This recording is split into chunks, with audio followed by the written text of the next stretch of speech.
sweep of a hand. Now the order is gone, only ashes remain.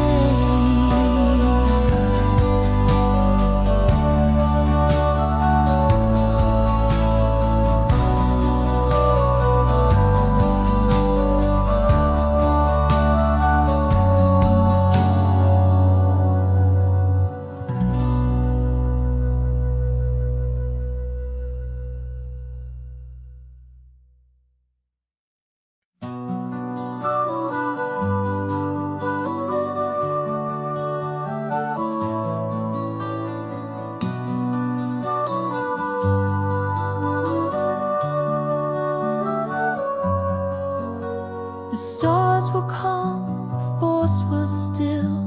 The young ones slept on Coruscant's hill. But thunder came with sabers red, and echoes filled the halls with dread.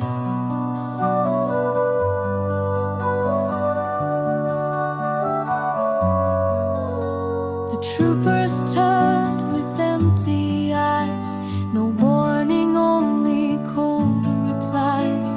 Our brothers once, now faceless foes, as every Jedi temple closed.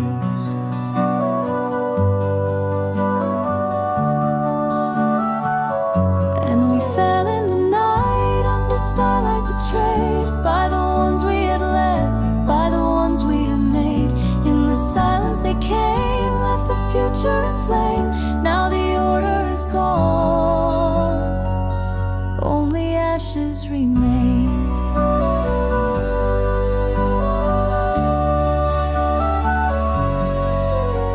The children ran, the doors gave way. No mercy shown that fateful day. He walked the path we could not see, the chosen one lost to the sea. How did it end like this so fast? 1,000 years undone so fast. The Clone Wars and a darker birth, as shadow claimed the light of worth.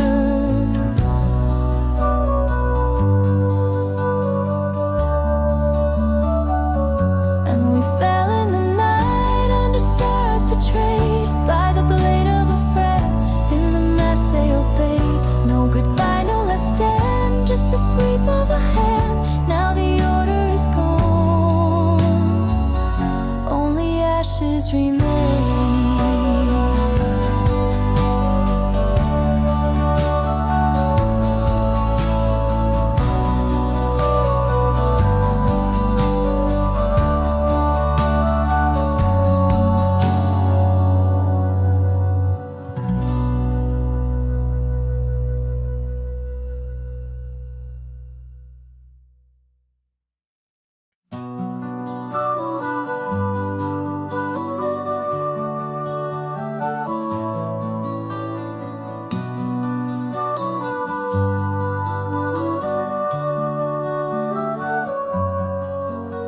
The stars were calm, the force was still.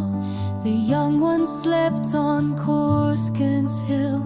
But thunder came with sabers red, and echoes filled the halls with dread.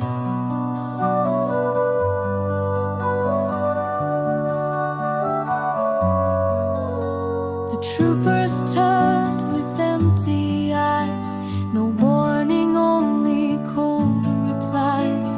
Our brothers once, now faceless foes, as every Jedi temple closed.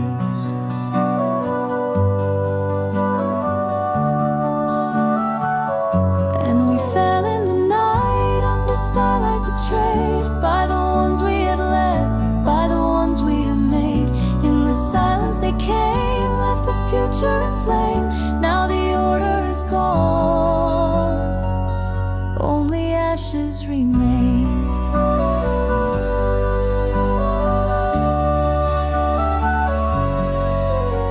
The children ran, the doors gave way.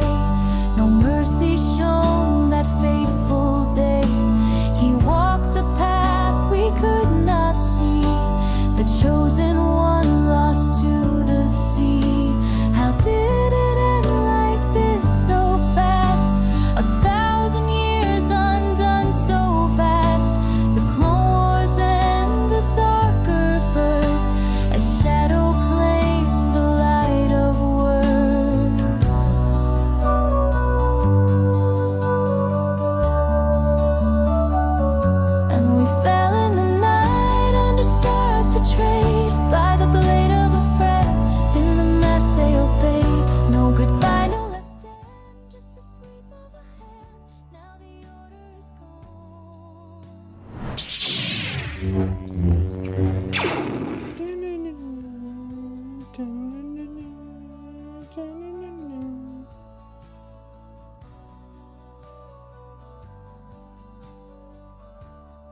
Oh, hi guys. And we're back for another GAC / more raid content. No raid testing today. My raid is not currently open. We started at the very beginning, which means my attempts are all done, at least for, I don't know, the next couple of days. But I do, we do need to put together a ranking video for the Zetas, because that seems to be almost as important as the team priority. Especially when people are building these teams specifically for the raid. What's up, Lord Megatron? How you doing? Tommy? What score did I get at the end? I got 4.2. I should have been able to get more, but I literally ran out of time. I was supposed to do my last Jedi run on Saturday morning, but I ended up helping a friend move. And I came back with like 10 minutes. And I was trying to, this is a mistake. I was trying to film like multiple runs of getting it down at the 1.8 level. And I literally like ran out of time and just went for the level below it. So, yeah. Yeah, tank top stream because it's Sunday and it's freaking hot here. I'm not complaining. It's amazing, but it doesn't change the fact. Also, I don't think this is the song that I like.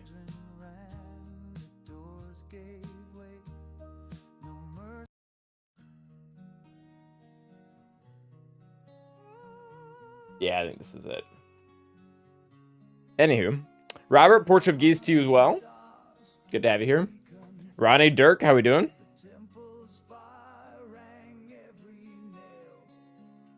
Yeah. Yeah, Bad Batch, greatly. It's awesome. Bad Batch are actually pretty forgiving when it comes to what Zetas they need for the raid. Like, there's a few that I look at these and I'm like, gosh, these just look like they do nothing. Like Crosshair's Zeta about ignoring protection. Like, the enemy has no protection. Like, do not need.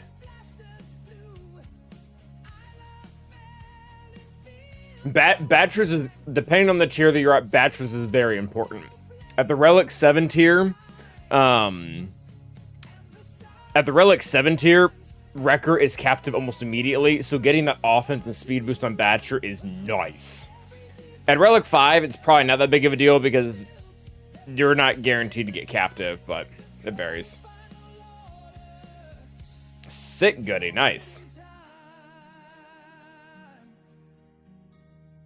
I get scooped up by animal control. Yeah, you a hairy guy, Tommy? I don't even know if I can ask that.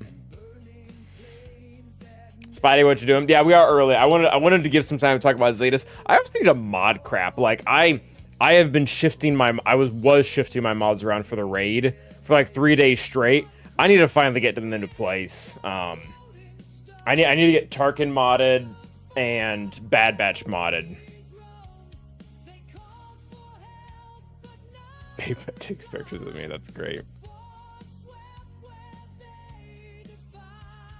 Yeah, I am too, Potato. I am too.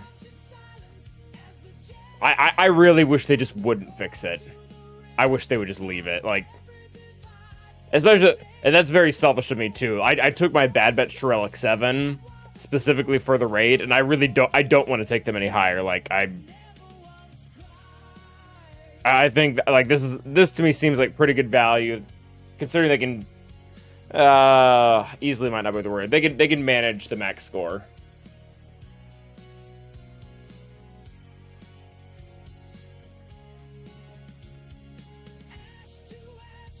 There's a lot of characters that don't have Zetas either. Like, a lot of the junk Jedi don't even have Zetas. Sure, that would be fine too, Spidey. I would, as someone who took them to 7, yeah, that would be fine. If they just moved that modifier down. They, like, compromised with us. All right.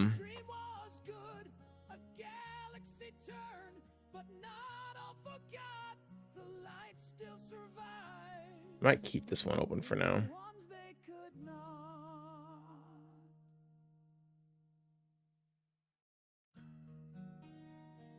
All right.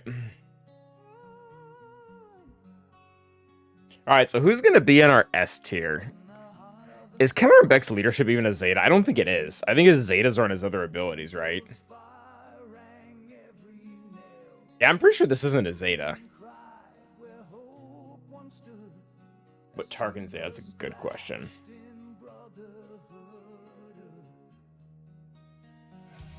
Yeah.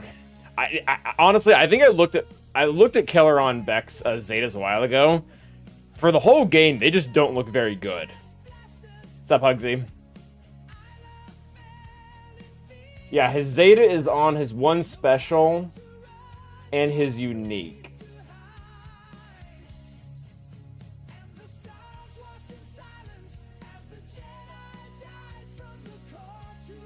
So the unique is for the Savior, which that actually is pretty good. That can help mitigate some RNG. But the special, I think it just adds damage, and yeah, it's what adds the true damage, which I mean that's kind of like a B tier. The unique might be A tier. The unique might be A tier. B, I'd probably put the special as B tier.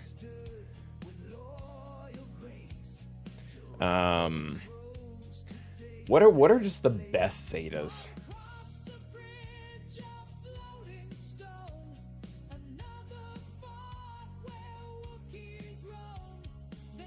We can, well, I guess we can do the irrelevant tier.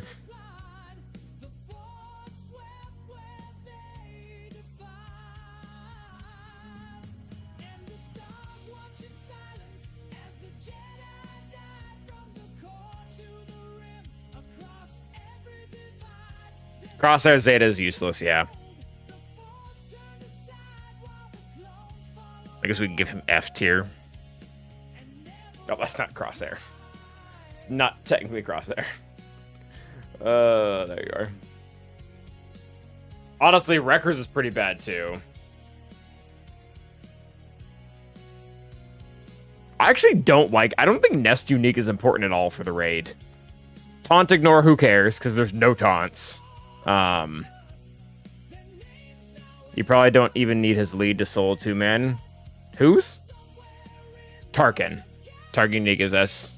Yeah, it's probably fair. Barris Zeta makes her a usable character.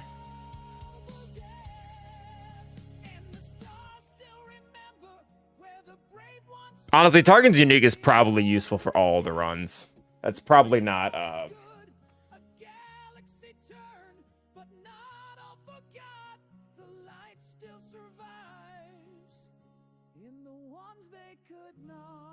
Is F tier even a thing? Did I make that up? I don't know. The system never made sense to me. S doesn't come before A.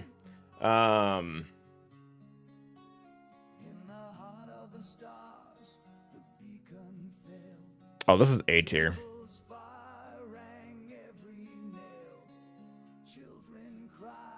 Also, I think we're good with this song now.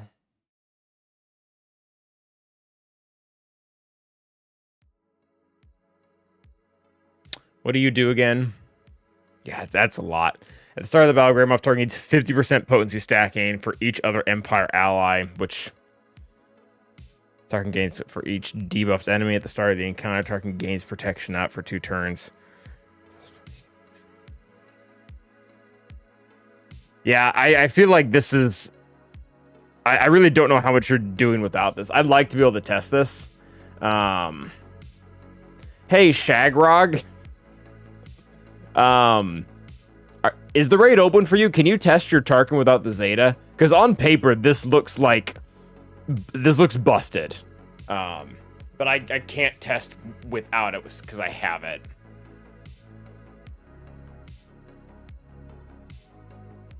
Ending with Poodoo. I think I've done that before. Maybe at your suggestion, Wrangler. All right, that's okay. Target can sell tier 0 with and get 300k with no Zetas. Yeah, okay. I still feel like that's probably more important at the later tiers. I'm missing both the Zetas and target and struggle a ton with R7. All dark clones have Zetas. Okay. Okay. Okay. So maybe not important for the solo, but important for all the other runs. What does his lead do again?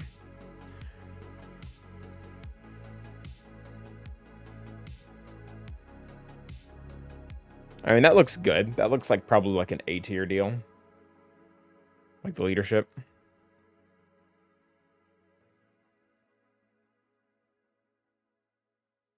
I'll have to remember which ones are which because I'm not really labeling these all that well.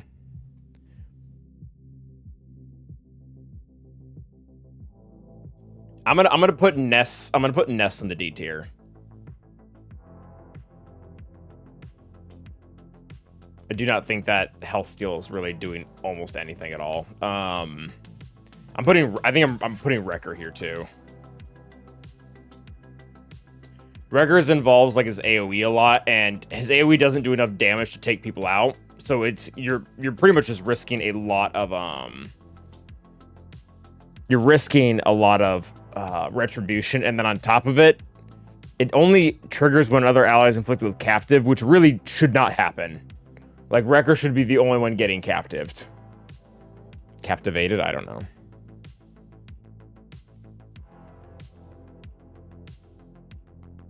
Yeah.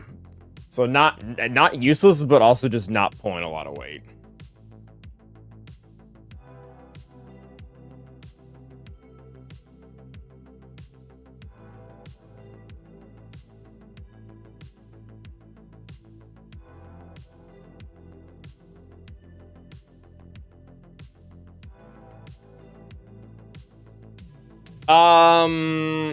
Really any of them goody.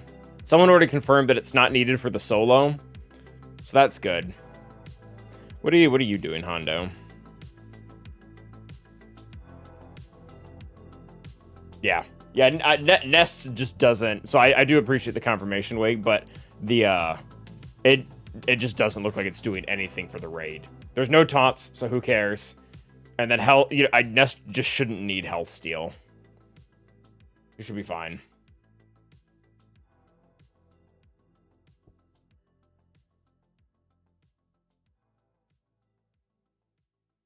Yeah, we are. I mean, what you said has been relevant, though, Wake. You have talked about no Zetas multiple times. You're not an idiot.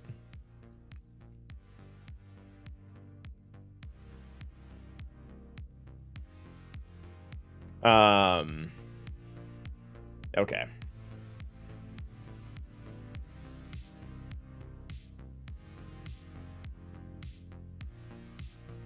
What does Hondo's do again? Hondo had at least 2 other allies at the start of the encounter. The first time Hondo has no other active allies, Hondo gains 25% evasion and offense for the rest of the encounter. Oh, yeah. This is bad. Oh, wait, is that his Omega?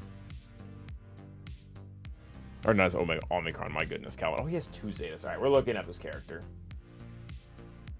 Undo. Naka.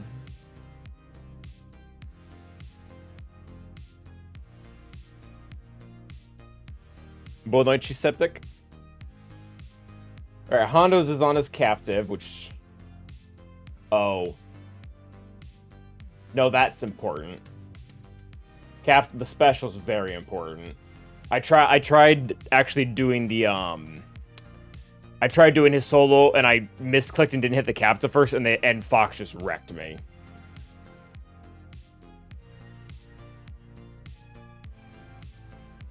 Start... If there's no enemy with captive debuff, Hondo gains 15% critical chance, critical damage, damage range. It's not the most important thing.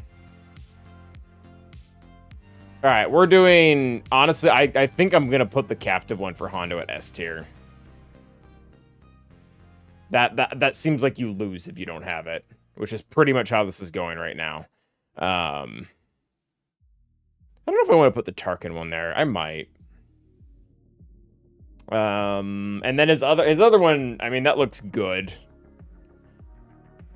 I honestly, I'll probably put the other one here too.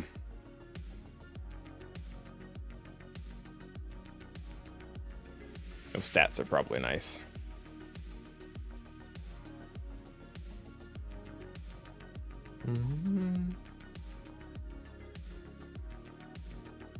Keller and Beck's special actually might move down to C tier.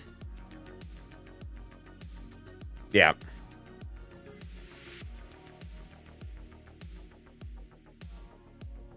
Alright, who else do we have? We have the rest of the Bad Batch.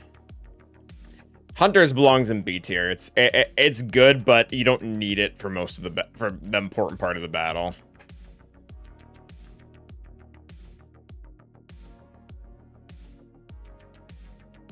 Ayla's is so situational. I don't even know where to put Ayla's, because this does not even turn on until you get Mace. Do you know if Gear 11 DS clones with Ami and Zetas are worth investing into prior to 7? Probably not. If you're going to be taken away with everything else.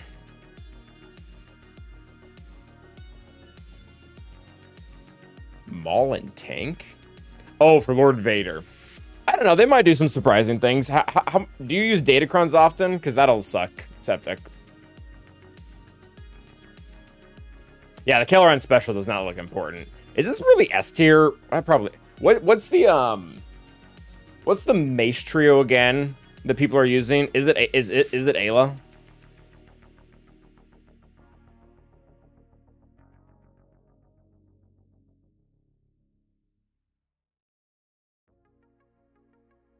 Debit Temple Guard.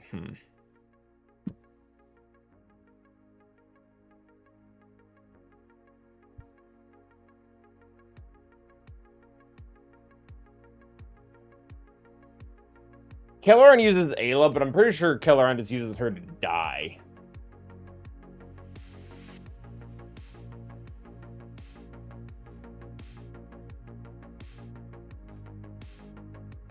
I'm pretty sure if Ayla's up there on Kelleran, she just dies. And then the Zeta isn't active there anyways.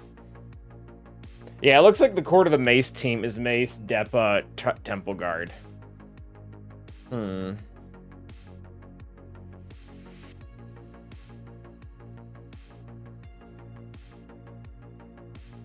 I might make a whole category for her.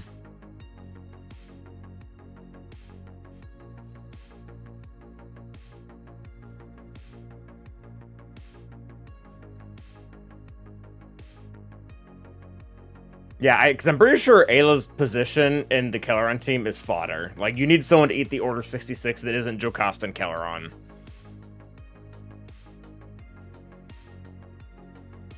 I might just put Ayla in the A tier and then just say, yeah, this only is relevant if you're actually using her. Because it's good. Like, it does a ton of stuff.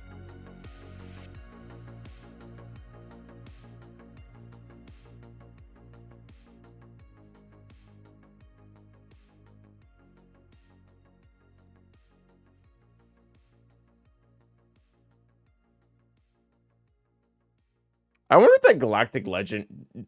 does that Galactic Legend clause... Does that... that doesn't get shut down for... That doesn't get shut down because Lord Vader's there, right?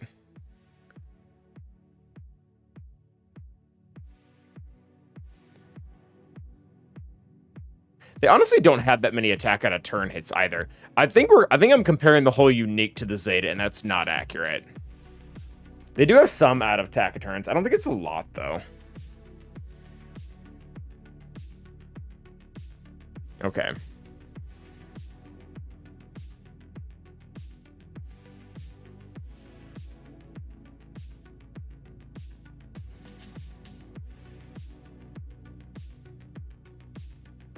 Honestly, though, that turn meter reduction... Can you remove the turn meter? Yeah, it's just Lord Vader that can't have his turn meter removed, right? We probably keep Ayla in A.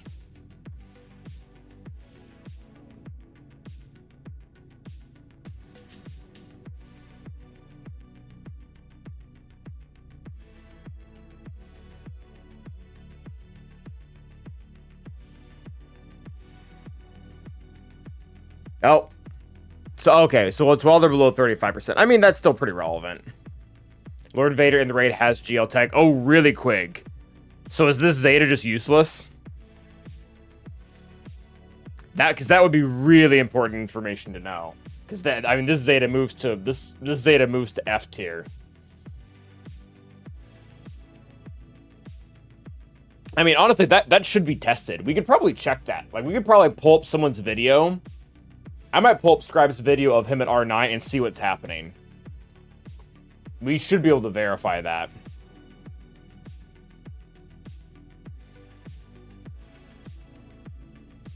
I think it's pretty much the whole Zeta, right?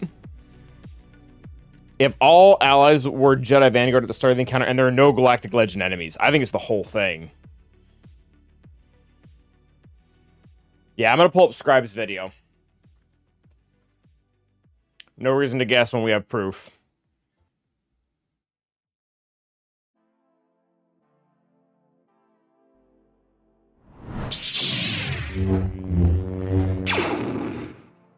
Nope, this was super and useful, isn't it now? Alright, there's Scribbles. And there's me. Oh gosh, why is this such garbage quality? Oh, there you go. There we go. So I think what we're waiting for is to see someone mass assist, and then I guess they lose turn meter? I think that's what we're trying to look for.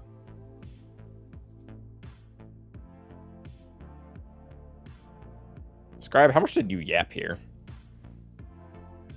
All right, that was an immediate assist. All right, we should be able to watch this. Oh, that doesn't look like it did anything. Yeah. So I'm looking over the bottom Jedi. I did not see anyone recover health and protection. Assuming it procs when they're at full. I guess we could look at turn meter too.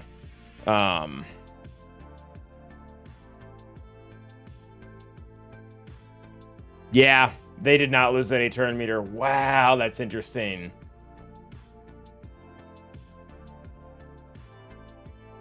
Okay, into the F tier Ayla Zeta goes. Thank you, Quig. Hi, quick question. Do you care at all about Jocasta's new offense? I do. Or is it just about protection and speed? I do, but quite frankly, that is one of the teams that I was not able to analyze. I think I was paying attention to the recovery Griggle. Sorry, I don't know why I said your name like that. And I didn't see any health and protection pop back up on them. Like even like you should see a little like green flash above them that says like health recovery, and it'll tell you the amount. I didn't see that. I mean, I guess we can watch the rest of the video. Yeah, so there were 2 more assists. Yeah, Temple Guard did not require anything. On an allied attack?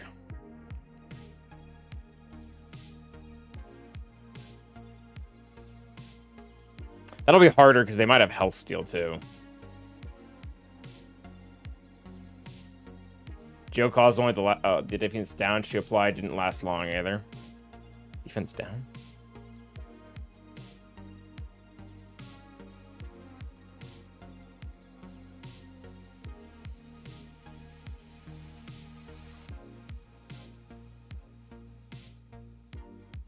Grib does have the Zeta, right?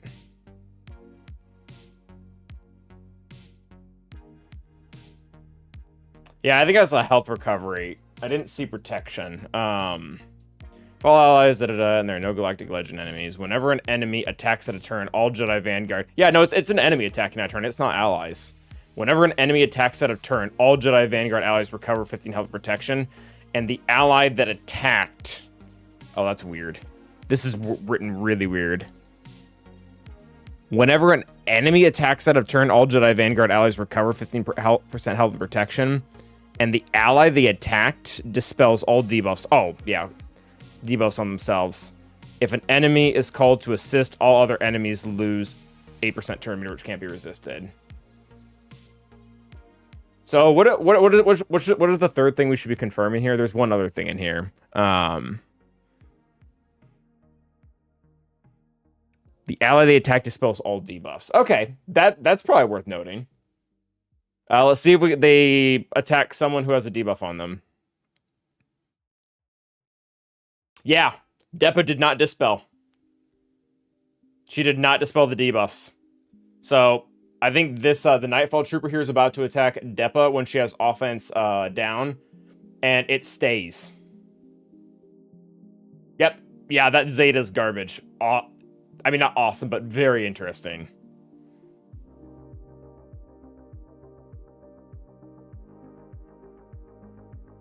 Okay. All right, let's confirm that Scribe has the Zeta.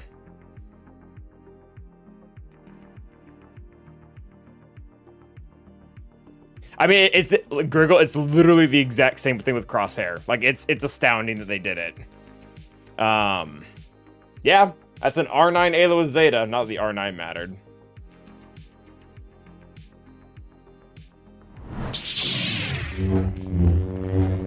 Shout out to Scribe. And probably more importantly, Quig. Alright, into the F tier Ayla goes.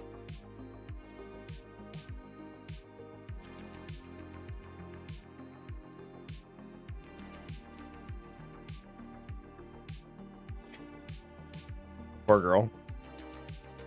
Could it work like the full team class for Galactic Challenge? It's possible. It may be requiring the full team. It really shouldn't, though.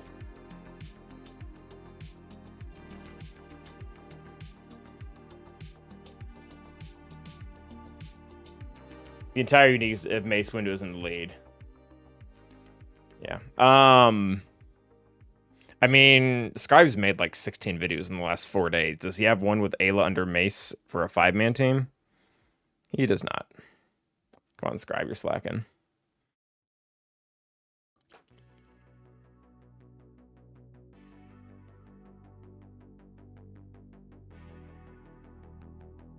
So the unique should still do things, but the Zeta does nothing.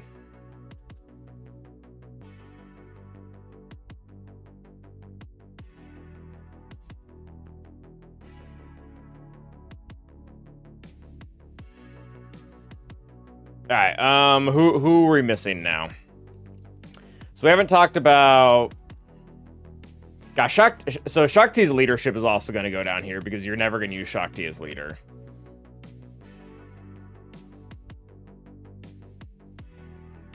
I think the other Shakti's one is probably going to go into the D tier. The unique. Because the unique just gives, like, retribution to herself, right?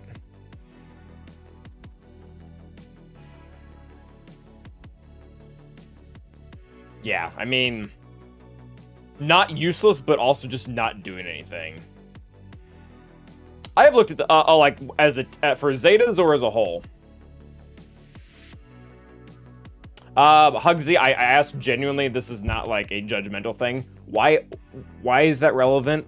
Is it just because she'll die? Or is there something with attacking at a turn that Order 66 doesn't like? I got 250 with Lumi lead and some random trash. Yeah, Lumi should be able to max tier 0. Gurgle, what's your Lumi at?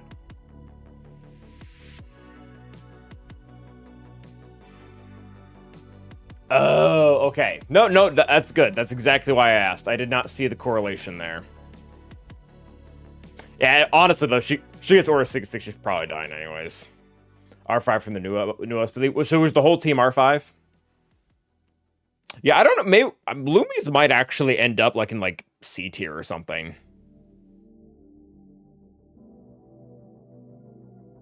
Oh, okay. That makes more sense. Okay, thank you.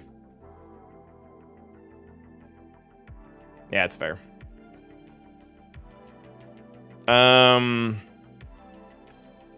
Gosh, Saunas is on her leadership, right? Or am I wrong? This is just so not usable. This is probably going in F tier too.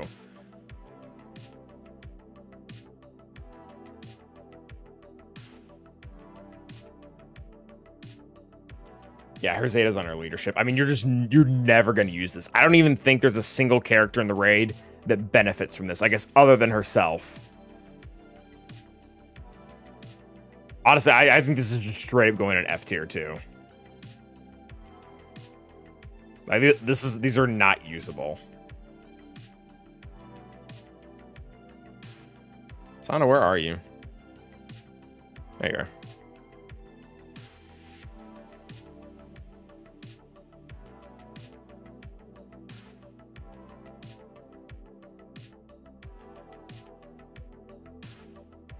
Lumi Plo Consular A Lamaganda, nice.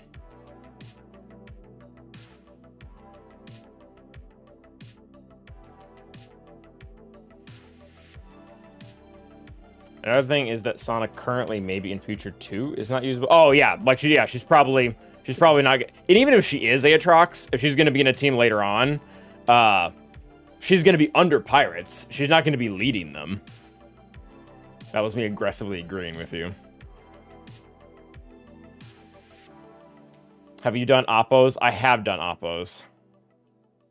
I don't remember what they do. We'll have to look into that. Oh, Plo also has none. All right, let's just play this fun game. Oh, is it just Plo who doesn't have Zetas left? I might leave him off the board then. We're gonna kick Jedi Knight Guardian off. Oh, that was not Jedi Knight Guardian. Jedi Vanguard.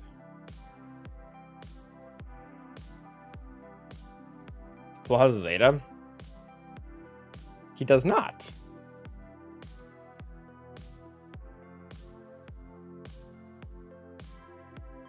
He definitely does not.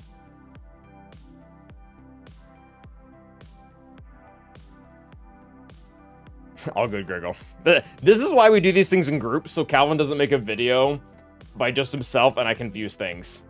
Qui-Gon D, yeah, I don't know, actually.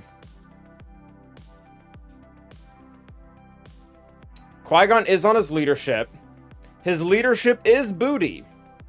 But if you already have it, is it going to do enough to justify not having to apply Luminaris? Although a lot of people are going to have Luminaris from the raid.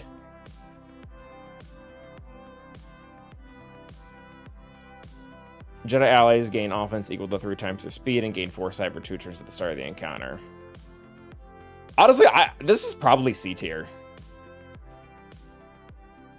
I think I'm gonna put both Luminara and Qui-Gon Jinn in C tier.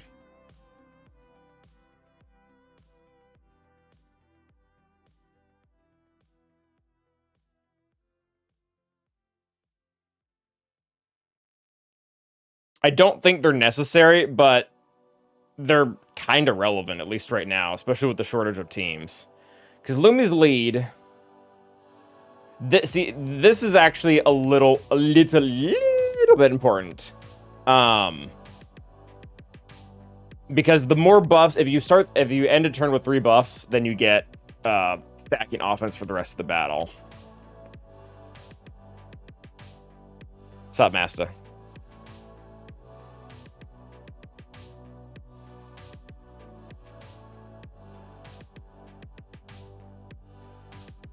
Yeah, they're not, the Zetas themselves arguably are not bad for the raid. It's just that this is the team that, oh, I don't know, I'm maybe careful how I say this. Anyone who's serious about the raid is going to move past. Like, you should be able to, Tarkin, Hondo, and Ness can all solo. Kelleron Beck is a very accessible team. You probably will be using a Junk Jedi team for some time. But the second that you get Bad Batch or Mace or Pirates or anything else up and running, these immediately go in the toilet. So, anywho.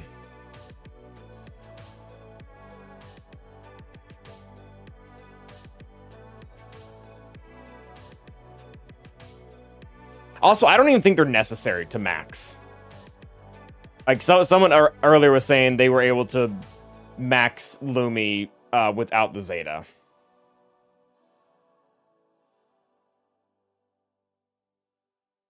Although, gosh, without the Zeta, that is an awful leadership without the Zeta. Wow. Okay. Yeah. So not only are they not good for longevity, I don't even think they're necessary. They're more applicable than the Zetas that literally do nothing, but they're really not that applicable. Sick Master. All right, who's left?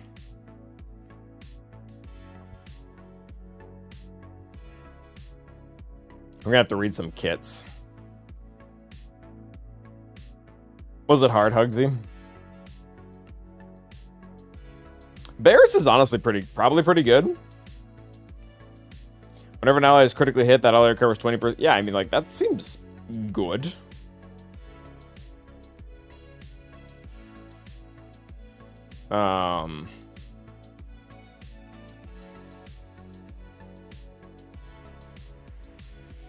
B or A for Barris? I'm leaning A.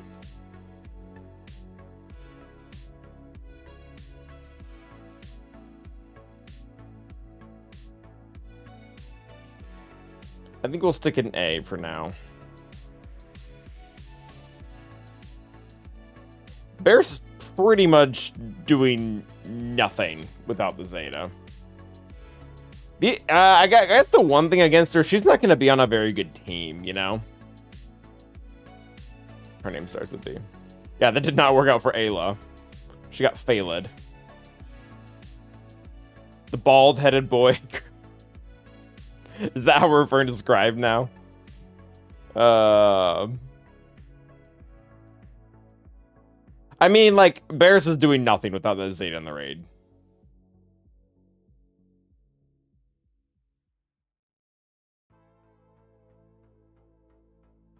That's how Scribe refers to Scribe, the bald-headed boy. That's probably fair.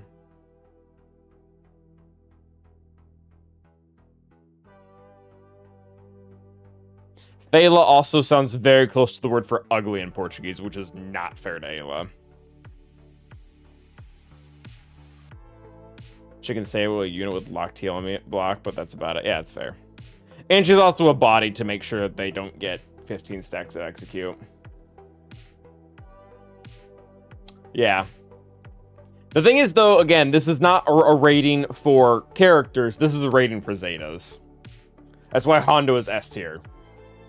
Hondo literally can't do much outside of tier 0, but if you want to do things with him at tier 0, you need to be able to captive Fox. So. Alright, we're gonna have to start doing a lot of reading, because we're about to run into all the new characters. Batchers, honestly, Batchers might be S tier. Batchers very legitimately might be S tier.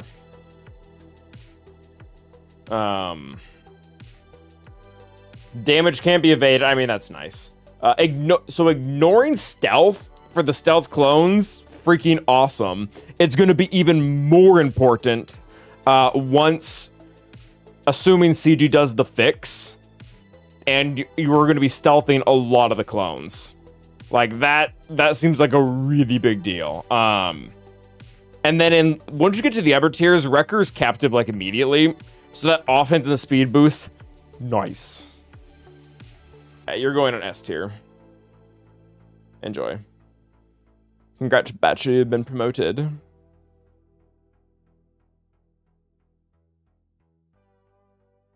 Oh, that's fair too, Boxman. Hondo might do more things with pirates. DCT and score should be pretty high. Okay. What am I missing? Oh, does Wrecker have 2 Zetas?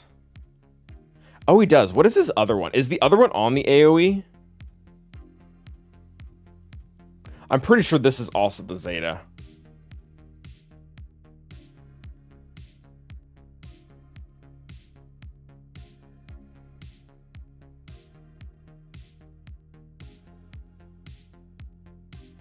Either way, still D tier.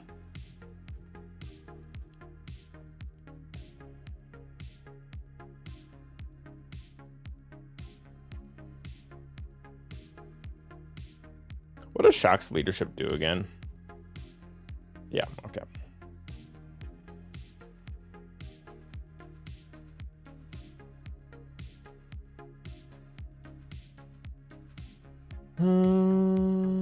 So pretty much new clones, these 2 goons.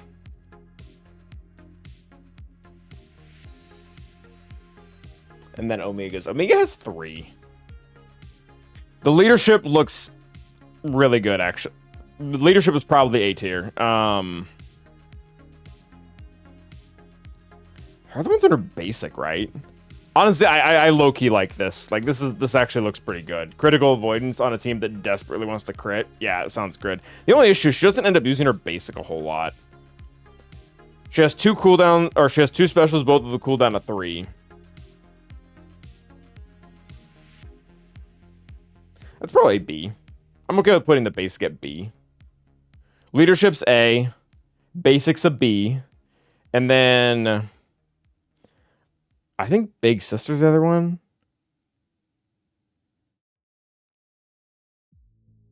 This is the cooldown reduction.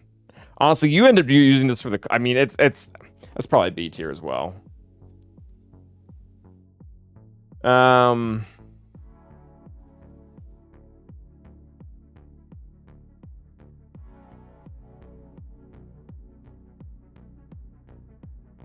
Oh, crap. Go ahead and slot Oppo and F. I would like to read it. He also has 2. I would like to read it first, but yeah. Yeah, I mean, they're not bad. Maybe, honestly, Hunters might need to be lower now. I don't think I would put Omegas 2 at the same level as Hunters. Hunters is probably C. It's the shame about that one is it's actually just a good Zeta in general.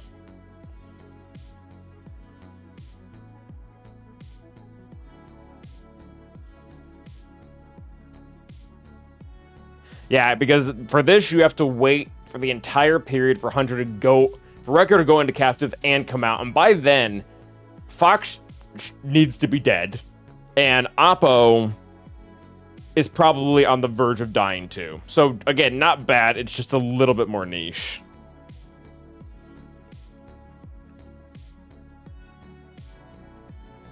I don't know about Keller. I might put Keller and Beck special or down too now.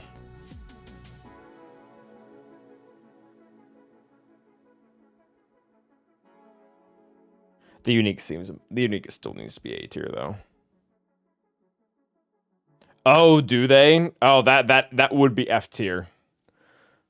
Oppo, come up to play.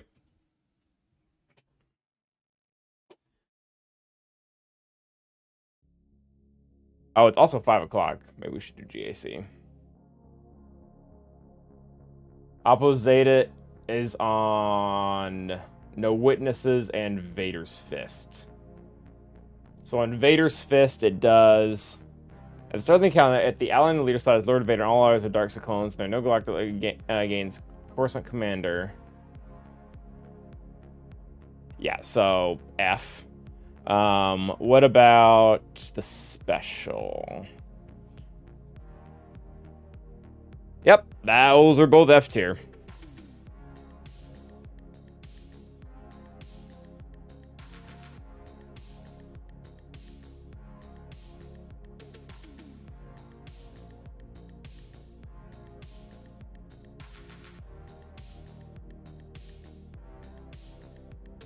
So we got Granny, the 2 new vanguards, all good Gurgle, and then the other clones.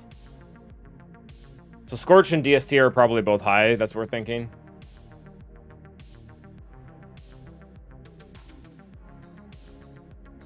Oh, Scorch. Oh, gosh, I don't want to read that. If there are no enemy galactic legends at the start of the encounter. Scorch. Oh, that's just for that line. That doesn't matter, which can't be dispelled. Oh, that would be another good test, honestly. That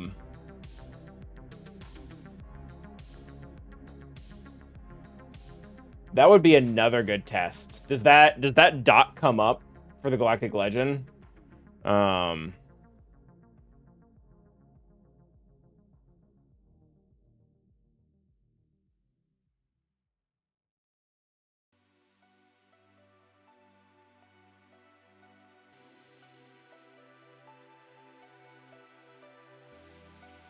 Yeah.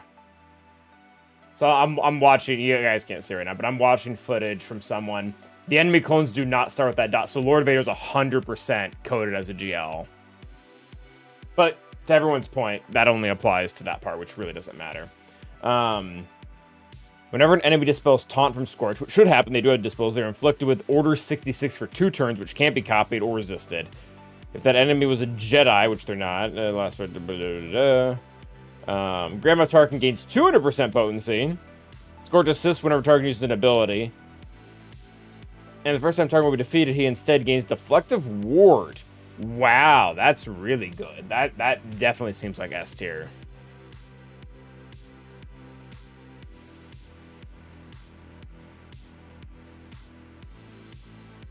Yeah, I'll be doing my GAC in like a minute. We're pretty much done with this.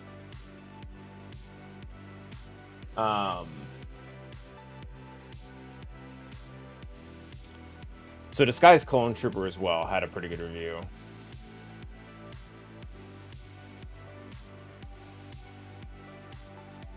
Disguised Clone Trooper, oh, he has 2 Zetas. If the target made a Disguised Clone does massive damage. If the target was Jedi or Sith, he does an additional... Okay, so that makes sense. So the unique looks to be really important. At the start of the enemy's turn, Disguised Clone had Stealth. All Dark Side Clone gained Retribution? Honestly, both of those look good. So I was told otherwise, roll a pin. Someone was saying they were able to max it without a Zetas. Oh, they're both unique.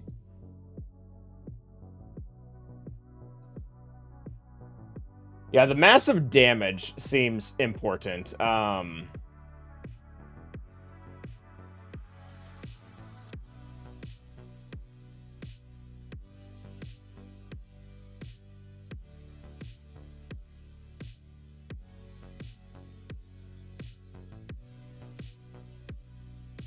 are you modded, roll a pin?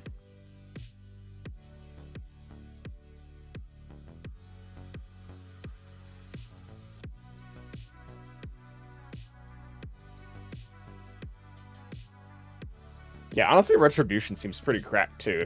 Especially if it's every single turn that he's stealthed. They don't, like, pull people out of stealth, do they? I mean, other than the Dispel.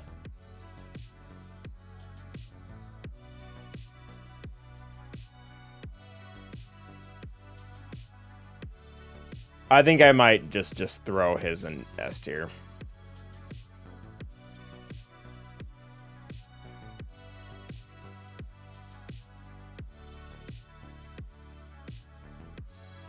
Okay, yeah, that's the right modding. At least as far as primaries and stuff go.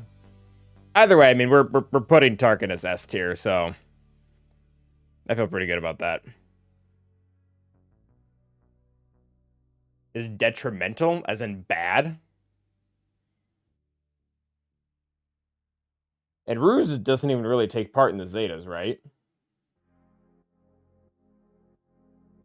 Oh, Clever Ruse, the ability.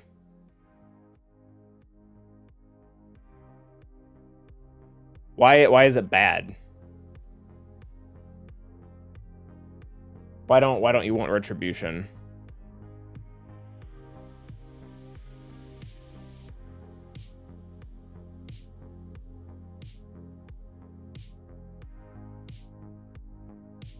They don't explain. Okay. I'll need to explore that before I make the video then.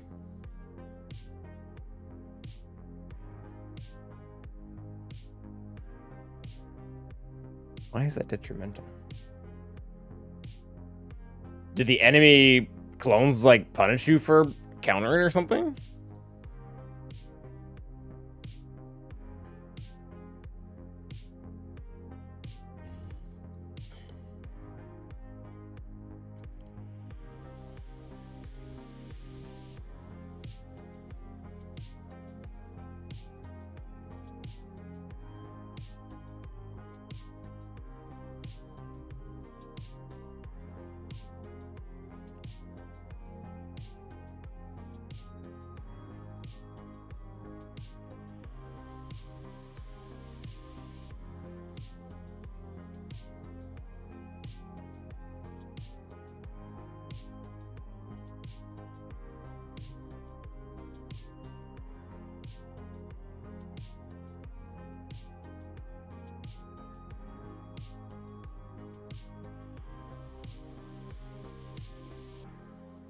Yeah, that's a lot of text. I don't really want to read all that.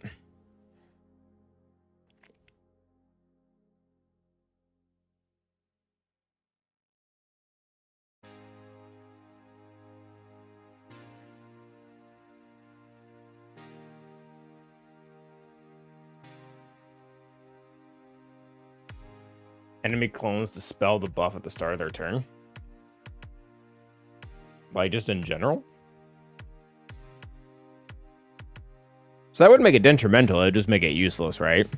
I thought that was only with... Was that just with Order 66, or is that in general? Oh, nice roll, Ben. Awesome, that's great to hear. Isn't there tier modifier? Yeah, so that doesn't sound detrimental, it just sounds useless. Which I guess is different. No, wishy-washy. I don't. Dark Side Clone. Oh, that's for... Where's enemy bonuses? I hate how they lumped in enemy and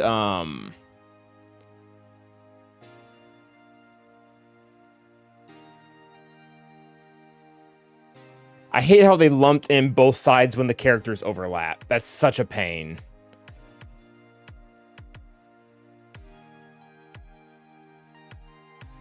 Oh, it might be this right here. Whenever an enemy gains a buff, they are also inflicted with a stack of damage over time for 1 turn. Like that actually make... But even then, like I think I would rather have 1 stack of damage over time and hit him back, right?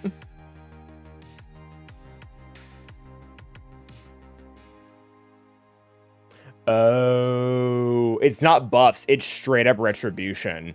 Oh, this makes sense. Oh, yeah, this is bad. This is bad.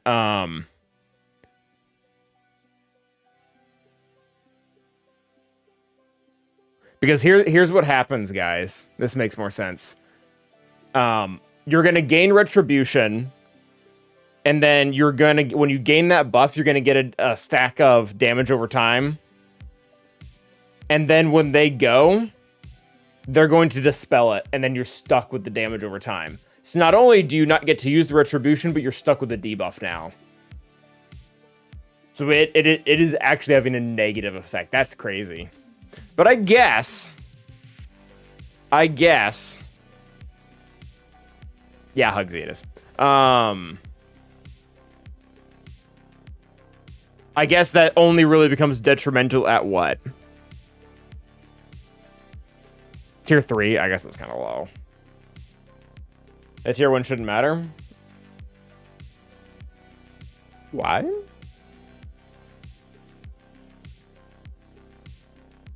Oh, it also exposes them.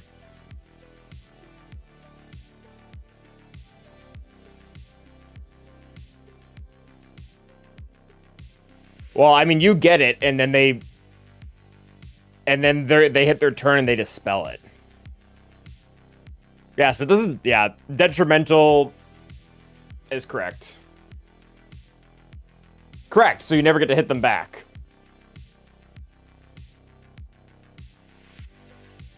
Well, that sucks. If I use Annihilate Reaver, does she still revive? She does not.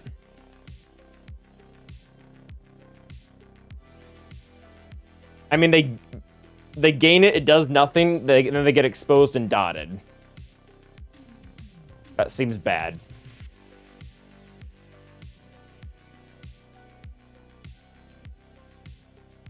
Honestly, that should probably go in F tier.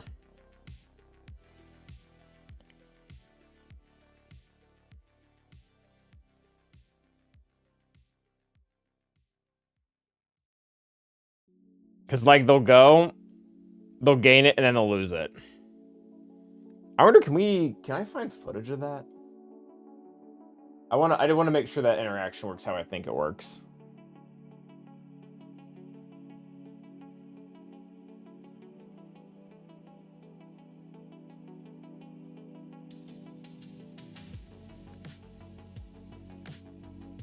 That looks like it sticks.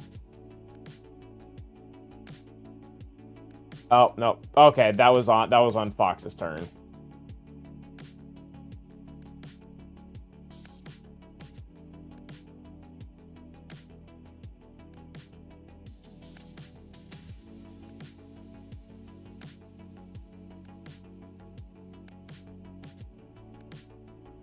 I've done the wrong leader before, Wake. I've taken in Rex-led gas.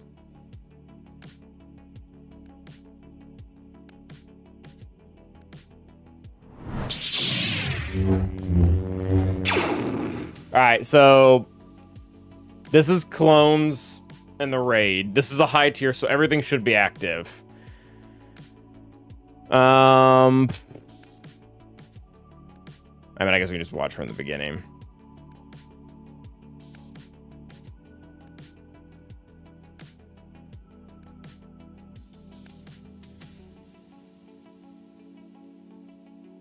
So Disguised Clone Trooper is stealth right now, so that's cool.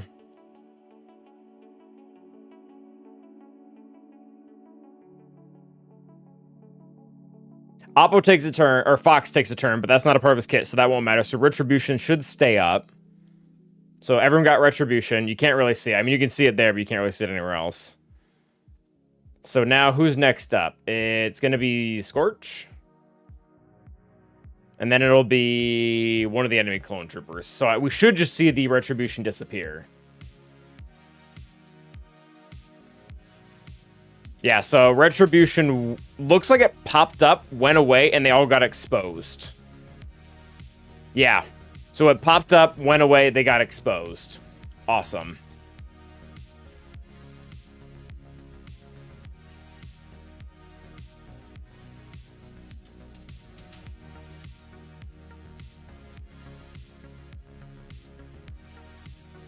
Yeah, there is no dot, though. That is interesting. Maybe they have to end the turn with the buff or something. Either way, Zeta bad. I'm curious why they didn't remove that at the level 9 tier. That's typically what they do with those. They put in detrimental things early on, and then they make them go away if you relic 9 everyone. Yeah, they're getting exposed like crazy. That's insane.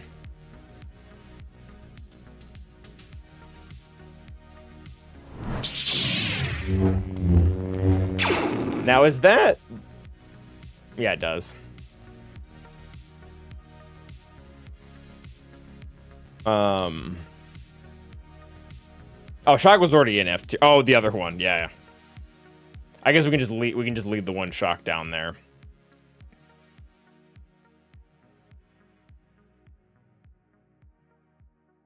It doesn't say when it's dispelled. It says when they have... Let's look at that.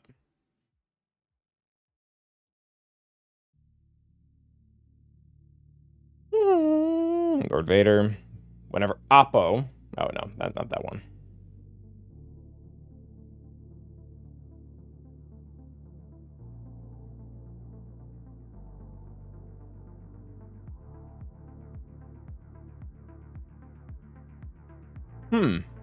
Yep, that... I don't know. What's up, Dean?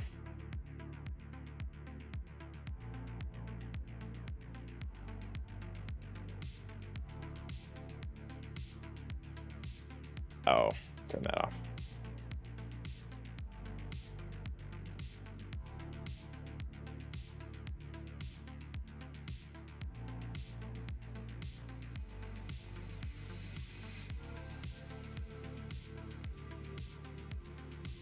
What's up, next guy? How you doing?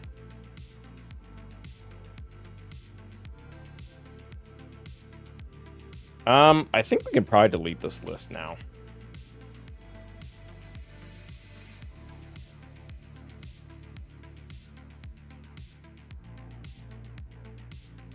Alright, I will come back to this later. I think it's time we do GAC. I only have a few characters left, but at the same time, they could take a while. I'm doing alright. My lower back hurts right now, but that's pretty much half my life at this point. Okay, shifting into GAC. What are we up against? Oh, we did lose, by the way, last time. I think you already knew that. We got completely bricked. I meant stonewalled. By this Rey, Ben, Ezra team because they put too much defense on it. Drogan could not kill anyone, and then the whole match just fell apart from there. So that was cool. Today we're up against Lex, and if I remember correctly, Lex's roster is actually a lot more on par with mine. What's up, Squab? There it is, Spidey. He doesn't have Lord Vader clones, not even CX2 like us, so that's very cool. He doesn't have Afro, which is wild. And then Datacron game is pretty similar to us. Like, not that intense, not all... I mean, I guess it does have 3 FDCs, but... So, what does he got going on defense? Defensively, we do have to beat Kylo, which, you know, everyone knew that was coming. We have Ezra with Rey, or not Rey, Ahsoka, so that's good. We got Rey with Barriss, which we used Bane versus that last time. That was funny. Tarpos Kron, that's probably Bo-Katan, and then Trench Dooku, which shouldn't be that bad because Watt's not on the team. Our Man of Culture put gas down. This KB team, I think, sucks, maybe, with just Shock and Jocasta with no Omicrons. He's got some old teams on defense. I'm not complaining, but that's kind of cool. All right, top wall looks really soft. So you guys know the name of the game. We gotta get this garbage out of here. So not a lot of things work. This is typically one of the things that works. Let's see how is he modded right now? Oh,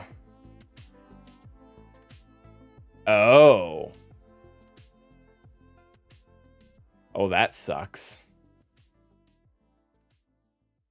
So, not only is she not running a ton of speed because of the bonus turn, he modded her really well. I mean, she's got an offense set and then health primaries with offense secondaries. So she's going to be kind of nasty.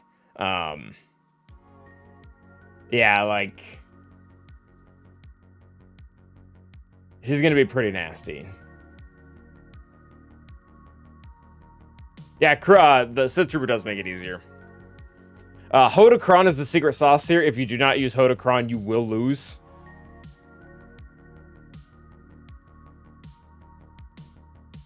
Like, almost undoubtedly.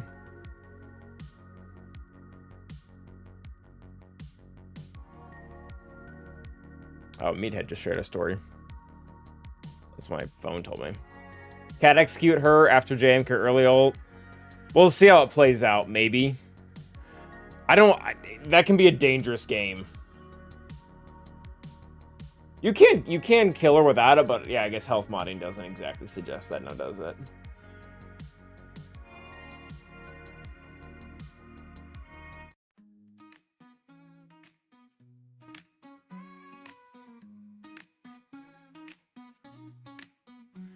Yeah, this does have a 70% win rate with Hodokron, so this should work. But it might not. Honestly, if it doesn't work, we're totally screwed. Like, it'll be bad. I think we hold this because I do think we want early ults. Honestly, I don't want to get hit back and give them more ult charge, so we're just gonna do that. Flippity floppity.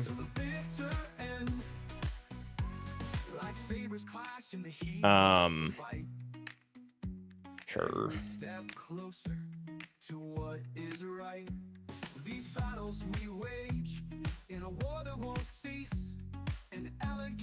Okay, they all have retribution now. Oh, Cat got stunned. Okay.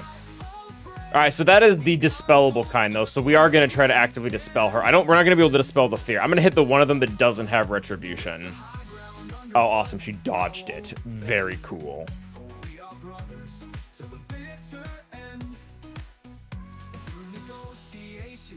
Yeah, this is bad. Like this is oh, and cooldowns were increased. Awesome.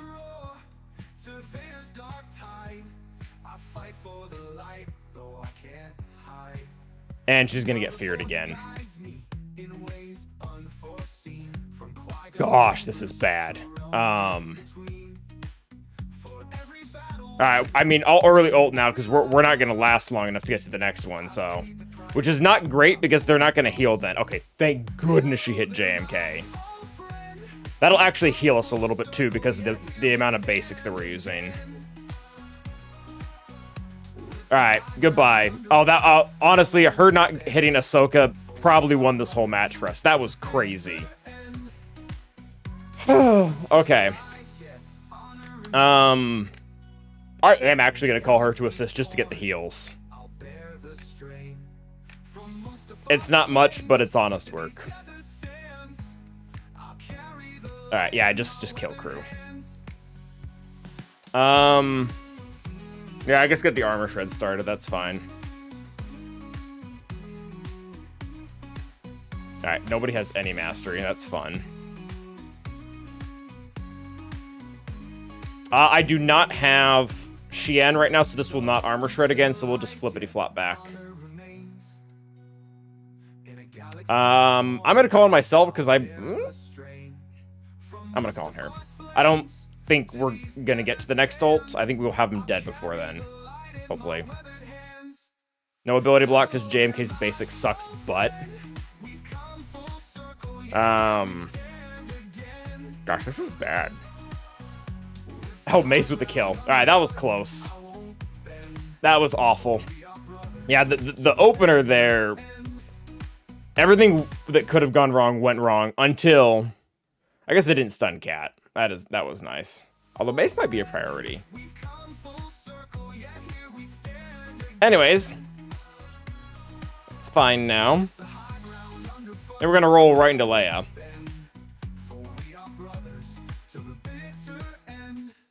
Hopefully, this does have defense on it, but I think the Ray variation actually might be more of a pain. Oh, why did I sort by that? Crit damage. There you go.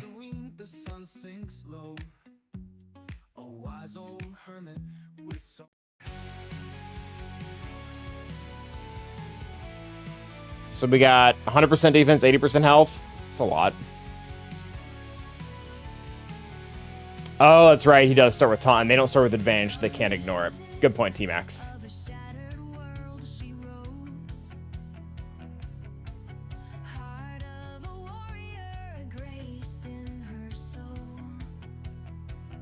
All right. We might get the one shot here. I don't know how much they have enough defense to stop it. Although he's got backup plan now. I might. Oh crap. Well.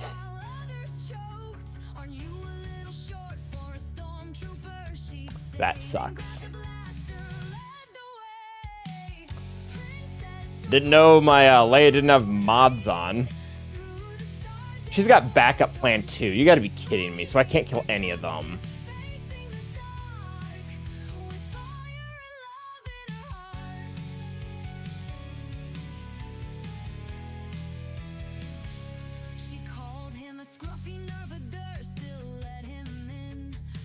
Yeah, that sucks. That sucked a lot.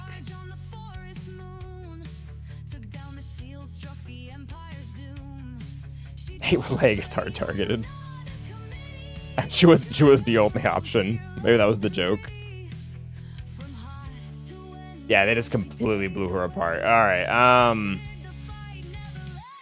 Yeah, we might just be done. Great Mothers. I don't think we have Great Mothers because I think she's still bugged right now. She honestly does really poorly against Ezra variations too.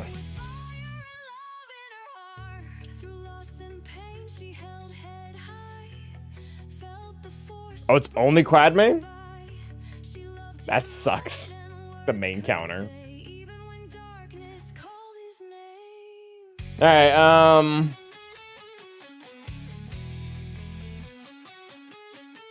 C-Bane might be it. C-Bane might be it. Did they have Ezra and with all three armies and all of them R9 with an FTC? Great Mothers aren't an option, guys. It's on defense. Yeah, didn't have Ezra. That's a big deal.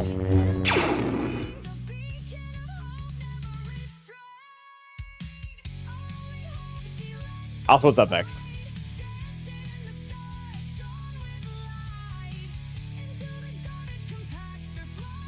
Yeah, if Ezra's on the team, they have a rough time. Although this video, Fulcrum probably kills herself. So I don't have Empire DC. Yeah, we're doing that. We're making that a banner.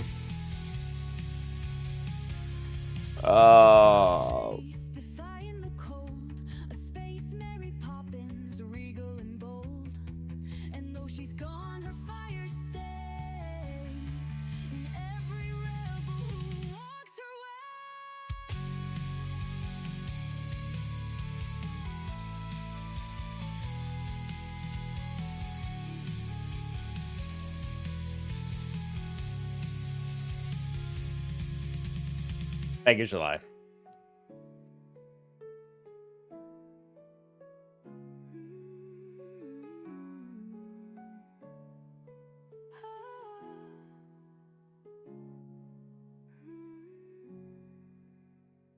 Better should also mention Gar.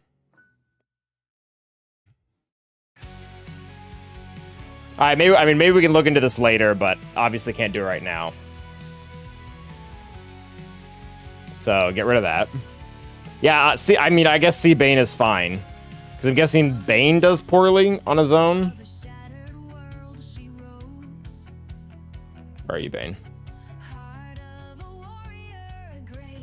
Nope, he does awful. All right, C Bane it is. That's honestly fine. We'll do that. Yeah, look at this. Yeah, we got screwed.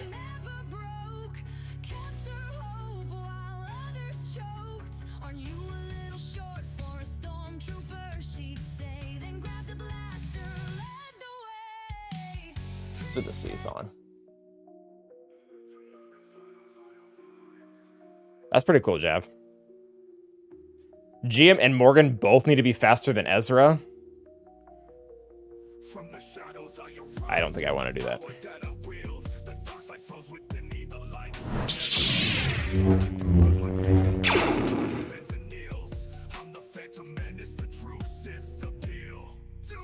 He has to be 340. Wait, what? Because he's at 364, and then what does he get? 30 from Ahsoka? Oh, I don't know why I looked at her stats. Oh, no, wait. Is she the first GL that doesn't give speed? Wow. All right. Shame on me for assuming. Just out of curiosity, where are they at? Rise, Wisdom, Give Speed. Does he start with it?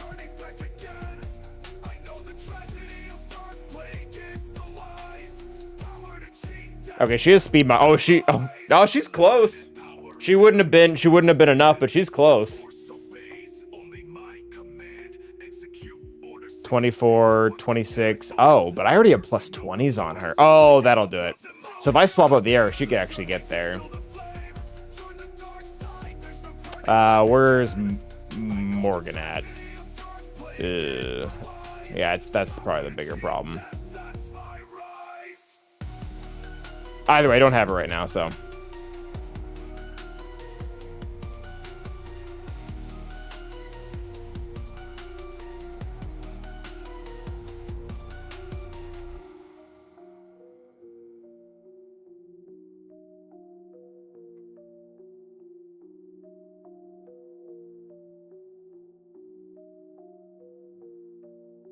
Unlimited power as I make my stand. The force obeys only my command. Execute order 66. Watch the Jedi fall. No mercy, no remorse. I am above them all. Feel the fear, let your hatred fill the flame.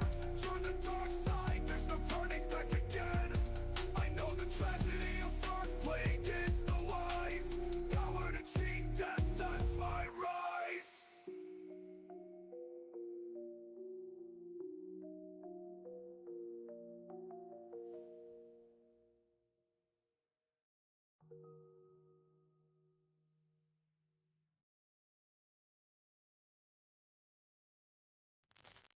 All right, what are we going to use? Not that it matters too much, but what are we going to use against Rey if we...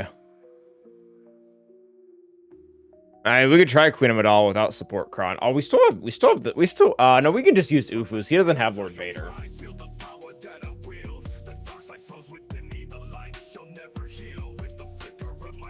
All right,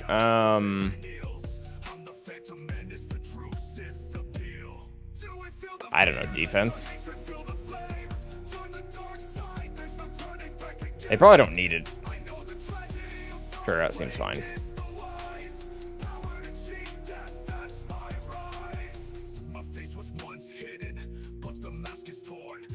It's fine. Maybe you could not do damage in the beginning.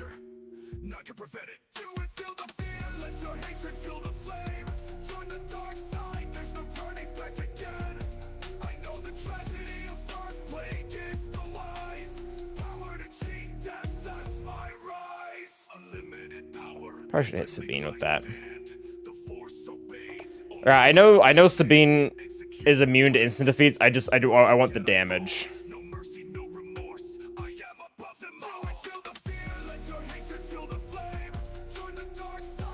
Let's take your protection now.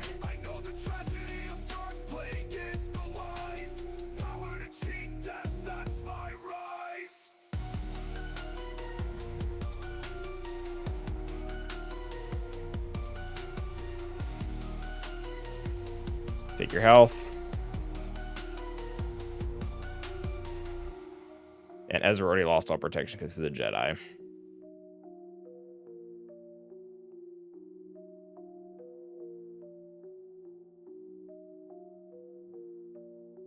Nope, there go my cooldowns. She did.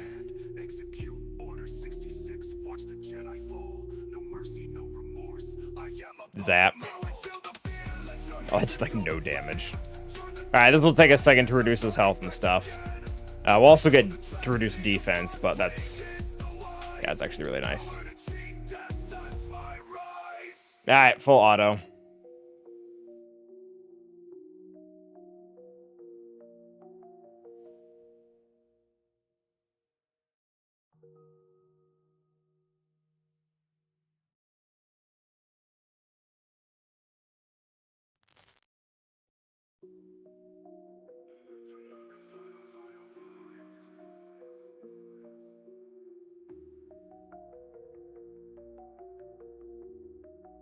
Oh, Ezra came back. From the shadows I arise, feel the power that I wield. The dark side flows within me, the light shall never heal. With the flicker of my finger, the galaxy bends and kneels. I'm the phantom menace, the true Sith appeal. Do it, feel the fear, let your hatred feel the flame. Join the dark side, there's no turning back again. I know the tragedy of dark plague is the wise. You were really easy to kill the first time. There we go. You should have no defense now. I think Bane's used that 5 times.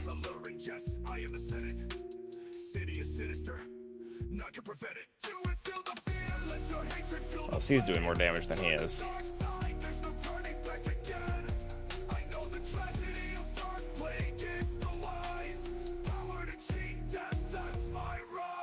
Unlimited power as I make my stand.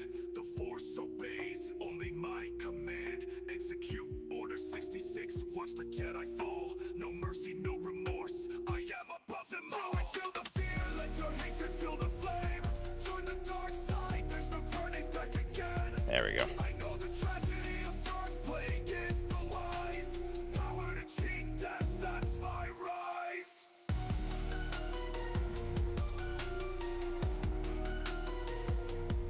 Nice. Good job. 2 Galactic Legends. Alright, we'll use Ufus here. That'll be good. I think we still want to leave Bears for last, but I'm probably just still going to throw rocks.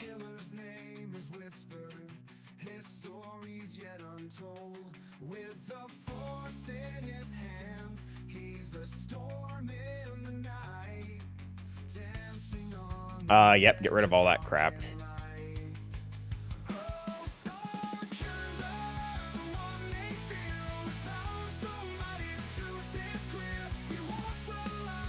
Really like to be inspired, don't you? Oh, can we kill him?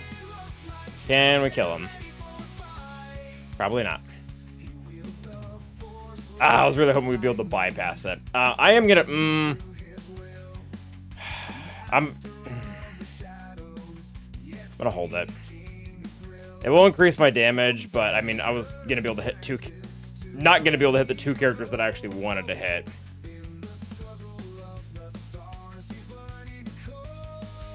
Alright, I'll use it now.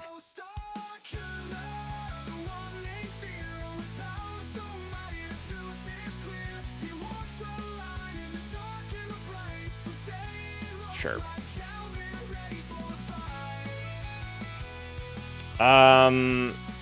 I could get the stun over here, although she would just cleanse that.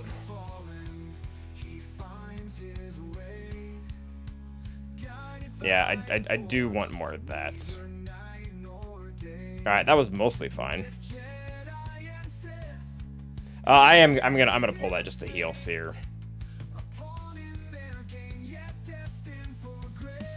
All right, this should kill her. Please don't kill Barris. Crap. Ah. All right, that'll work. That'll work.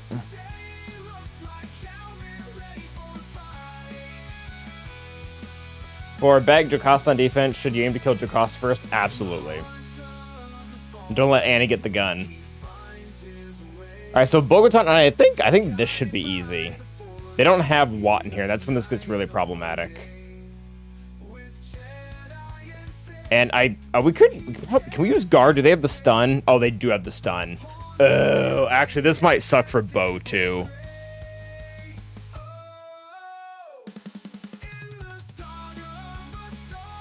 What I use versus SLKR? JMK Hodocron. All reliable.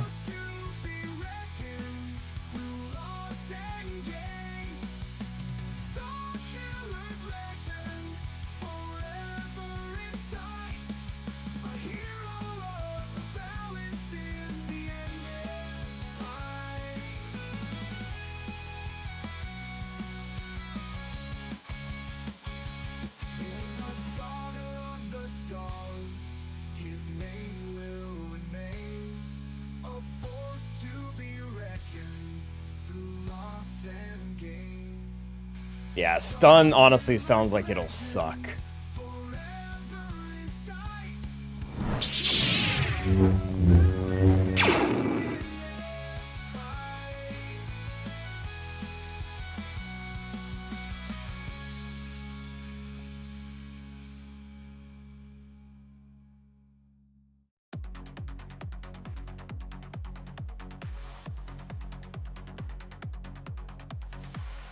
Yeah, that's true, T-Max. Yeah, Bogotan looks like she mostly struggles. She could probably do okay, though.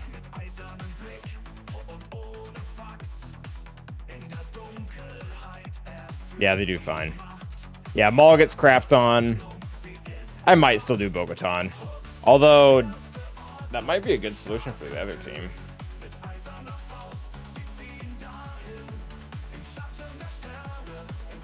Because the 100% offense increase apparently still happens TRZ. So double Ray ult sounds bad.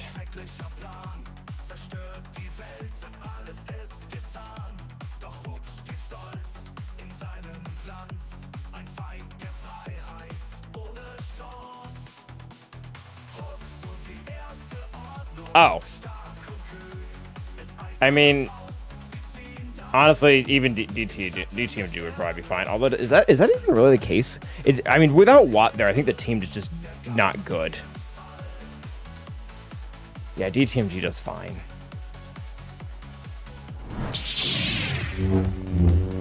All right, this is gonna be very frustrating. I'm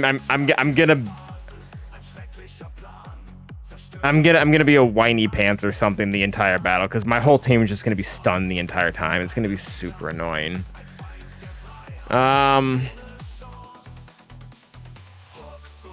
Onimusha, thank you for the follow. I genuinely don't know. I do not know what stat would be best. Typically offense, but who cares? I don't think they'll kill me.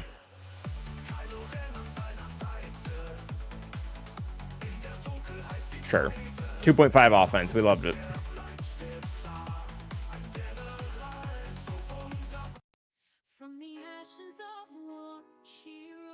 Yeah, this will be very annoying. I'm gonna be a baby about this the whole time. It's fine.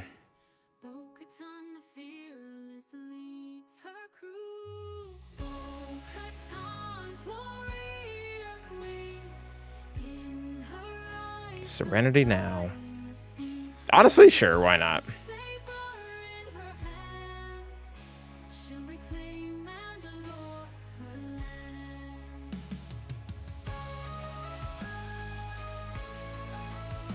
All All right, maybe we're not going to be a baby about it the whole time because it's going to just flat out not work.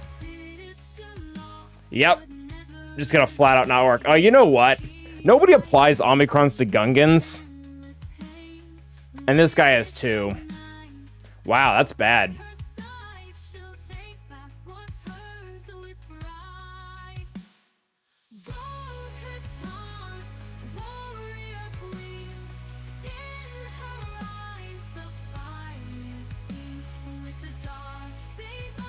Ew. I don't know why we're still doing this. I mean, they have stun cron, so I figured they would have a little bit of issues killing us, but then they got the death mark on IG, and that's all she wrote. Yeah, how much worse does that get when you add Omicrons in?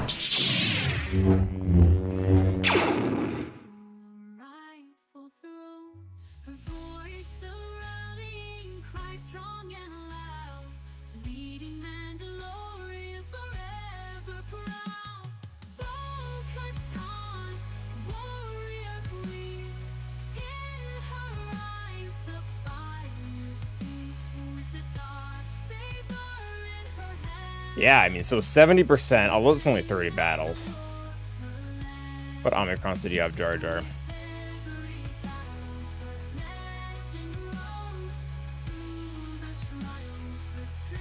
Mui Mui and Boomas.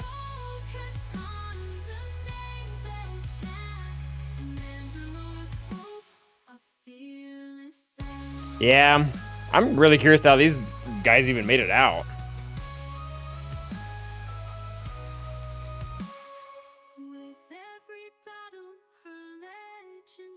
Yeah, we might have to throw JML at it. That sucks. How does Sid do? The 2 times it was tried, it got obliterated.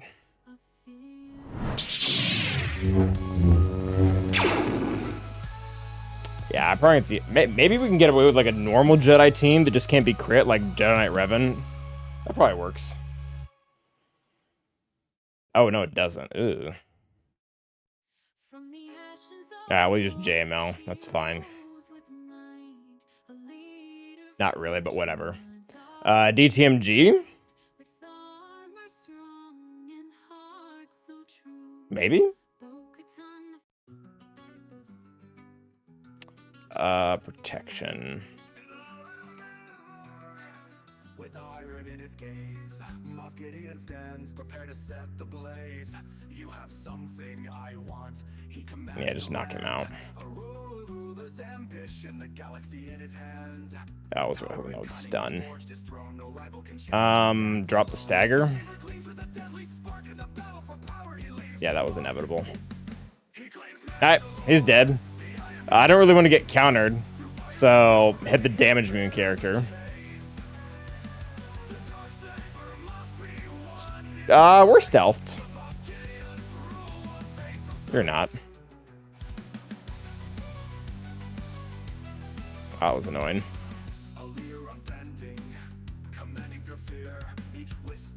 Oh, he... Wait, what? Was that Django who hit him?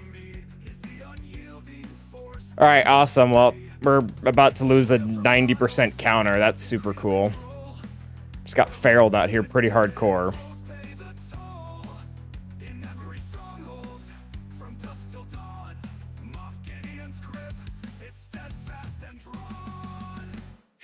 Yep, just totally got feraled. Awesome.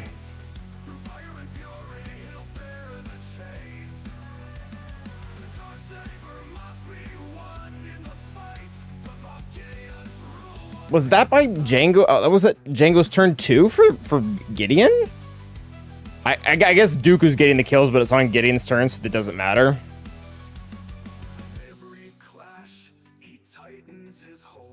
All right, DTMG solo everyone now. Like, maybe actually. All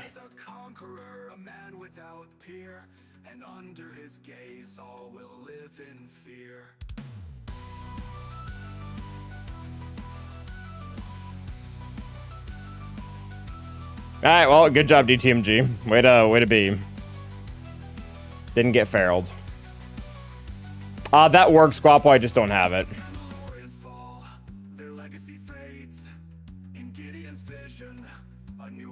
Yeah, so I think it's just Django's turn. I don't think it has to be... He doesn't have to be the one getting the hit. It's complicated because pretty much all the anti-revives, they all have like a different clause. Yeah, on his turn. So if he goes and like he doesn't get the kill, but everyone else assists and that gets the kill, it counts.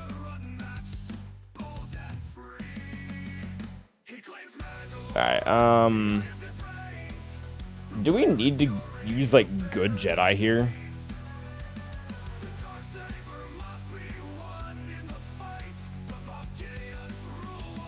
I kind of don't think we do, because we don't even really need the ignore taunt. We just need them, they just need to be able to target a character that they won't be able to hit well. Honestly, that's probably fine. That way I can save these guys for something else. Where's my basic? Oh, awesome. Perfect.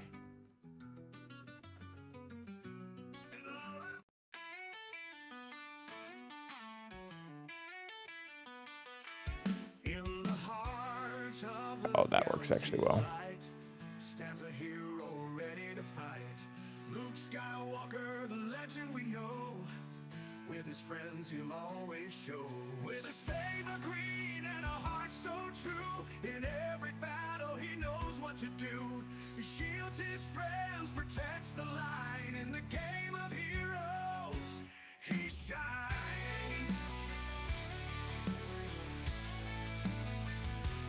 Luke Skywalker, the leader we need, guiding the way, taking the lead. He can take it all, stand so tall. In every battle he won't fall.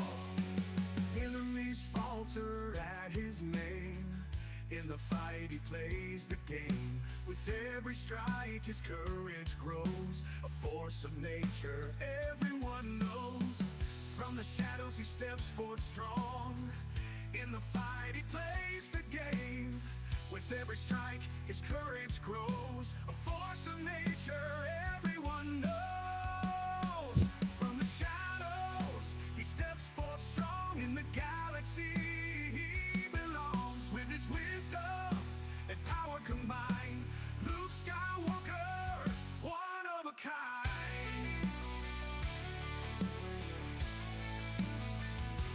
Luke Skywalker, the leader we need, guiding the way, taking the lead. He can take it all, stand so tall. In every battle he won't fall. With every fight, his legend grows. In every battle, the victory shows. A hero, All right, how's that? That's serviceable. with the ultimate plan. I've rolled it a few times, July. I haven't really chased it though.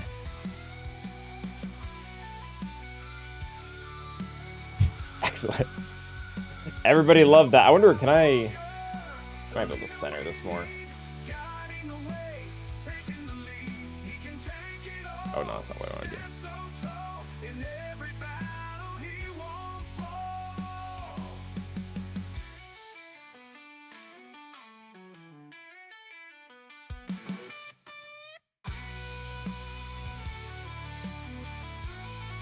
Yeah, there we go.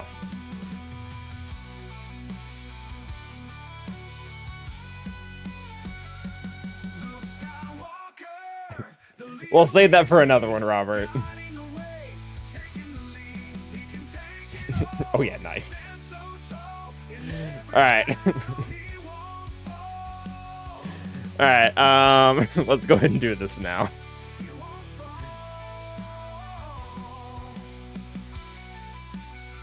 Honestly, Hoda is low-key bad for this battle, but hopefully, Yoda will make up for it.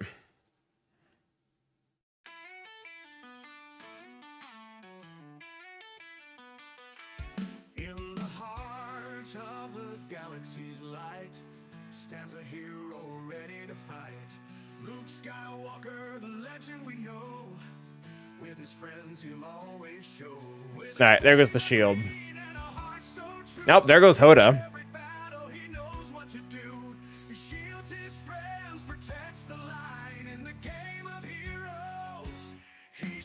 Oh crap, he was frustrated.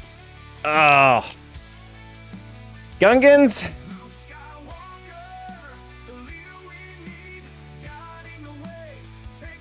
Yeah, mistakes were made. I'm not gonna be able to get through him now. Oh, that sucks. Oh, there goes JML the Gungans. That's what I get for trying to use a budget counter. Or budget comp, I should say.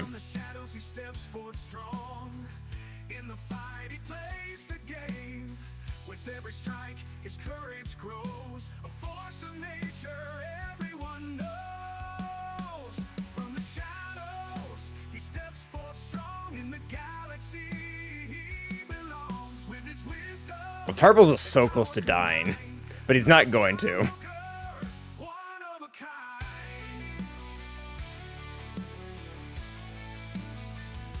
Oh, come on, Tarples. Oh, come on. He had no protection. Alright, I didn't want to have to use the good Jedi. Now I'm going to have to use the good Jedi. Luckily, I don't think he has the good Omicron for Jar Jar. Like, I think we can actually still stun him.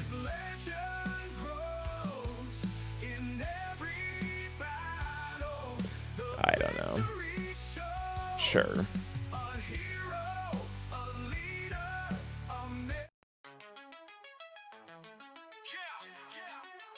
Yeah, I should have cleansed that first. Gosh, Calvin. From the ashes of Braca, his story unfolds. A Padawan hunted with secrets untold. Order 666 struck, his master fell fast. Jaro Tapal, sacrifice carved in the past. Hiding in shadows, his saber once broke, but the fire inside him refused to choke. Fighting the Empire, their power runs deep. Yet Cal's resolve never falls asleep. Oh, Cal Kestis, you rise through the fight. A Jedi survivor, burning so bright. From Braca scrap to the I don't really think I want to do an AoE, so I might just do this again. while clapping Night Sister cheeks.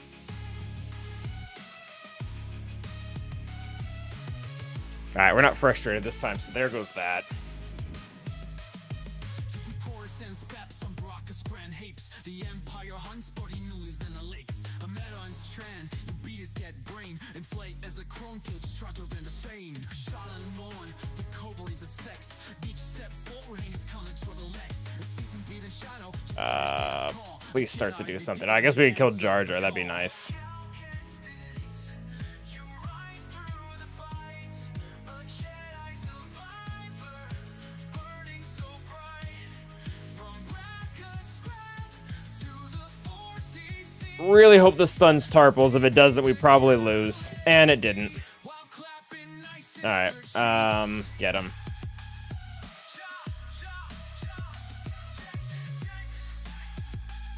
Oh, thank goodness. Okay, this is gonna work. Jara's voice in his head, boy never relent. Turn the Padawan's fear into focus unbent. Order fell, the galaxy burned, no choice but to flee. But he mastered his demons and reclaimed destiny. Poncho whipping, saber zipping, foes dropping. Say, if you guys could counter, that would be cool. They're facing their demise. Empire's dogs on his trail, but they're all gonna fail. This ginger Jedi's got more bars than Alright, good job, Jedi. What's up, Ragan? How you doing? Oh, Thanks, Josh. Kestis, you rise through the fight. Yeah, if you store the generator, it comes back. Yeah. Alright, that was good. Back wall looks like garbage. Gosh darn it, that sucks. Okay, so we're screwed now. Both his back wall and his top wall are soft as all get out, and we failed 3 battles here.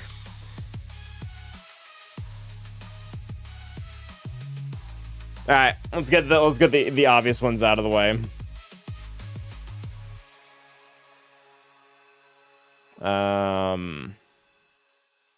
Boba, get in there. Go do Datacron things.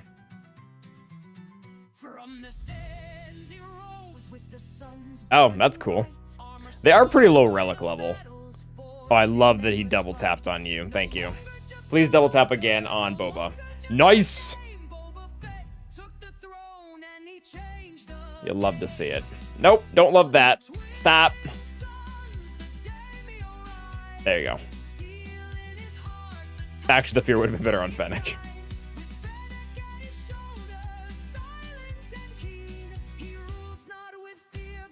And didn't double tap Boba.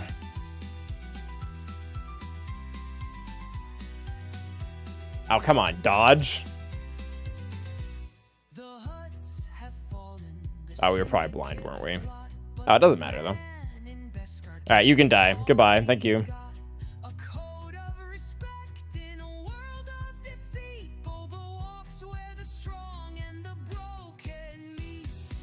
All right, you're gonna die real easy. I almost want her to. Can she die? I kind of want her to die so she'll come back with full health. Nope. Never mind.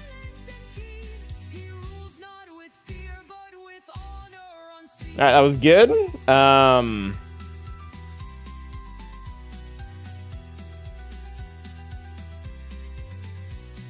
Yeah, that jab. That's always been really buggy. That's always been like the if you can always kind of bypass it if you just don't click really fast. All right, I think Gas is asking to be mauled.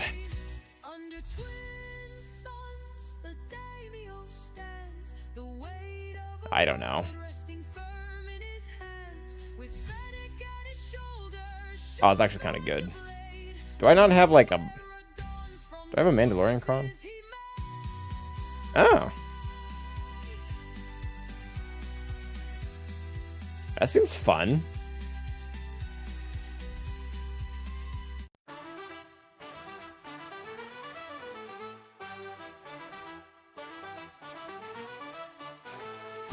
Thank you, Reagan. I honestly don't know if I should just gone all in on him. I have no idea if that was the optimal thing to do. Oh, he sat anyways. That's hilarious. Everyone just kills themselves. All right, is he gonna get a turn? Oh, we all have tenacity up. Oh, this is actually a pretty good cron for the team. All right, good job, Gar. Oh, that was crappy banners. All right,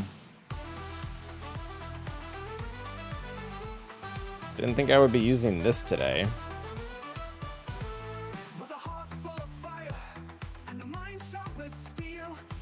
Sure.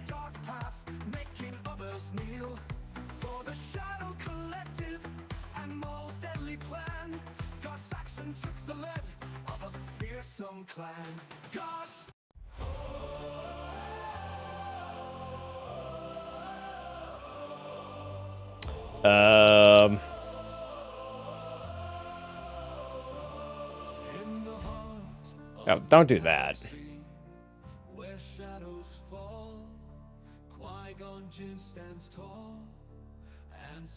Yeah, that's exactly how that always goes.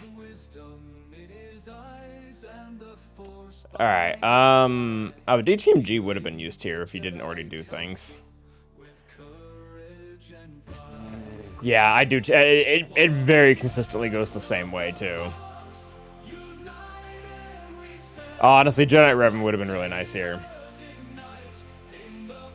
I guess we can use CLS here. He doesn't have Tuscans.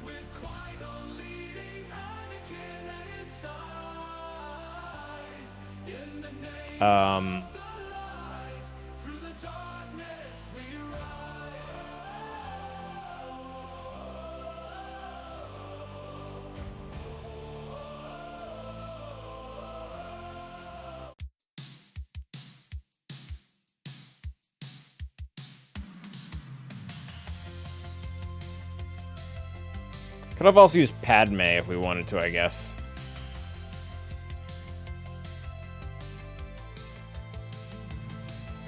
That typically gets better banners than this does.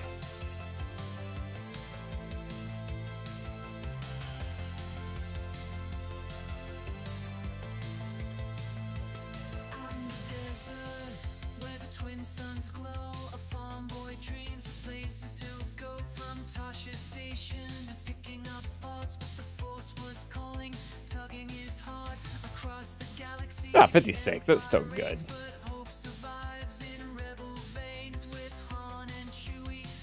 Alright, so we got 4 teams, 6 teams.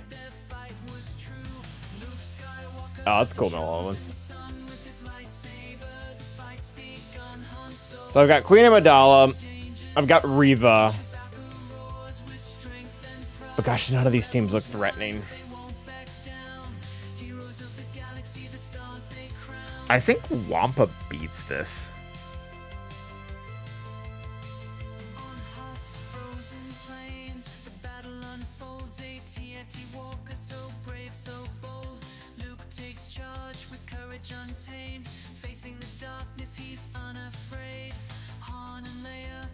I think it's just a really long battle.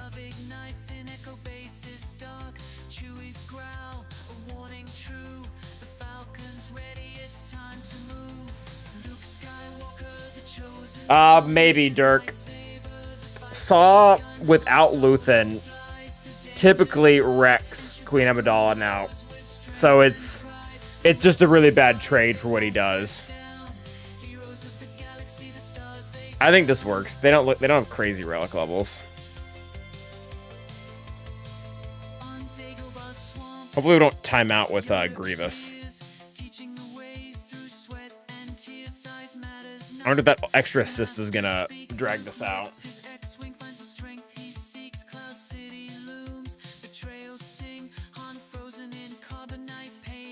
Yeah, it's because of Datacron, exactly.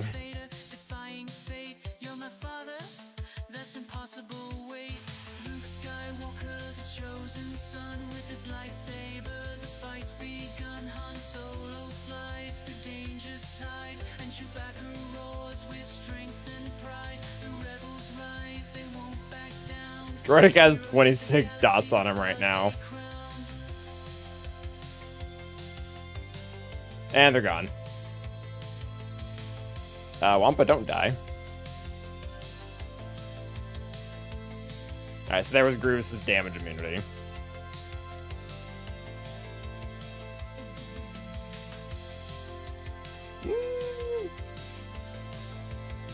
I think Wampa's gonna eat it here, guys. Oh, that was a lot of health steal. Wow.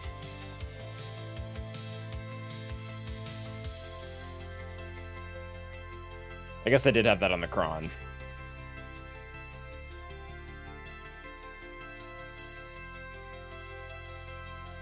So as long as they can't one-shot me, they won't be able to kill me. Is that right?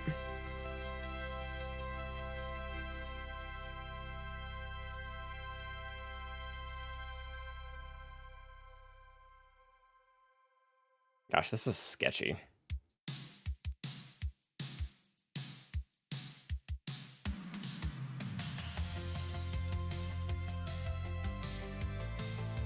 Ugh. I'm just gonna basic for the heal. Yep, back to 100%. That's pretty nice, actually. Yeah, we might time out here.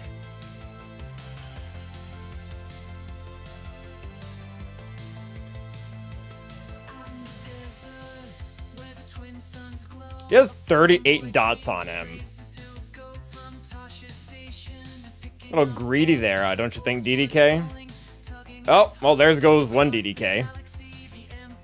I think we're finally starting to get through Sortie here, too. Oh, we are definitely getting through Sortie.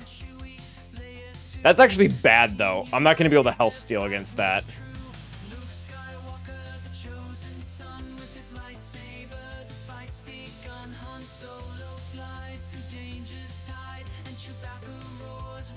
Oh, it's bad.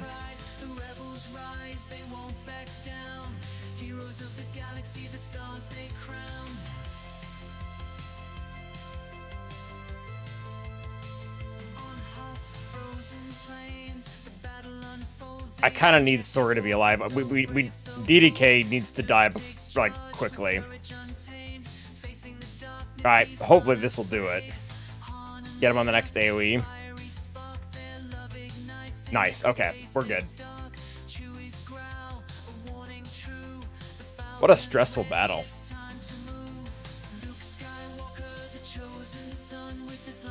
Also, we didn't play the Wampa song. Woo!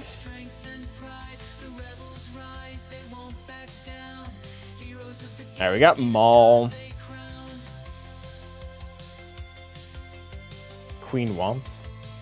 On Dagobah swamp, Yoda appears, teaching the ways through sweat and tears. Size matters not.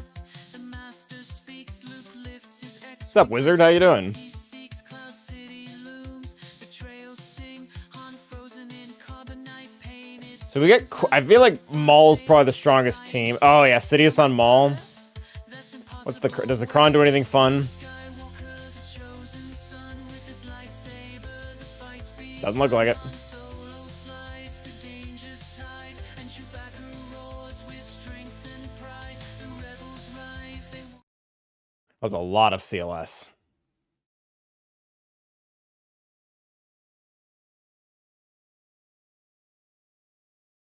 Quite a bit Vertigo. You missed us crashing out a few times on Gungans, which is funny, all things considered.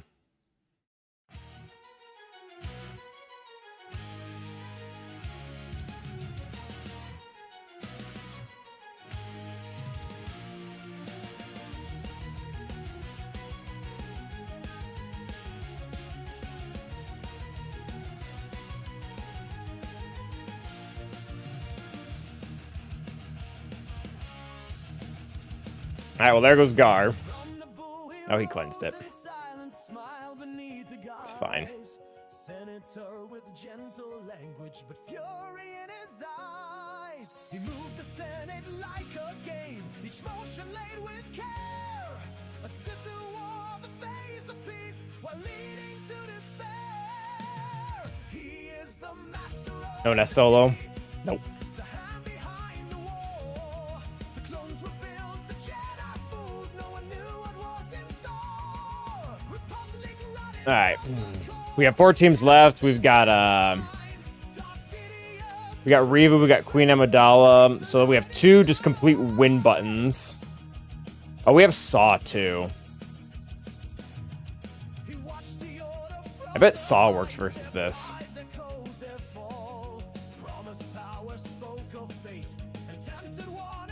Maybe not. That was protection modded.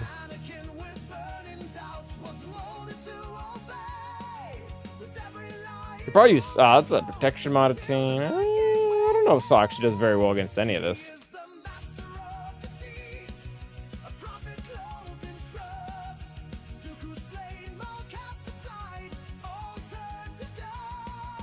This team really should be a freebie.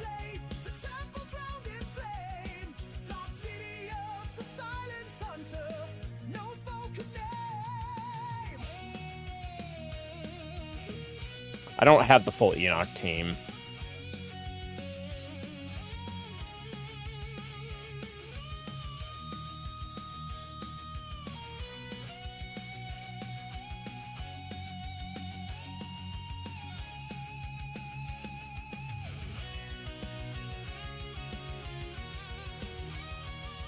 Honestly, this shouldn't be that big of a deal either. Just take something that doesn't have a lot of debuffs.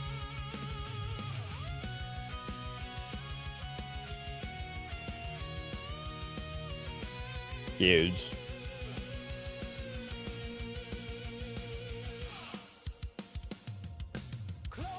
I bet they don't handle Trench Dooku well.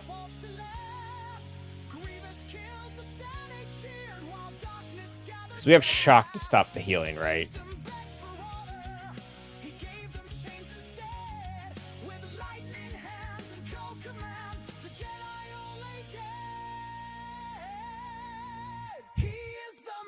See if ouch debuffs or MM debuffs work.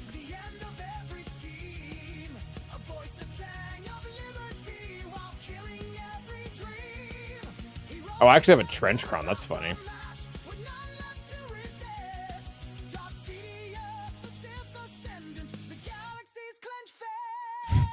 I don't know what you're saying, Vert. I'm gonna make them hit Dooku, because that seems fun.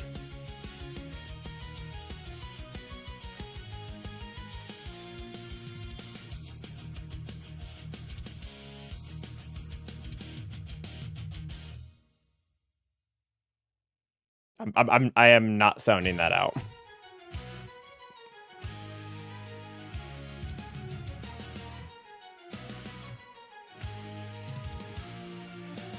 Not really want to get countered, but whatever.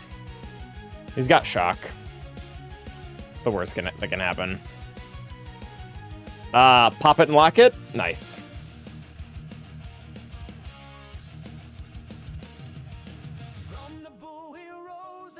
I definitely don't have a trench song, so. Solid mill kills if you hear. Is this Kyber 1? Absolutely.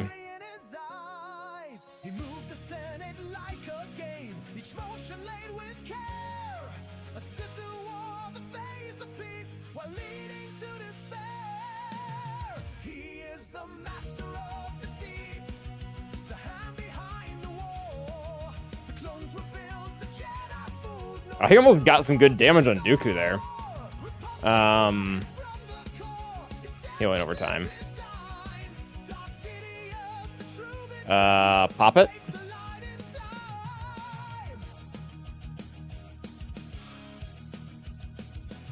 All right, so now we have 2 get out of jail free cards versus 3 teams, so we just have to beat something else. Honestly, this Bad Batch team looks so bad.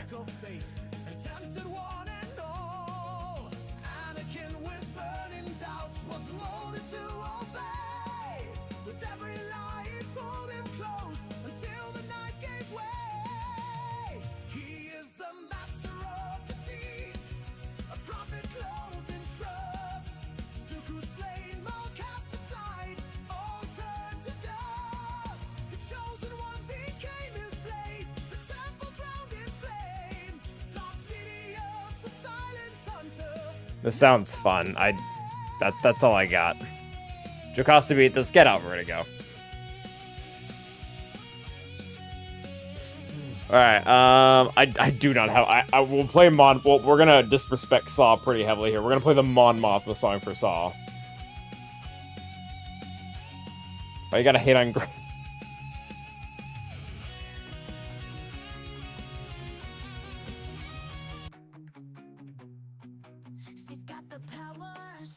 Yeah, I want Reva as the win button for the other teams. All right, everyone dies.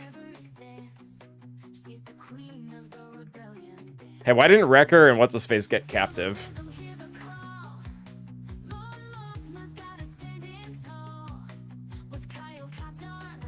She still got captive. Not against Queen anymore. He didn't place her. I was joking, but thank you. All right, so we've got Reva and we've got Queen Amidala. Do we care? Who's gonna be? Honestly, I think Queen Amidala. Who's gonna be able to tank Jedi Anakin getting pissed more? I'm not worried about this. Who's not gonna lose their sides? Or can we stun them? Could ability block him. We have 2 ability blocks. We'll do that.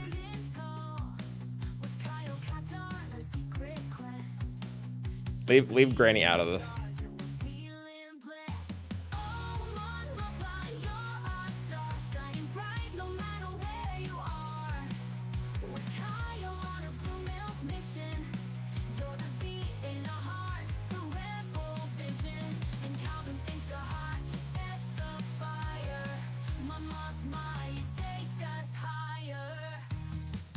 You know what? Screw him. Just die.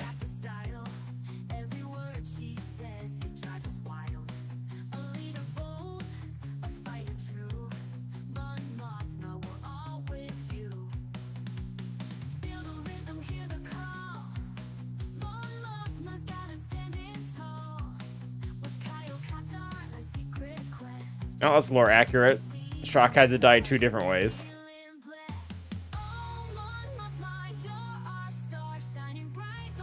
I love the little twirl he does.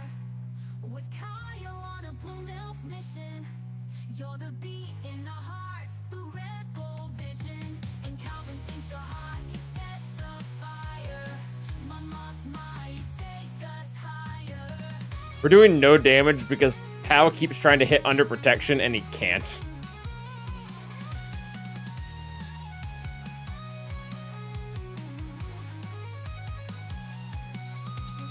Alright, goal here is to have an ability block on Jedi and Anakin for when we kill, what's his face?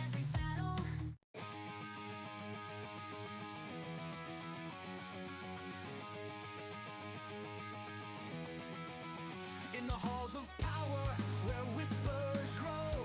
Alright, mission achieved. How about another one? Strikes with a mighty blow. Servants of the Empire. Blades ignite. Get that back. Jedi in the dead of night. The Grand Inquisitor, cold as the void. A temple guard once now all destroyed. His crimson blade cuts through the lie.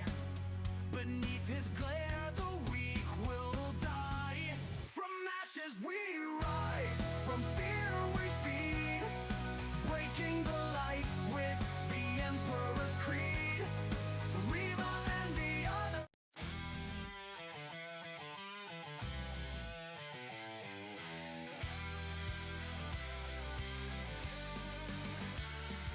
From the depths he emerged, a storm set to rain, a villain, a conqueror, unbound by chain. The force bends to him, both fierce and sly. He's the lord of the Sith, pulling meteors from the sky.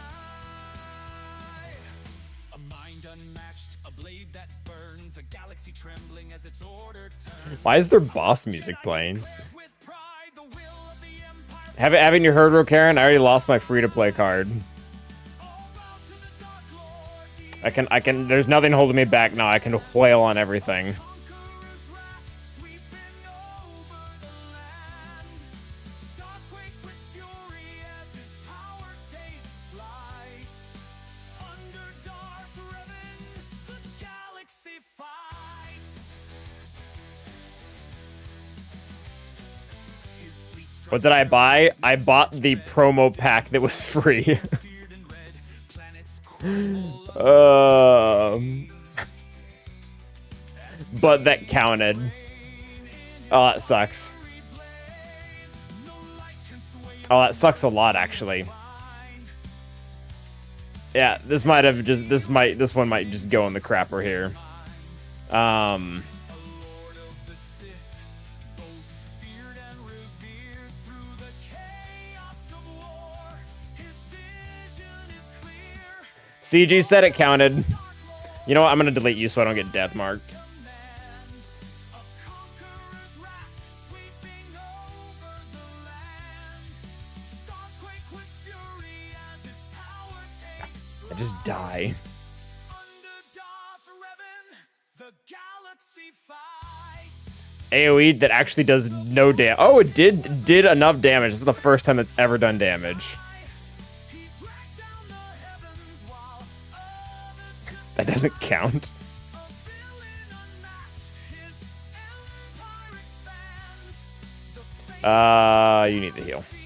rests in his hands.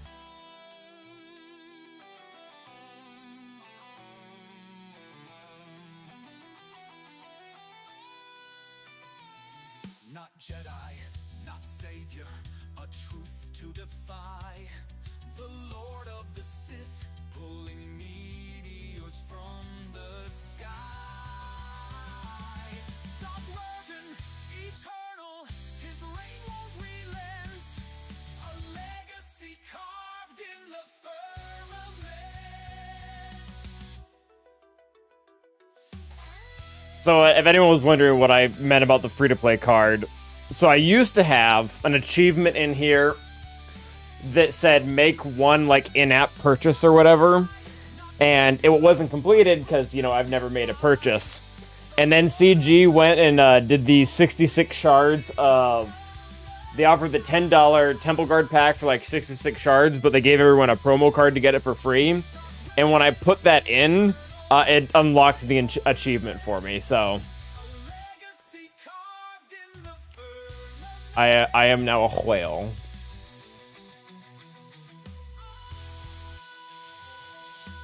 Alright,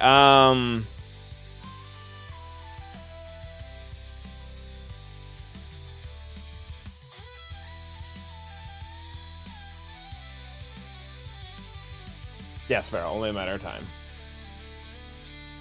Did I know it was gonna get the achievement taken away? I did know it was gonna get taken away, and I filmed it happening. So that was fun. I wanted my 66 shards, though. I think I just take you.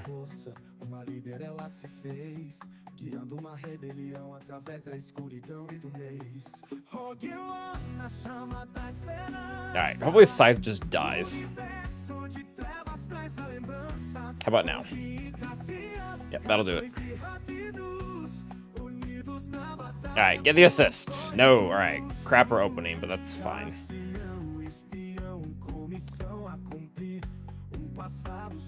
About darn time, our cap.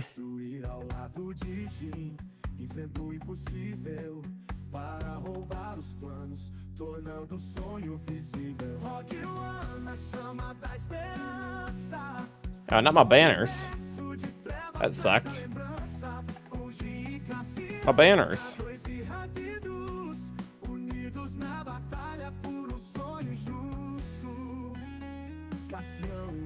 I don't even know what these do.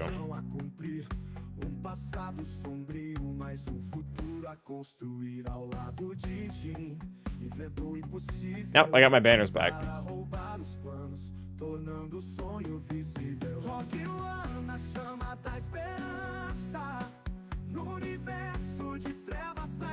Funny event starts tonight?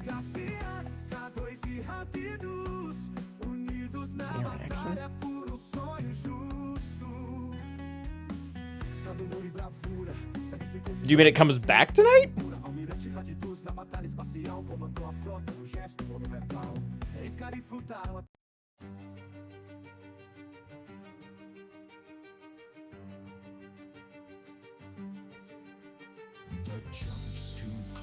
Sorry, Marauder. Okay.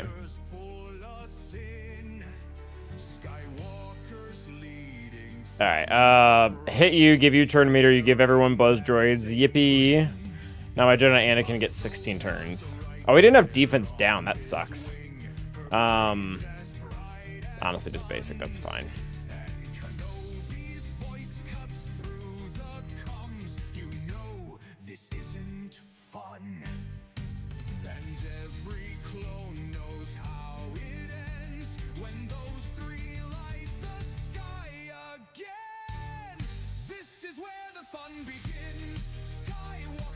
Flow to cleanse the buzz droids.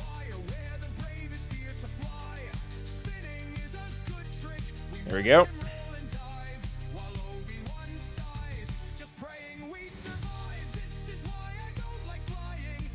Yeah. Alright. You're the real Slim. Oh, crap. There comes Spy. Don't ruin my day, Spy. And, of course, they get Anakin. Of course they do. Basic here. That'll kill him, and it'll allow Anakin to hit him. Okay. I don't know if I want Anakin. I want Anakin to get that hit. That over there. Ooh, buff immunity. Yes. Nice.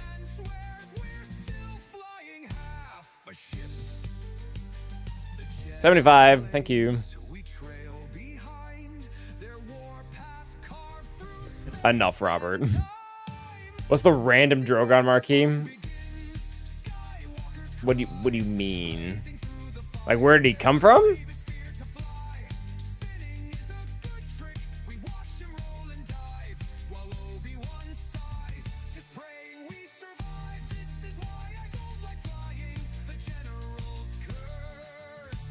You have to go back and read the initial marquee post if you're wondering, like, why they made him.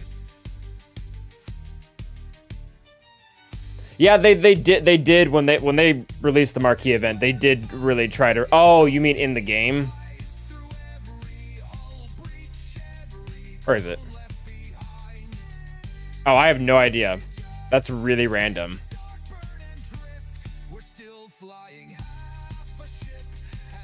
That's really weird.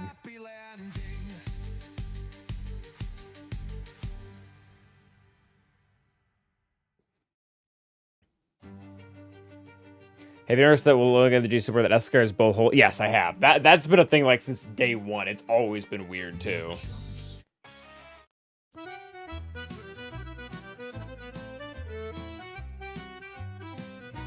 Oh, the credits shine like stars so bright, and I'm the one who claims I'm right. I see a deal, I smell the gold. If it makes me richer, I am sold. Joke's on you, Karen. I already have a pirate song. But if there's profit, I just might play. He used to be on defense more commonly before he just started being the only option that kills like everything on offense. Every GL, really. We are pirates, we don't know what that means. Just take the credits and flee the scene. I think I should probably be buying one of these. I think I'm getting... Empire, the Jedi 2. I play all Yeah. sides. What else is new? A blaster, a ship, and a big attack. But always leave a way to go back.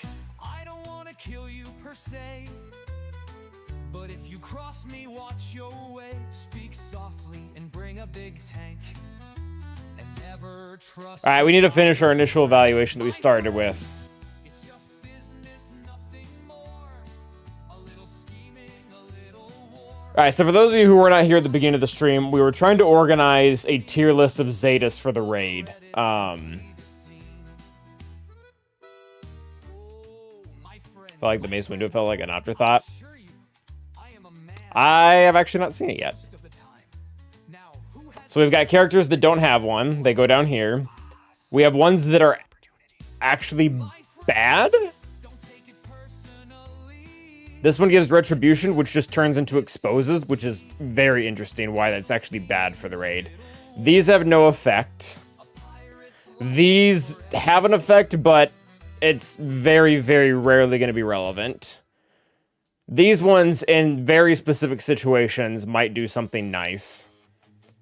These are okay. Probably not like game breakers, but they're you're going to see a difference.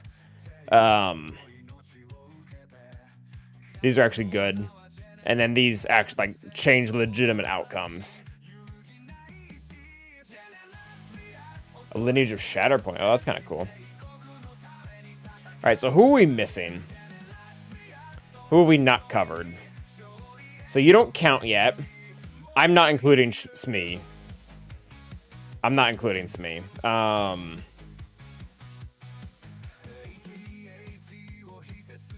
Is that a part of the Zeta?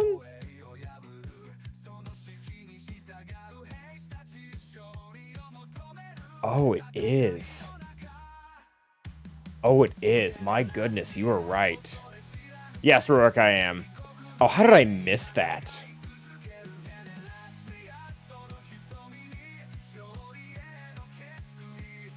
Well, I don't feel that bad because I still recommended it as the most important Zeta in my video. But still, that's huge.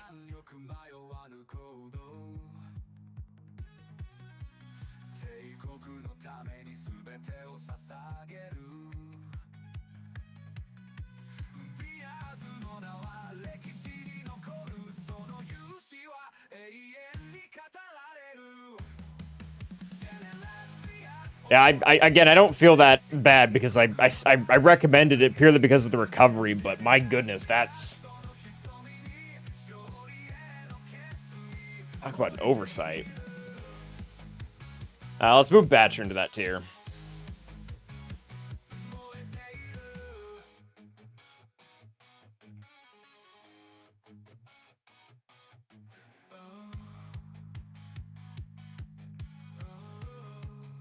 I think this is for his leadership.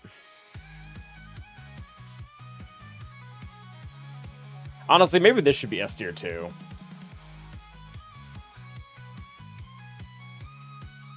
A tier still pretty much implying that it's very important.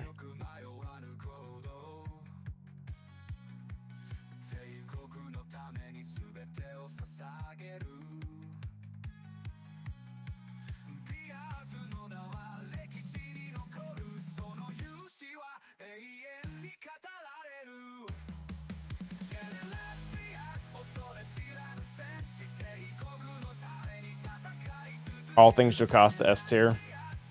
Vertigo, do you have a type?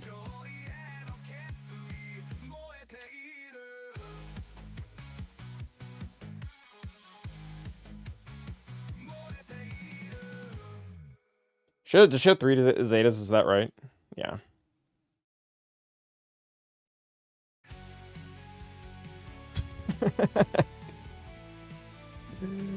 I think 2 is S1 lower. What do you mean 2? From the ashes of a shattered world she rose. Heart of a warrior, grace in her soul. Standing strong where others fell, a rebel's fire, they knew her well. They kept Yeah, so it's her basic that's a Zeta. kept her hope while others choked. Aren't you a little short for a stormtrooper? She'd say, then grab the blaster, led the way. I mean, that seems A tier. That seems good. What is this? Torn seas, fighting for justice, facing the dark Yeah, it's all rifle mode, isn't it? love in her heart. She called him a scruffy nervadur, still let him in. Saw past the rogue, fought for the win. Led the charge on the forest moon. Took down the shield, struck the empire's doom. She told him straight, I am not a command. Honestly, the foresight turn deflective ward is really good. From hot to Endor, she paved the way. Guided the fight, never led astray. Princess of Alderaan, born to lead. Yeah, her unique looks actually... This looks really good. She's immune to protection disruption, which I guess we don't care. Whenever a Jedi Vanguard ally uses a special ability, reduce the cooldown if it does not exist by 1. So that's good. You know, that's pretty critical. Him more than words could say, even when darkness called his But I like this. Whenever she or an enemy gains foresight, dispel it, and she gains deflective ward, which can't be dispelled. Like, that's good. Because what is it in the She knew the struggle, the price of the fight. Saw her son fade into the night. Yet through the storm, she still whenever foresight or retribution is dispelled, the enemy is exposed for 2 turns. Actually, maybe that isn't good.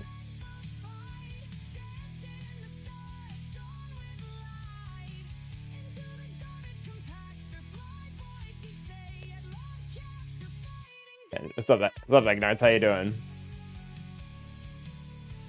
I had that glitch happen a few times, and she did eventually die. I don't remember exactly, but we were doing it on stream, and she did eventually die. Also, Agnards, you gotta, it definitely does not seem intended. It feels like they specifically wrote code that for anything that was just 1 wave, and then she got put in something that has a lot of waves. Like, I definitely could see it getting changed. At any rate, that part in a Zeta, so we're really not evaluating it right now.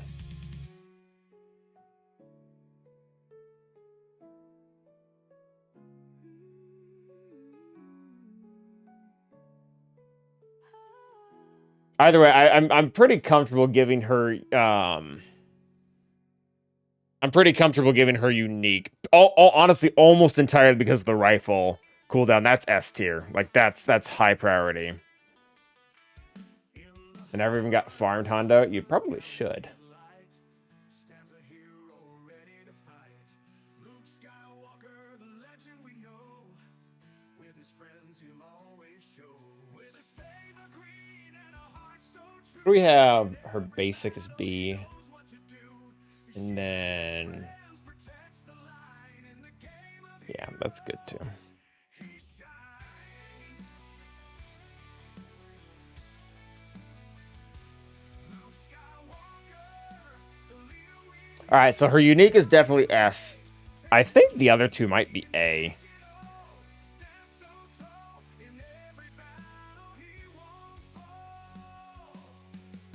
Like, it does a bunch of cool stuff. at his name. In the fight he plays the game. With every strike his courage grows. A force of nature everyone knows. From the shadows he steps forth strong. In the fight he plays the game. With every strike his courage grows. A force of nature everyone knows. From the shadows he steps forth strong. In the galaxy he belongs. With his wisdom and power combined, Luke Skywalker, one of a kind. Luke Skywalker, the leader we need, guiding the way. All right, so we did Jocasta. So who are we missing right now? Is it the two new Jedi vanguards? Oh, just them. Gosh, do I want to rank maces? I probably should. I mean, everyone who has them already has all three. Like,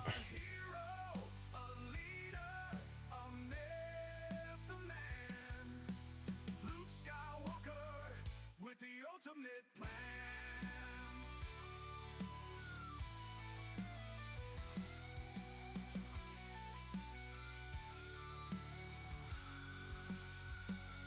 Luke Skywalker, the leader we all right, so we need to look into these three. Temple Guard only has one, so that'll make things easy.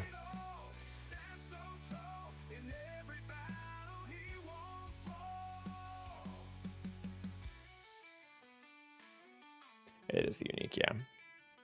For each relic amplifier, they gain additional critical avoidance. 10% defense. These values are doubled while Temple Guard has critical avoidance up. That seems like really important. Luke Skywalker, the leader we need, guiding the way. So, like, let's say you're doing just the Relic 7 tier with him. He normally has critical avoidance up, which I think is 50. So he's at 60 base, essentially. And then he's getting an additional 5% per relic level, so that's what, 35 doubled, so another 70. So he has 130% critical avoidance. You probably want to have a crit avoid air on him.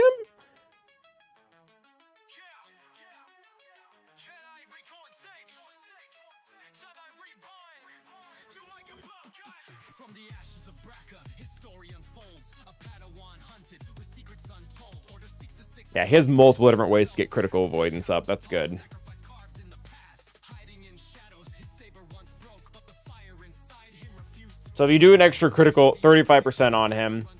Yet Cal's resolve can you stop them from critting?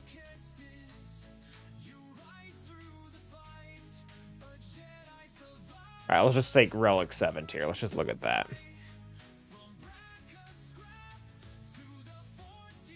Did they? I thought they gained. Oh, did they? Did they take away the critical chance on these higher tiers, or did they just not say it? That's gonna really bug me. Did they just not say it?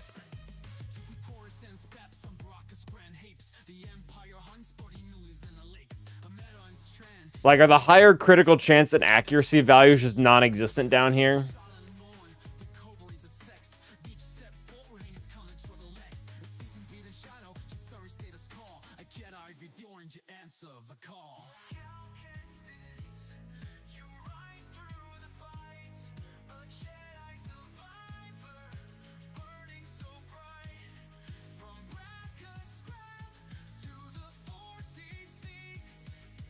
Either way, I think we're still ranking that one high.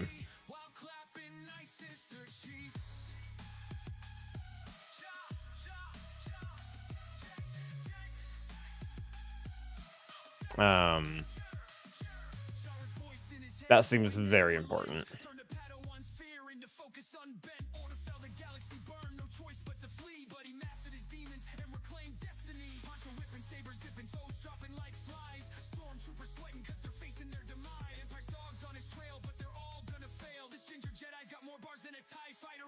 All right, hers are on the unique and the special.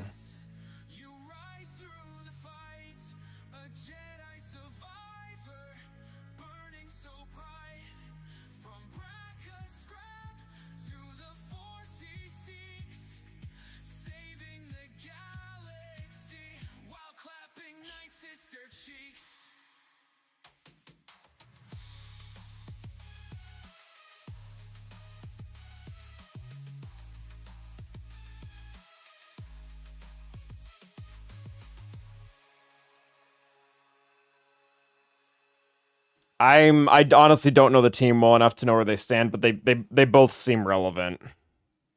Would anyone like to comment otherwise if these are bad?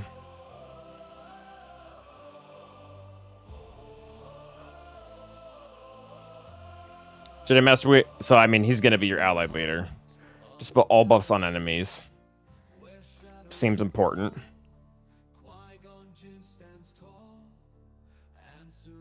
Foresight, I guess that gets dispelled. But she gets turn meter when it's dispelled. And he gets protection up. I mean, that just seems... I don't know if S tier is the right category, but it seems really... The dispel of all buffs on enemies, that seems really good.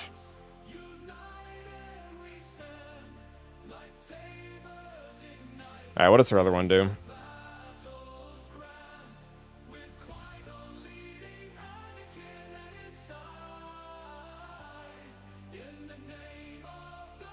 That also... critical damage, I guess, isn't that important. Yeah, advantage.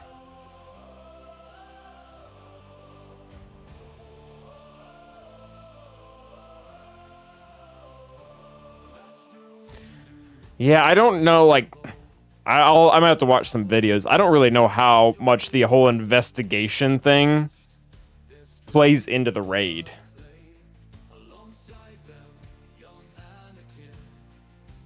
Because if it does, then that seems important. If not, I don't know. All the like, advantage and other things, they do not seem that important. You can't really crit most of the time.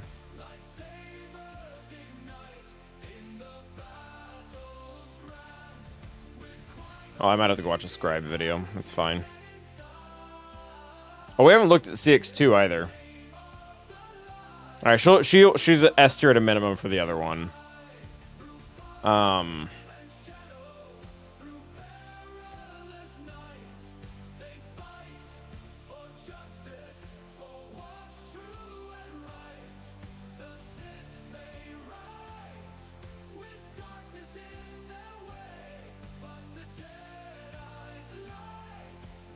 His are on both uniques. Oh gosh. What, another Empire ally is active, because that's going to be everything. Ignores taunt effects, so that doesn't matter. Whenever he's an ability against the same targeted enemy that he did in the previous turn, he gains critical avoidance and potency. Seems good. And all other Empires recover. That also seems good.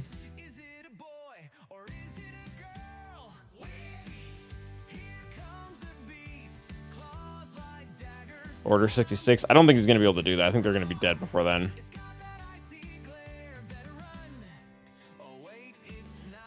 I mean, the health and protection recovery seems good. I feel like that's not essential. That's probably A.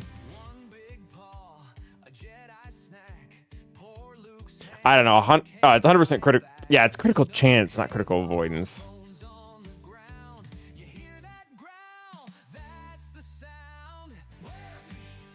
Yeah, this seems like A tier.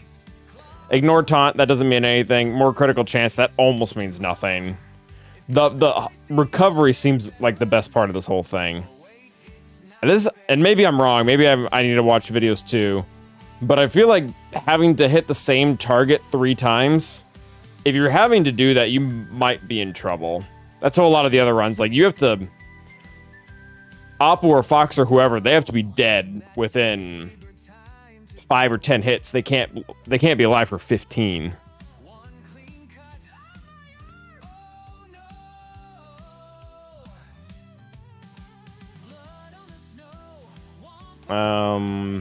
That was this one.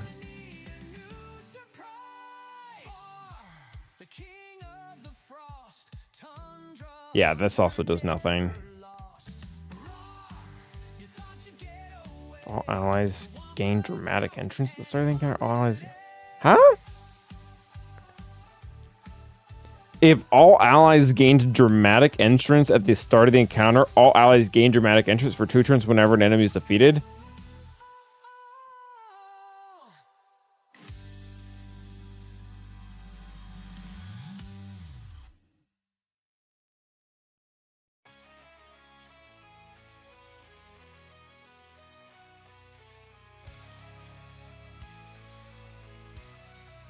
Where is who gives dramatic entrance? Is that Oppo? Oh, Oppo's Vader's fist. Okay. And that's probably only if at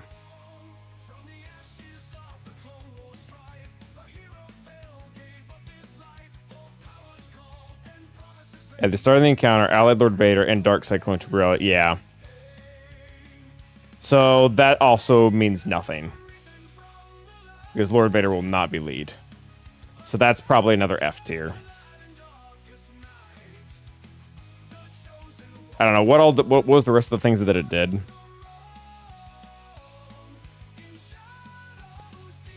Yeah, ignoring taunt effects, useless. Instant defeat immunity, useless. Yeah, this doesn't turn on at all.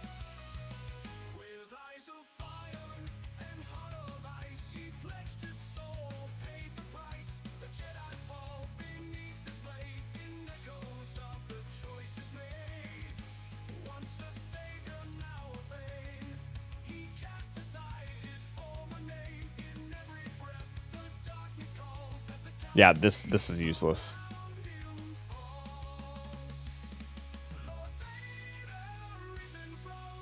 I think the other one's probably A tier.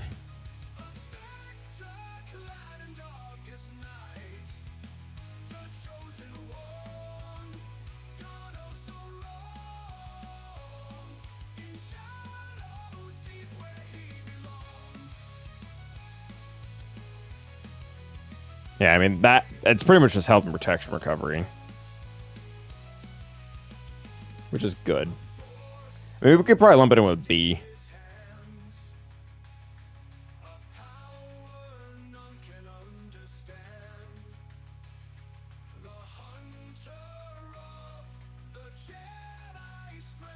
I need to watch a video first. I need to make sure the Order 66 that he can apply isn't relevant, because I'm just kind of guessing that it isn't.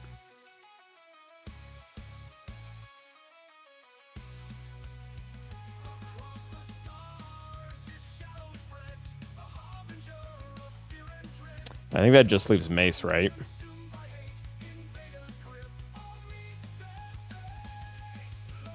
Yeah, I'm not doing you yet.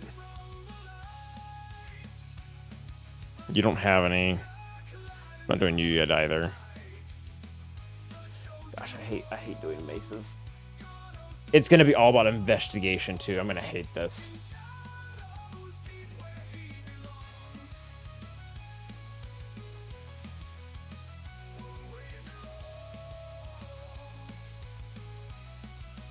Yeah, if the target enemy was revealed this damage. I almost don't know enough on this. I might need to message Scribe or someone.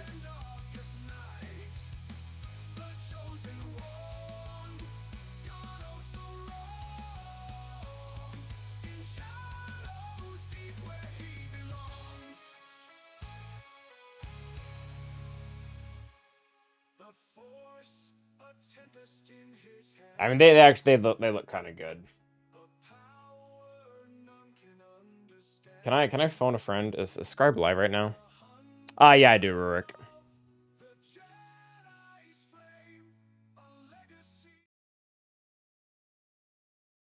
Is Scribe live right now? Does anyone know? I guess I could check. Yeah, he's live. I'm gonna call him.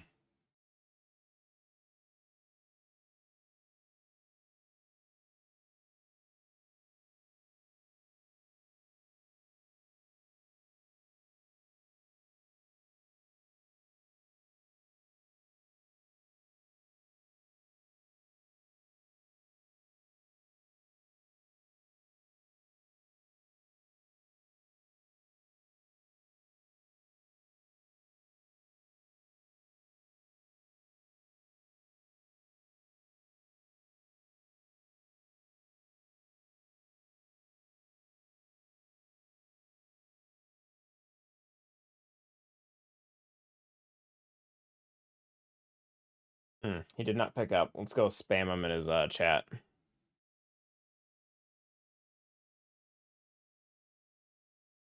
Oh. He's talking. Look at he's having tribe talks. I don't know if I want to interrupt that.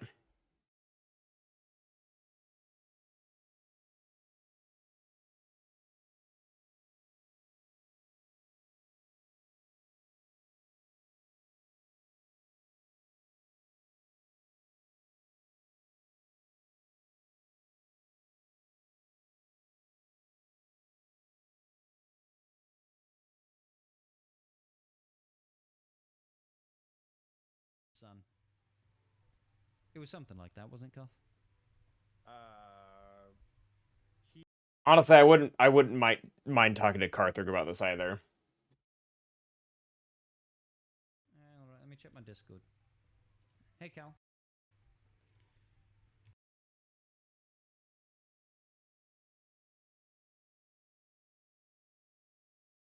He'll call us in 5 minutes.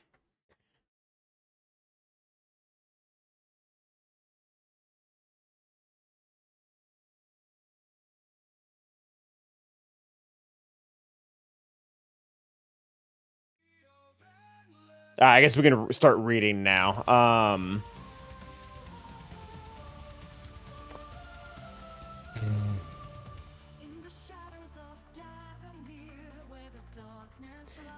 mean, these all, like, this seems like S tier.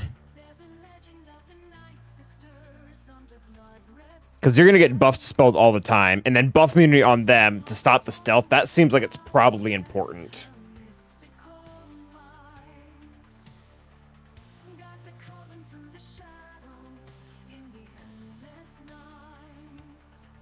Honestly, blind sounds important too.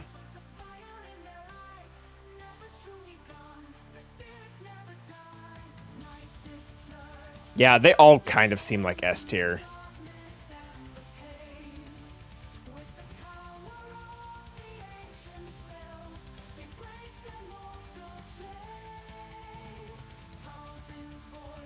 We'll confirm that. I think the ones that we're most curious about.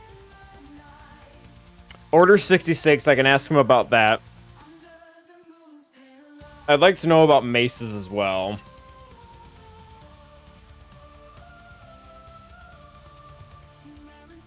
And I think one of Depa's we were questioning a lot too. Not the Dispel one, this one.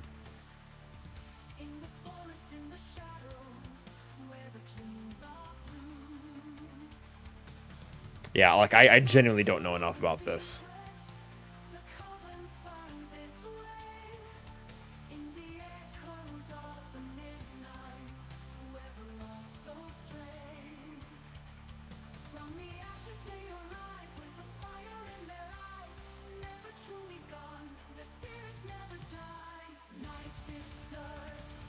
What's up, Robbie? How you doing?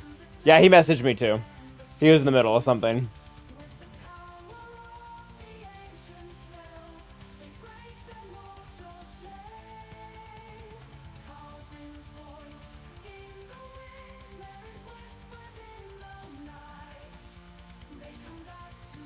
Yeah, so for Mace, I already have I already have Oppo done.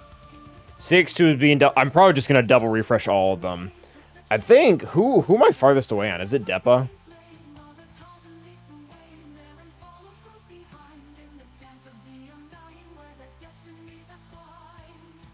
$39 out of 85. 60, yeah, so Depa's gonna take the longest to finish.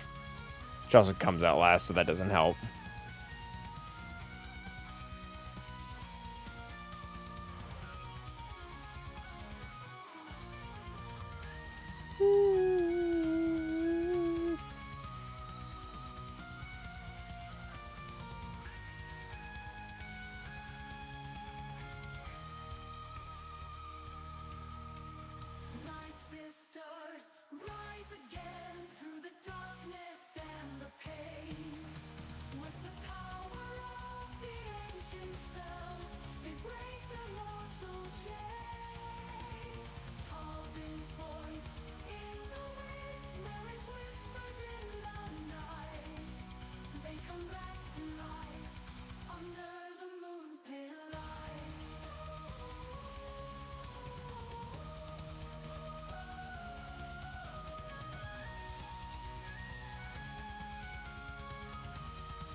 Run to mace with TG, FTC, anyone who easy counters. Both C and Riva handle it really well.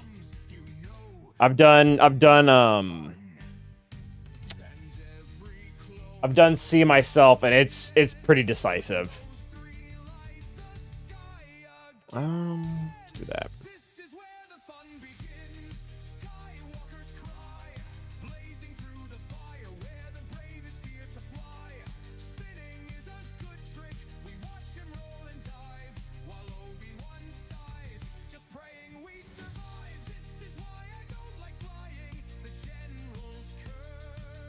All right, who's gonna win? JMK, Cam, Hodocron, or JML actually with Hodocron?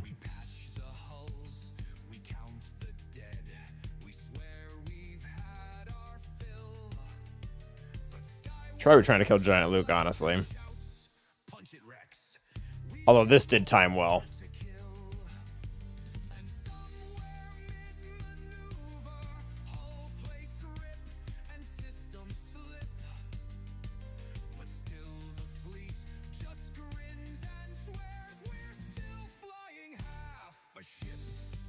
All right, let's kill the one we're supposed to probably start with, which is Luke.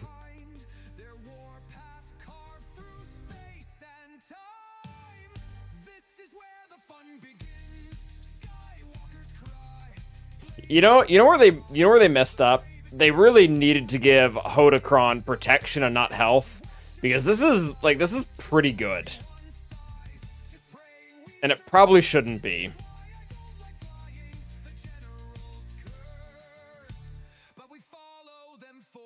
Ooh. Oh, that stun actually sucks a lot. Let's get you out of there.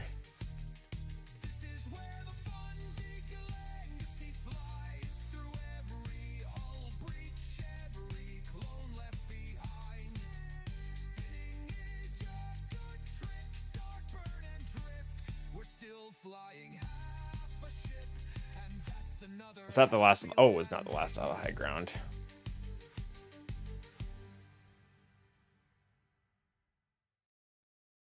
Yeah, just kill him. Nice. Oh, Scribe's here. From the depths he emerged, a storm set to rain, a villain, a conqueror, unbound by chain, the force bends to in both. Scribe is the time. Are you calling me? You are calling me. What's up, my dude? Hey, buddy, what's up? How you doing? Let me turn you up here real quick. All right, what's up? There we go. Sorry, I did not realize that you were in the middle of a call. I know you're a very busy man. I'm so in demand, Calvin. So in demand. How you doing? Are you okay? I'm doing really good. All things considered. I do have finals due tonight that I'm gonna have to jump off here soon and try to tackle. But all things considered, I'm doing pretty good. Good. I'm happy to hear it. What is this team you are facing right now? I've got stream delay, but I'm so confused by both of these teams. This is just me dinking around in arena. I've been running JMK Hodocron, and someone has a JML Hodocron in there, and I've been curious, like if JMK, even without Cat, is like performing better than JML. And I guess this isn't, the best way to do that, but still, like it's pretty nasty. I was seeing the Ezra there. I get it, probably because he's like, I want to turn meter swap with Luke or some stuff. Not JML. Yeah, I assume he had Jedi Knight Luke at some point. Yeah, he did. Okay, yeah, so he was just looking to turn meter swap. The AI is dumb with JML. Just 100%. Yeah, it doesn't know how to get the 14 turns or whatever with Oh man, that's that so much sucks. fun. Yeah.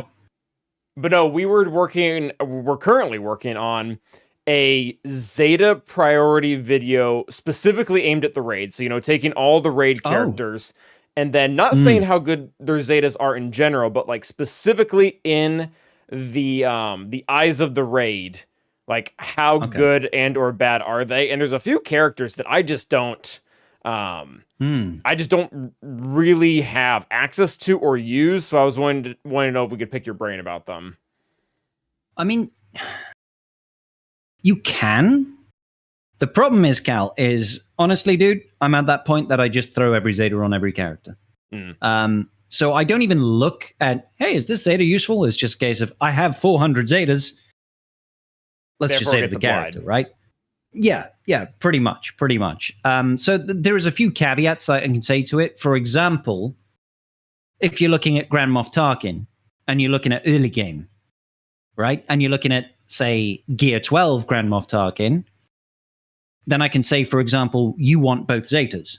Because you're, one, not going to have the damage output, two, you're not going to have the survivability to try and survive tier 0 300k points, right? But that doesn't necessarily help people in the mid game who might have R7 to R8, maybe R9 Tarkin type thing. So I can try and help, but I'm not sure how much. What in particular were you hoping to get advice on?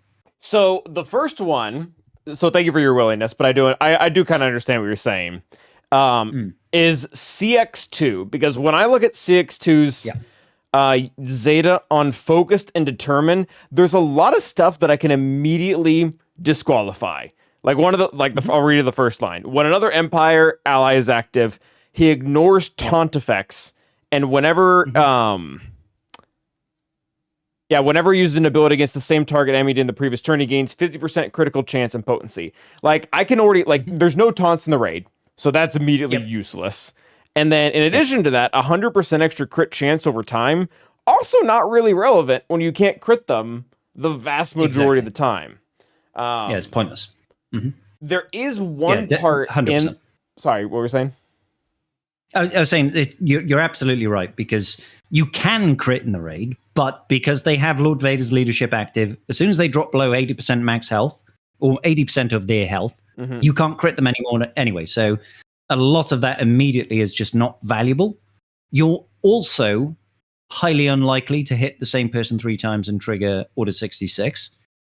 So that's exactly what I wanted to ask, because in my I'm not using the team, so I don't know this. But in every other team that I use, whether it be Bad Batch or Keller on Beck or whatever, if one of my characters has to take 3 consecutive turns hitting the same character, I've already lost. Like, if it takes me 3 full turns for every single team member to kill Fox, I'm done. So I've done hours of testing on this. In particular, because I've managed to come up with a team split, right, for the raid. One is you can do Tarkin with Scorch. Yep. At R9, duo, max points. Wow. Right? Okay. So I was like, let's take the rest of the clones and build a team. Immediately, the character that comes to mind is Shakti, because she's got clone synergy. She can pass bonus turns to clones and call a mass assist of all clones, right? So I'm using a team currently that I'm trying to figure out. Plo Koon lead, because he can dispel stealth, and if he dispels stealth, well, everybody can dispel stealth, and if they dispel stealth, they gain offense up, and offense up is great. Extra damage output, right, for the raid. And as you know, with all of your testing, a lot of the linchpin around the raid is how quickly can we kill Fox? Yep. So that we can get dire fortitude, increase the execute stacks on Lord Vader, and also increase our own crit damage. So using that team, you can almost make it work at the 900k 1.2 mil. Like, it almost works. It works at the 600k, which is great, but not enough, I feel, for the stress that it involves in doing Tarkin solo, right? So in that scenario, what you can do with that team in particular, and this is where it comes back to full circle around CX2 and hitting the same person 3 times, is you can mod it so that CX2 goes before Shakti. You can have CX2 attack Apo. Then you focus down Fox. But you can pass the turn with the first special from Shakti back to CX2. And he can hit Apo. And that's 2 out of the 3 turns that you need to hit him. And because you've got Disguised Clone Trooper in your team, if you manage to get to that point that you get 3 hits on that one character, they get Order 66. And then all of a sudden, Disguised Clone Trooper is doing massive damage. right? And that immediately will destroy Apo. So finding that balance between bouncing between those two characters to kill both Fox and Apo very quickly is key to making that team work. However, it's very difficult to do in terms of modding and survivability in RNG, and it's not worth it. In every other scenario, you are never getting to that point where you're doing 3 attacks with CX2. It's not feasible in the raid. By that point, like you said, it's over. You've already failed. You're not getting 3 turns in a row. So yes, I agree. This Zeta in particular, in the context of the raid, is not valuable. It doesn't change the needle. Yeah, because the only other thing that I'm seeing that it does that even remotely helps is the 15% health and protection whenever you use an ability on his turn against a different target. Like that's it's not quite as useless as some of them like crosshairs that literally does nothing, but it's lower tiered for sure. Okay. Yeah. I think if it gets to the point that you're relying on 15% health and protection recovery, we're getting into margins here, quite slim margins of failure. I think usually it's a case of have you killed Fox quickly enough to clear through wave 1. Okay, so very much contrary to your opinion when you first came here, you were very helpful for this. Good. I'm glad I could help. Okay, that's good. And the Shock T team, that kind of excites me. That's really beating cool, the odds dude. with theory crafting here. Yeah, so I was messing around trying to figure out, because I can get it to work at the 600k, right? So I can score the 600,000, which for me in particular, as a late game player, has a level of benefit, right? Sure. Because I can max score, say, 3.6 mil with Mace. I can 2.7 mil with Keller and Beck, and then I can 3.6 mil with Tarkin and Just Scorch, which means I've got Bad Batch, right? And then my only other option would be, should we solo with Hondo or should we solo with Nest? Sure. You can't really make a team with those guys I haven't found one. Maybe you can. You can't really make those teams punch up above 300k. So I was like, if I've got these 3 clones, maybe I can make something. And 600k is nice, but if I can hit 900k, it feels worthwhile all of a sudden. Do you know what I mean? It feels like that's a significant, because I think that would bridge the gap and put me at a point that I would get like max personal score. Because I'm already hitting I'm hitting 10.9 before using the last team. Or something like that. 10.8 maybe before hitting the last team. So I could take the 300k from a solo and go up to 11.1. But if I can get like beyond that, maybe I start thinking about, I can take the Bad Batch to R7, gain an extra 600,000 there, and then combined I will be, in an area where I can get max personal rewards. But I feel like this is a very short-term solution to the raid, because I feel like as soon as we get a pirate team that's functional, it's not going to matter anymore. The novelty of it, like, I understand what you're saying about practicality, but the novelty of that is hilarious. Like, that is... Yeah. That's kind of really cool. And I do think that there's an element of viability and enjoyment there for the player base, where they're like, oh, hang on, I could just R9 Tarkin and Scorch and get 3.7. I don't need to R9 CX2 and Apo, and I don't need to R9 Disguised Clone Trooper. I can still have them at R7, and they can work with Lord Vader, but I can earn myself 3.6 mil in the raid with just 2 R9 characters. Yeah, so there is an element of value there. It just feels like a waste to me, because I've already got those guys at R9. I feel like I should find a place that they can get more points. Well, and I like it too, because one of my, and it's a critique, it's not meant to be a complaint, but one of the issues with like Jedi Master Mace Windu is you can get up the requirements for him, but if you did so at an inopportune time, you don't get the team. So I'm in a position right now where, gosh, God, 3, I think, so I have Bad Batch, I have Keller on back, I kind of have Tarkin clone started, but I'm using Hondo and Nest solos right now, if I remember correctly. So if I can pivot away from that, like, that would be good for my roster. Yeah. Yeah. Is this sorry, have you got your setup on the screen right now? So what do you do? That Tarkin team there, do you actually use Jocasta Nu in that team? Oh, so this is that's your Zeta. Sorry. This is for Zeta rankings, yeah. So these aren't okay. teams. Sorry, apologies. Yeah. No, you're good. Okay, yeah, no, and I agree 100%. Seeing Tarkin at the top there, yeah, he's probably the most valuable. Like, I think we have Tarkin at the top for his unique, and then I think his leadership we put at A tier. I mean, if you think that's wrong, feel free to tell me. It's very, very specific, because his leadership Zeta only holds value, in my opinion, if you're in two scenarios. One is you are very early game, you do not have relic characters.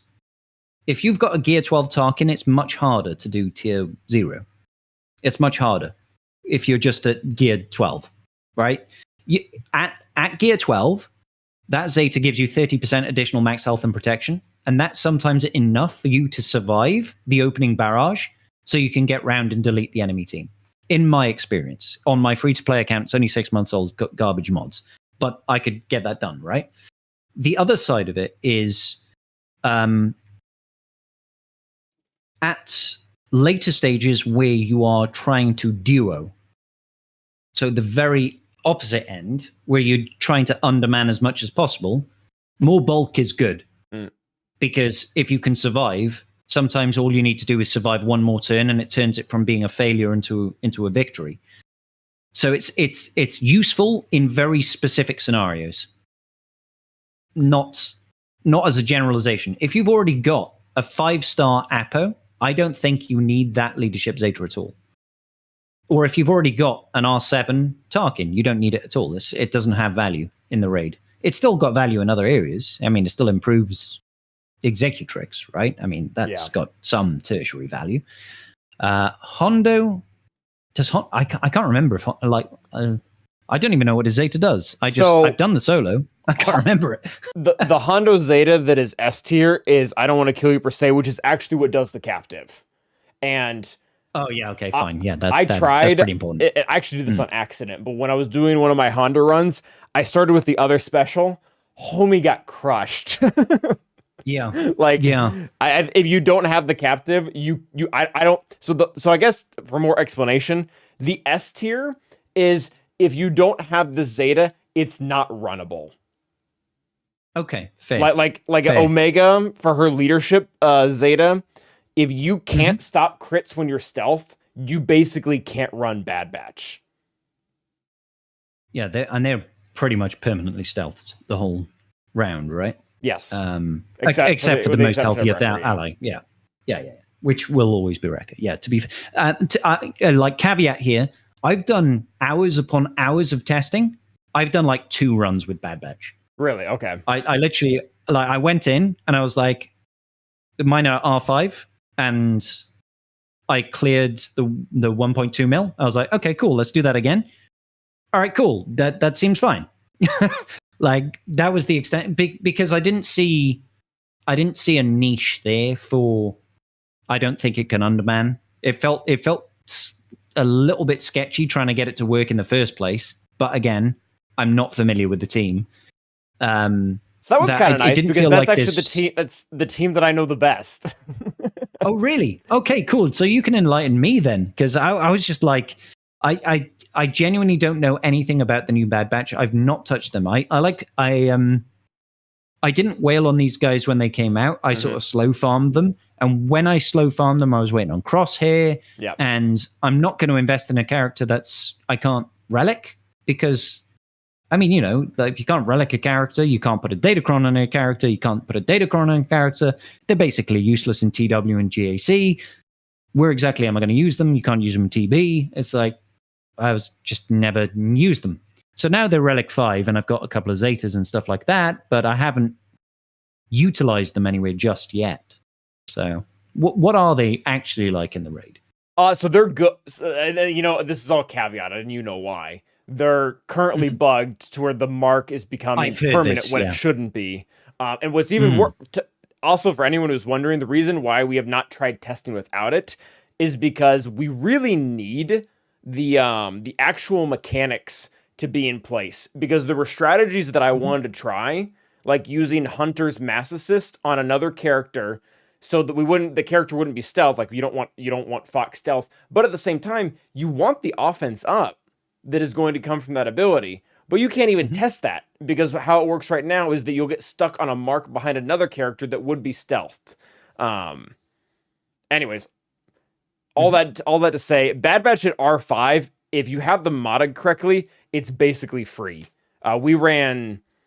Okay. I think I ran 10 simulations with my modding. We won like 9 out of 10. Like it's at Relic 5. Good. Yeah. Modded correctly, Yeah. it's hard to lose. I find that to be kind of a running theme in this raid. Is unlike previous raids where there's like RNG and there's degrees of things that can go wrong, right? It feels like in this raid, if you've got the modding correct and the strategy correct, you're pretty much going to get it done. You're pretty much going to get it done. When they went and shortened the length of the raid, they pretty much made one, arguably two barriers, which is, and we've already mentioned this, killing Oppo and Fox essentially open. If you can get past that, you can even lose people sometimes. And it just doesn't matter. Like, you're not penalized for that. I found there's runs. If I've gone in with like a full man team, you can lose one, maybe even two people and still max score relatively comfortably. It depends on the two that you lose, right? It has to be it can't be a critical character. Yeah, like Keller and Beck. You can't lose Keller and Beck, and you can't lose Jocasta. Yeah. You lose Ayla. You lose Flo. Flo. Fine. It's like, who cares? It's like, okay, good. They've done their job. Would it be nice if they stuck around? Absolutely. But you can kind of muddle through and still make it. But yeah, it seems relatively real. And I like that because I don't want to be fighting with RNG. I would rather make sure that if I've understood the mechanics of the raid correctly and I've put the investment into the teams, I don't care if it takes really good modding and really good understanding of the mechanics of the raid, that's fine, right? But don't throw, just like, I'll be honest, sometimes the level of evasion that exists on the clones is stupid. Like, you do a mass assist and like two attacks will just miss, and you're like, I really need that attack to land on Fox, because without that one hit, he's left in that red health. And if I don't kill him in the first wave and I don't use the flag ability, Dire Fortitude, then all of a sudden the execute stacks are too low on Lord Vader, and now I can't survive because I've lost a clone. And if I lose a clone, then I'm not getting max banners. And in my opinion, personally, if I don't get max banners, I've failed. Like, I want to. It's like, it's 3.6 million at the top tier, or it's nothing. Yeah. So I don't want to have 450,000 at the 900k tier. It's like, it feels like a waste. But that's okay. I don't mind it being difficult. Just make it reliable. Well, and that'll be better long term too. Like, I've not really complained about this because I think it's a good trade off. But one of the differences that I feel with this in the Naboo raid was the Naboo raid really seemed to go more all out with like cinematics, both between like the openers, the transitions, the flights. But at the same time, like, I loved that. I'll be honest, that was really cool. And I missed that. Like, to me, this raid felt a little bit empty when I first started. But it's one of those things where, dude, if we're gonna have to be doing this for a year, that was only going to be cool for a month or two. Like, it. So, when I heard about the concept of what the raid was, is like stopping Lord Vader from destroying the clones, I genuinely, and particularly after what we had with Naboo, you know how, like you talked about it, the transition between ground and fleet, yeah, that sort of cinematic thing where it's like, we're going to go up into space right now. I genuinely thought what was going to happen was you would rescue a Jedi, but Lord Vader and the clones would then force themselves through the temple, and they'd go to another area of the temple, and they'd find another Jedi. And I thought we were going to do that, and we were slowly going to proceed until eventually you end up in the Jedi Masters Council, where Lord Vader is facing off against, 17 younglings. Yeah. Obviously not younglings in this game, but I thought it was going to be a case of we would move through the temple as Lord Vader was proceeding. We had to try and save people. And part of me is, like you said, it's a little bit disappointing that it's like, well, maybe they didn't put enough into the production value. But the other side, the pragmatic side of me is like, at least I don't have to watch a bunch of cinematics. Yeah. I'd rather have 2 minutes and 40 seconds of raid time than 8.5. Yeah, and that's what it's going to do. It's going to chomp down on the raid time overall. Yeah, which is, I think, is a net positive, because I would rather it be quick. Well, and especially They committed is the wrong word. They're guesstimating this is going to last a year. If history repeats itself, they're going to go over. So this is going to be here for a while. Yeah. They said 12 months as a tentative figure. Yeah. I think we can probably say quite safely 12 months at least. Yeah, 12 months minimum. Yeah. So July next year is probably when we should expect a new raid. And that's why, I don't mind. And it puts us in a weird position, Cal, because I'm looking at it right now and I'm like, I know that I can already score over 11 million in the raid and the pirates aren't out. So for me personally, and for people in my position, which is like a lot of my guild mates who are big whales, and to be fair, they'll probably still be whaling and getting Hondo. But there's no real, incentive, maybe not incentive, but there's no urge or drive to really get GL Hondo now. It's like, we can already max box the raid if we wanted to. We can do it. We don't need to whale on, a bunch of 6 new marquees and, relicking up whatever ancient characters that they choose to put in there. We don't need Hondo for the raid. We can already max it. It's kind of strange, right? Yeah. I'm not sure if, I guess,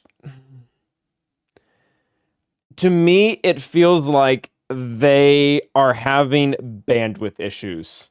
Okay. They did not get this raid out in the time they wanted to. We got a message from them, what was it, 3-4 months ago of, hey, I'll even add another detail in there, and this is a little bit of speculation.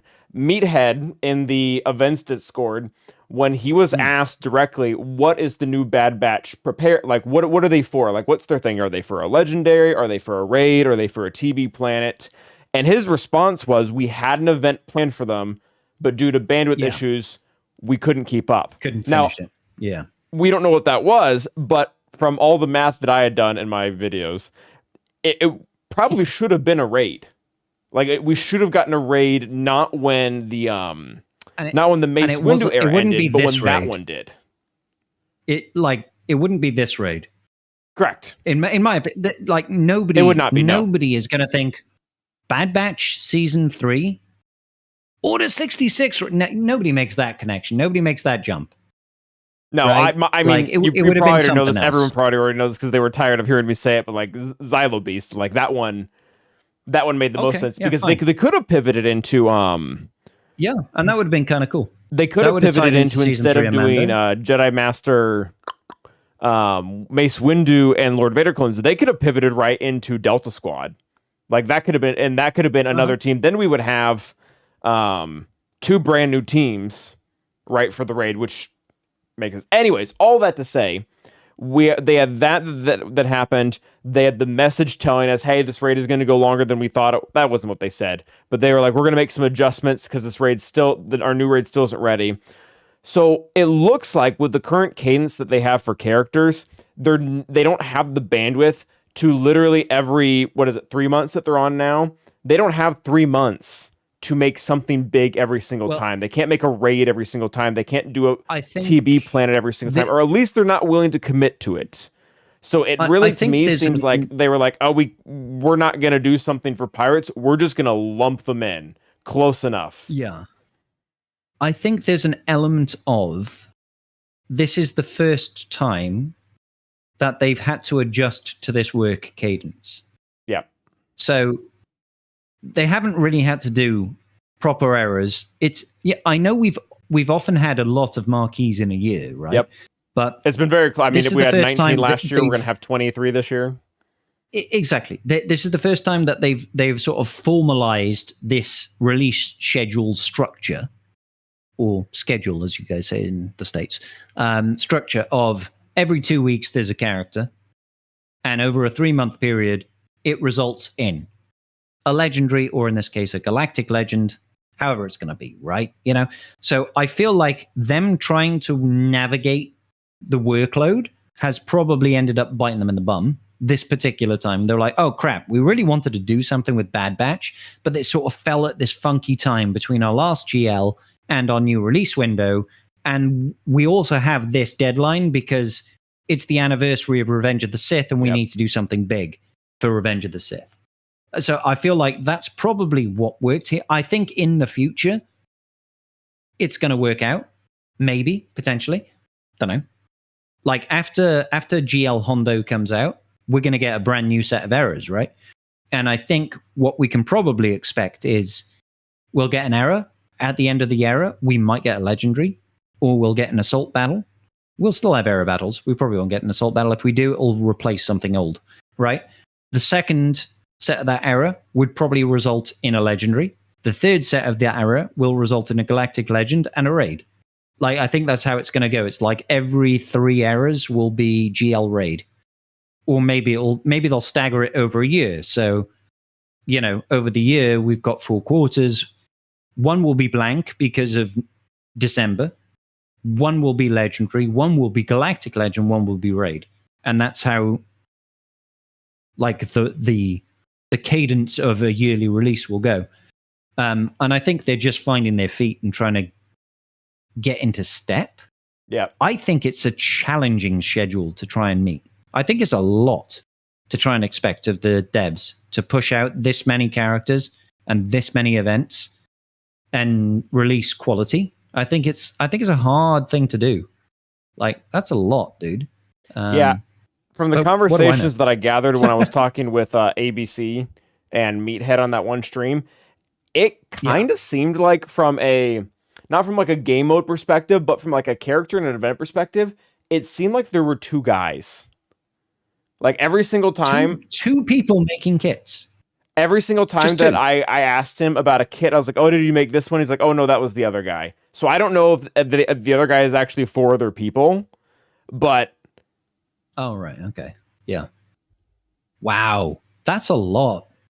Because when you look at it I mean, we can generalize and say, yeah, make a character. That's easy. I could make a character. But when you look at it in the confines of there are 300 characters in the game, and you need to try and balance them appropriately, and you need to try and make them relevant and think about all of the buffs and the debuffs and the status effects and the galactic legends and the datacrons and the modding and the game events and everything. That's a tricky thing to try and, you know, that's a minefield you got to walk through. To do that every couple of weeks, all year long, that sounds like a hard job to me.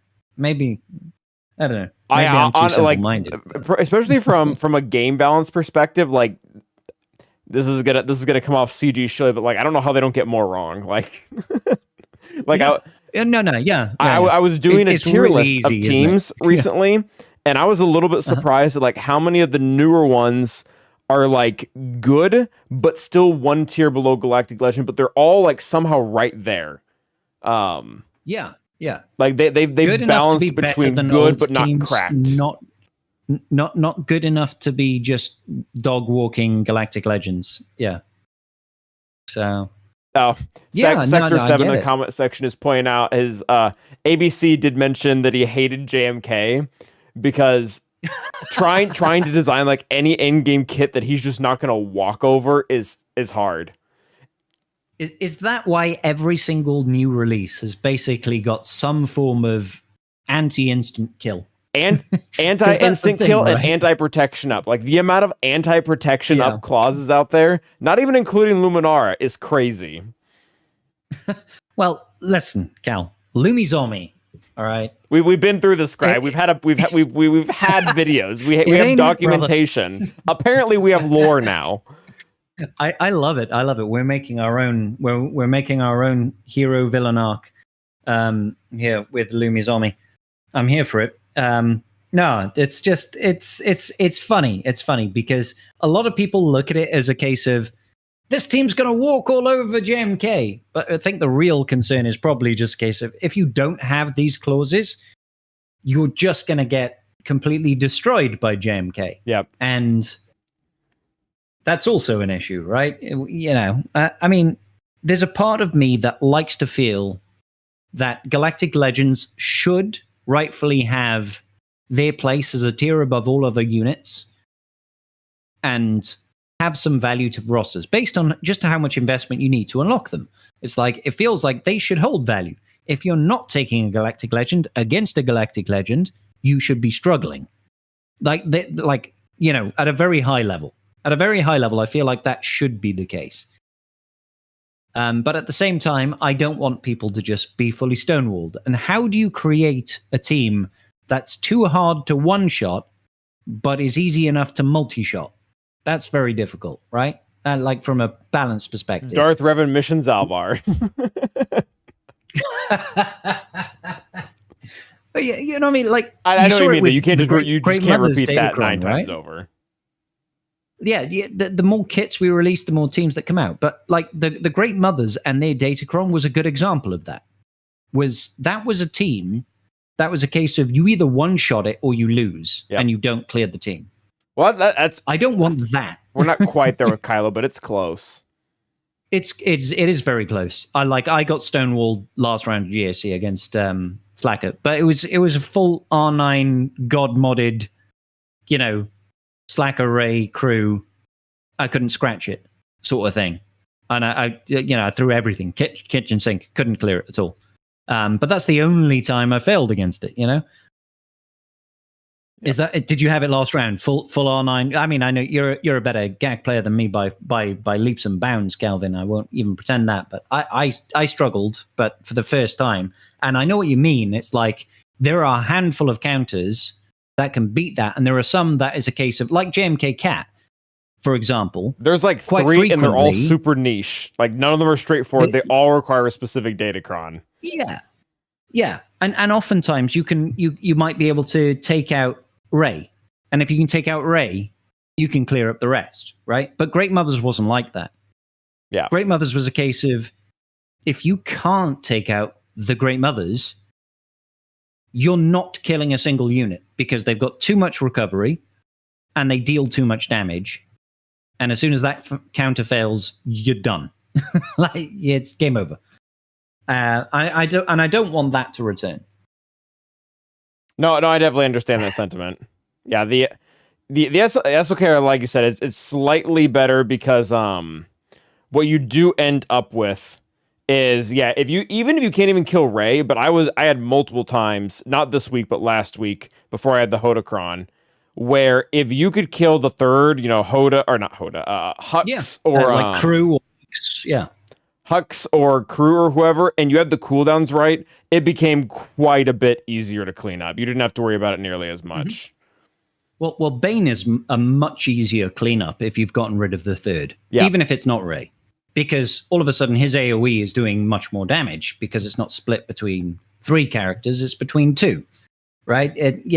So that can definitely make a big difference. It's just if you can get there. Yeah, JMK is honestly, before I had Hodocron, that's what I used to clean him last week after taking down the sides. Same. Yeah. And I get it. And I'm hoping that my opponent this round doesn't have crazy modded. I've created a new mod set for my Slacker Ray crew now to make it as obnoxious as I possibly can. But I don't have Relic 9, and there is a certain element of, mastery benefits from Slacker's leadership and mastery gains and stuff like that can alter the matchup. Is your Ray R9, or have you got a R8 or something? She's at R8, yeah. SOKR is Relic 9 himself, but then she actually is Relic 8 and then Crew's Relic 7.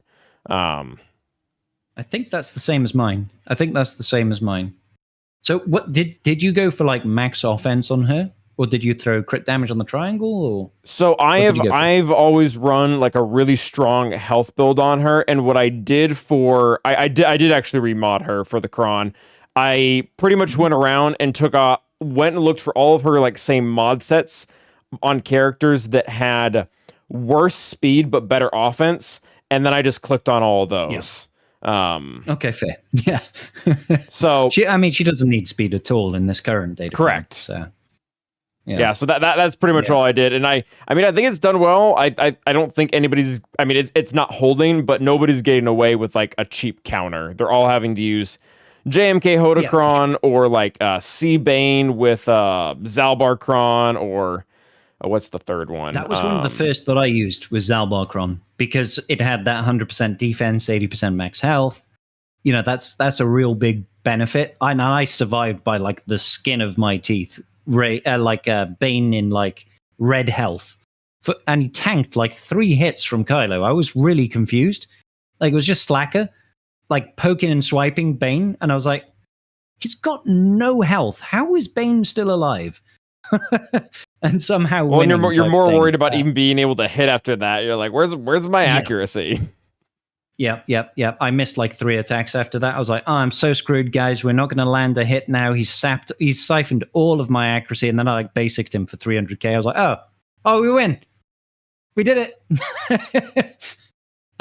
But yeah, no, it's a fun matchup. It is a little bit, like you said, on the dangerous side of being potentially a little bit too heavy-handed.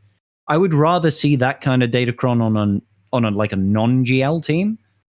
But you know, there's always going to be some of them. I was thinking about that too, where I'm like, this Kron wasn't that big of a problem when it was on Dengar, like. Yeah, bonus turns on Dengar. There isn't really a true bounty hunter Galactic Legend team. But you remember when it was on Dash? Do you remember when it was on Dash and people were throwing Dash under Rey? Oh yes, I do. Wow, that was horrible. Like, because obviously with Rey as well, she's gaining extra ult charge every time somebody takes a turn. So it's just like Rey supercharging her ult really quickly and Dash with no speed, maximum damage and crit damage, doing AoEs constantly with irresistible days. Oh my god, it was just doing so much damage. It was obnoxious. Yeah, those were fun times. Those are the days. Yeah. No, but I don't mind strong Datacrons. I just think it needs to be balanced appropriately. And the Sidious Datacron, I think, is in a good place. It's like, it's good, but it's not game-breakingly good. Well, and it's, I feel like and this is probably us just being in Kyber 1, but it does really cool things in 3v3. It's lucky to do anything in 5v5. Oh, I'll be very fortunate if I can be like, oh, I can beat this with a solo Sidious. I think I'll be honest, even in 3v3, I'll be like, can I actually use my Sidious here?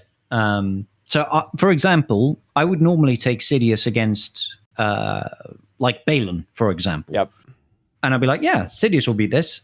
But my last round, my opponent just had really good mods, R9 Balin, R8 on the others, and I couldn't scratch them with Sidious. And he just finished me off with like 150, 160k crit from Shin. I was like, that's not how this battle normally goes. Normally it's okay. But I'm okay with that. I'm okay with it being a little bit of a risk. There are some teams that you can take Sidious with, and it's kind of like a cakewalk, right? It's like, yeah, well, I'm just gonna win this battle.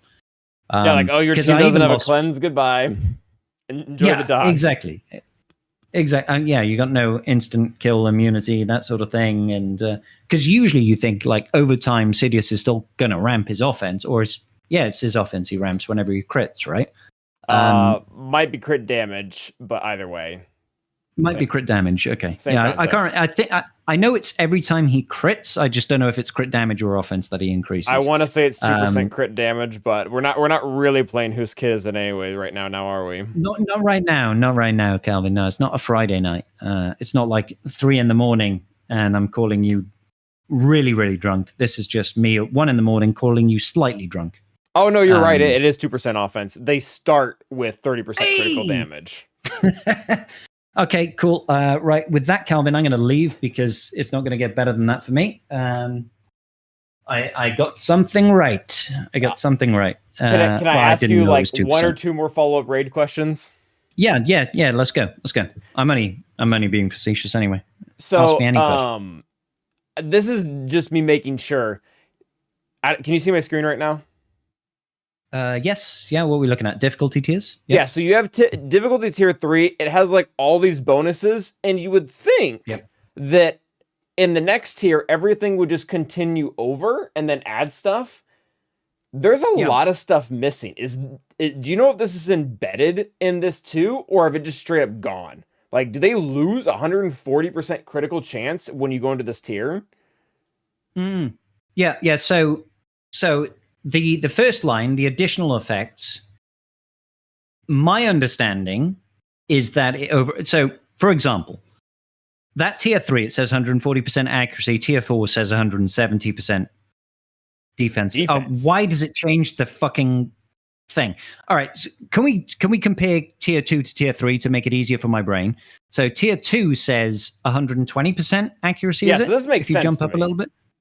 Yeah, so this is a little bit easier for us to compare, right? So enemies gain 120% accuracy. Tier 3, enemies gain 140%. You don't gain 280% accuracy. Correct. It's just that line. Yeah, but the bits in yellow stack and carry over. Yep. So, all of the yellow bits carry over wave between wave, but the stat bonuses are static by the tier. So that's my understanding. So I almost wonder, because the reason why I brought this up, because I was looking at Temple Guard's Zeta, that adds a lot of like extra critical avoidance. And I was adding the numbers up, and I'm like, oh, this is useless because, at every tier they have 140% critical chance, so who cares? And then I pulled this up, and I'm like, oh, no, they don't. Like, it just disappears. It goes into the void as soon as you get characters to Relic 5. So, I feel... So are we saying there's no crit chance? Yeah, there's like no added crit chance. I genuinely feel that's a typo, not a mechanic thing. I think it's going to scale appropriately. I don't think they lose that crit chance. I think that crit chance is still there because I've done so many games. Basically, at the later tiers, if you do not have crit avoidance, you are getting crit every single hit. Like, you're just getting hit. You're getting crit every single time. If you don't have, not crit avoidance, if you don't have crit immunity, you are getting crit. So I feel like it's just a typo that they haven't said. I'm almost like, I'm about to pull up like one of your videos just to find footage. Do you have a crit avoidance Omicron arrow? Only on Nest. Only on Nest for the first tier. That's the only tier I found it to be useful on. So you don't have one on Temple Guard?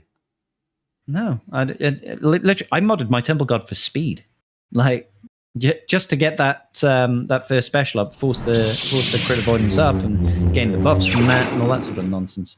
He's a scapegoat. Like, that's how I treat him.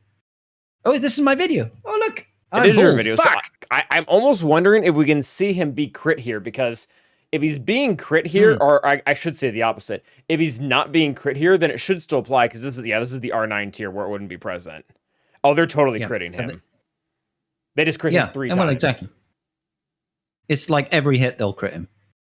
And I don't run crit avoidance, and I don't think that the extra 35% crit avoidance or whatever it is, 32. They just crit you 5 times when you had critical avoidance up. Exactly. So in a row. I think it's actually a typo. They also had advantage, so that might not be relevant. Oh yeah, well, advantage means they're definitely going to crit. Yeah, that's to be fair. Which, to be fair, that's still relevant to the. That's still relevant to the Zeta that I was looking at. Yeah, you did stop the crits there when they didn't have advantage. I wonder if that was it. Oh well, maybe, could be. Maybe that's true. I mean, we're getting into the weeds of things now. I might have to actually ask the Was it ABC that made this raid? You said? Yeah. Might have to just ask him. Might just have to ask him and be like, dude, are these stats accurate or is it a typo? Because I always assumed it was just like I never assumed they were even all read just into the being lumped details. in, yeah. Yeah.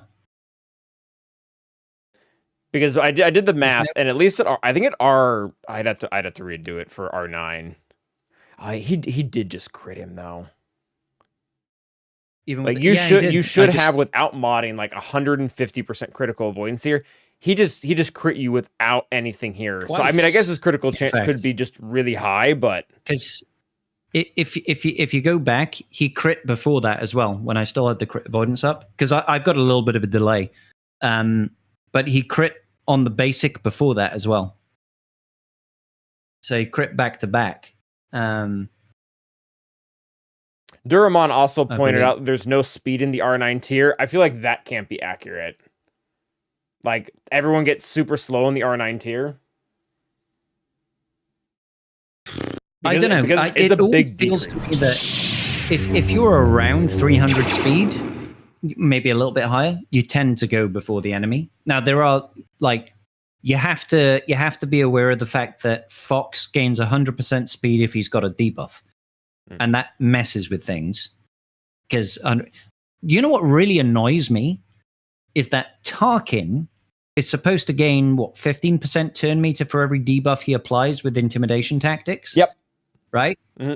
So if you apply, and he puts 2 debuffs on per character, 2 debuffs per character, how many are there at the start? There's two disguised clone troopers, 2 nightfall troopers, and there's Fox Snappers. So there's 6 characters. So 6 times 15%, 5 would be 75? No, I'm too drunk for this. Calvin, help me out. What's the math on that? 15% times 6? 2, 4, 6? Yeah. 90%. 90% turn meter. All right. So I've done that, not failed a single debuff. So hit all of the debuffs. Yep. And frippin' Fox has like gone before Tarkin's second turn, like every time. 90% TM when he's at like 325 speed. It feels like Tarkin should be going again, but he doesn't. And it's like, damn it, dude. Let me take that second turn. Yeah, he does get 100% speed when he's debuffed. Malevolence is in the chat right now. Malevolence, I feel like this is something you would know. Yeah. Now, so do you have the raid? Do you have the raid open right now? Like, is it live for your guild? Yeah. I've not posted any scores. I've done video upon video upon video upon video upon testing, and not scored. My score is 0. Because what I would almost be curious to see, and this is going to be a lot of work, is if you could take in one character at Relic 9 and test between the 2 final tiers and see if the enemies get slower between where is it? Okay, that would be, we would have to find that threshold. Because between where do they go first if what is written is accurate penultimate tier and the bonuses aren't just passing, then they should be dropping 130 speed from there to there. Like, we should be able to see that. Yeah, sure, we can do that. Shall I share my screen?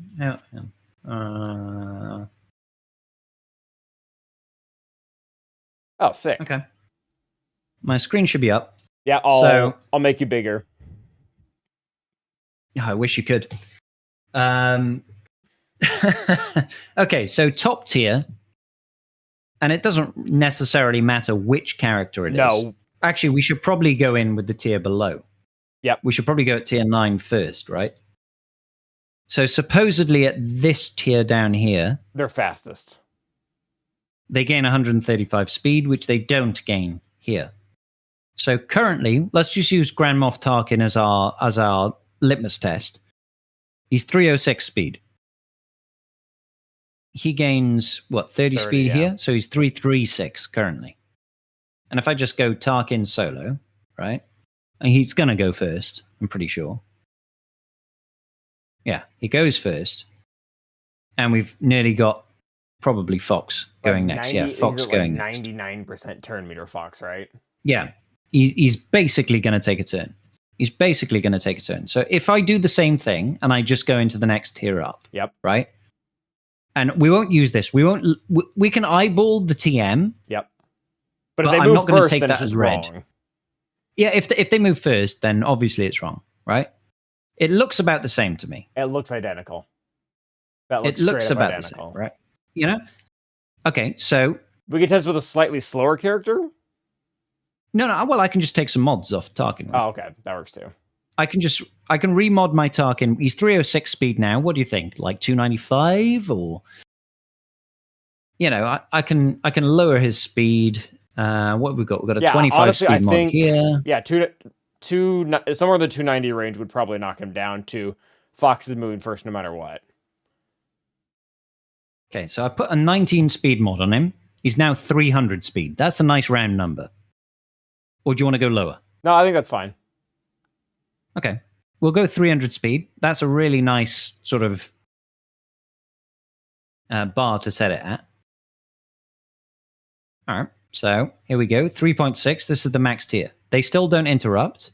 I'll go the tier below. Still looks pretty much maxed out. Yeah, they really should go before if they're dropping 130 speed. Yeah. So let's see.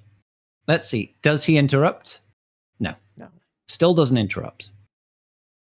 So we need to find that point in which they take a turn before, right? Sure.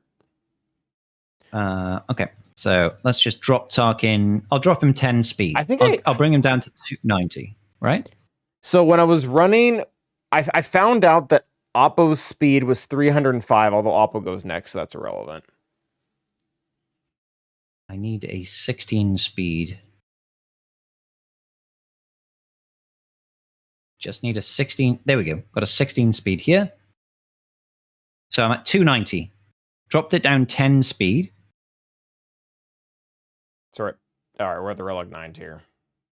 Yeah, that's okay. I mean, it's still a litmus test. Okay, cool. There we go. At 290, at the Relic 9. No, this is Relic 7. This is 2.7. Okay. So this is the R8 tier. Yep.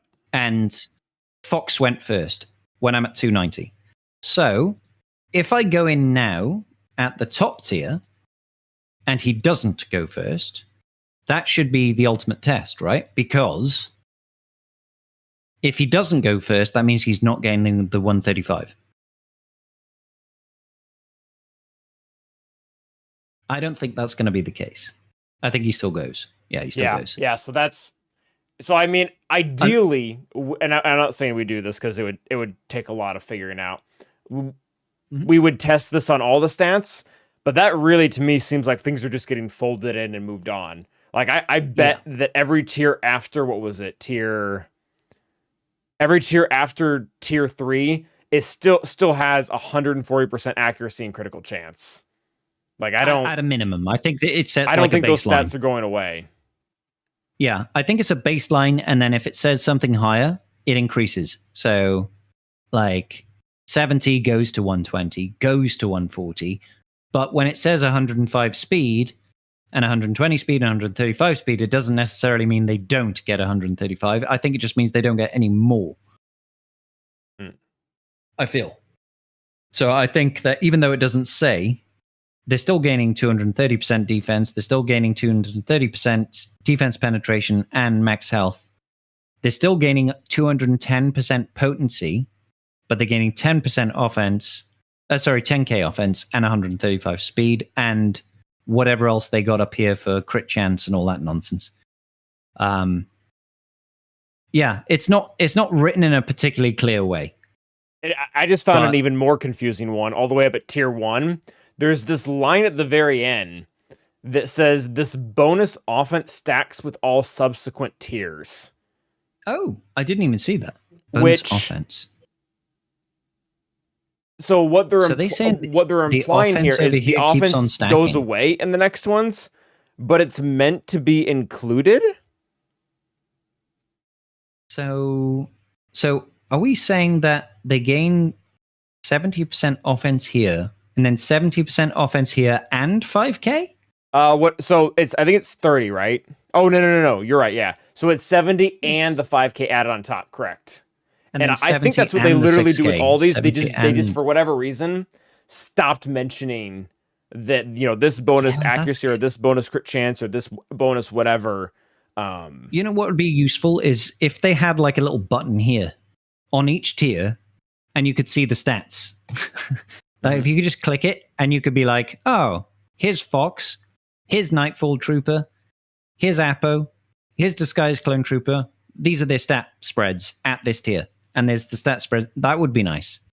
Because that would avoid all the confusion, right? Yeah, you know, the other thing that I wish they would change, highlight the enemy and your character bonuses differently, because you can use the same characters on both sides. Yeah.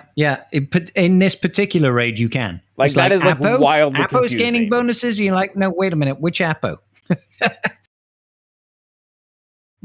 I mean, I guess they label them hero bonuses, but still. Yeah, or faction bonuses. And that they should have just spun like enemy bonuses. And they could have that separate, and it could be in red. Just have like enemy bonuses in red, and they could even separate the paragraphs. They could just put a little space, and then you'd be like, oh, I know this is all for the enemy, and this little part is for me. I mean, I'll be honest, I don't actually pay attention to these stats. Like, I pay attention to the faction bonuses, because I'm like, what can I do here? Like, for example, the top tier, you know that Windu gains 200% offense for the attackers, right? And you're like, oh, that's really good. That makes the difference between the R9 tier and the R8 tier. Is now I can one tap Fox in the opening attack with an underman team rather than nearly killing him, right? It's like that makes a difference. But I don't tend to look at the individual thingies over here. The only one that really caught my eye is that there's just no bonuses here, and there's crit chance here, and you can use crit avoidance on Nest, and she doesn't get crit. Or yeah, she basically doesn't get crit, right? And that just makes it definitely so much more relevantly avoids it. Yes. Yeah, exactly. I've heard that Hondo can actually do the 450. I haven't tested that though. I know that Tarkin Solo can do this, but it's sketch. So yeah, it's good fun. It's good fun. No, it is Cool. All that to say, all that just to point out that Temple Guard's Zeta is still probably S tier, because while the crit avoidance probably is doing nothing, he's still getting defense. He gains a lot of bonuses in general for having that crit avoidance up as well, doesn't he? He does, but the Zeta in particular is just that he gets, for each relic amplifier, he gains an additional 5% critical avoidance and 10% defense. So I'm guessing, I don't know, maybe it's the defense is still I feel like handy. if you don't have this, he probably still functions. It's just really detrimental. Yeah. I mean, usually from my experience like if you're doing the Underman with Mace, I don't know how this is going to apply against people that might have invested in Temple Guard but didn't get Mace. I mean, that's like a unique subset of the player base, right? Correct. In my experience at that top end where you're using Mace, all you need is for him to just survive a little bit. You know, he doesn't survive the whole run. He's just there to take the initial brunt and make sure they don't wipe out like Mace or Depper. If they take out those two, then the run's over straight away. Or they don't ability block them, for example. But yeah. So it's like, it might be more beneficial if you're using him without other characters. Like I use him on my alt account, actually, at Relic? No relics. Gear 8 and 5 stars. But it's only at the first tier. And he doesn't have the Zeta. So I think he's more of a stand-in there, but hey. And again, the S tier is really like the character stops working if it's there. And I feel like it's not quite that hardcore. It's more it's just really nice and relevant. Tarkin without the unique, you're missing a lot. you're missing a lot. It's kind of pivotal to. It's a linchpin of the how the team operates. Like the other one that Without we doubt. have, no, not you.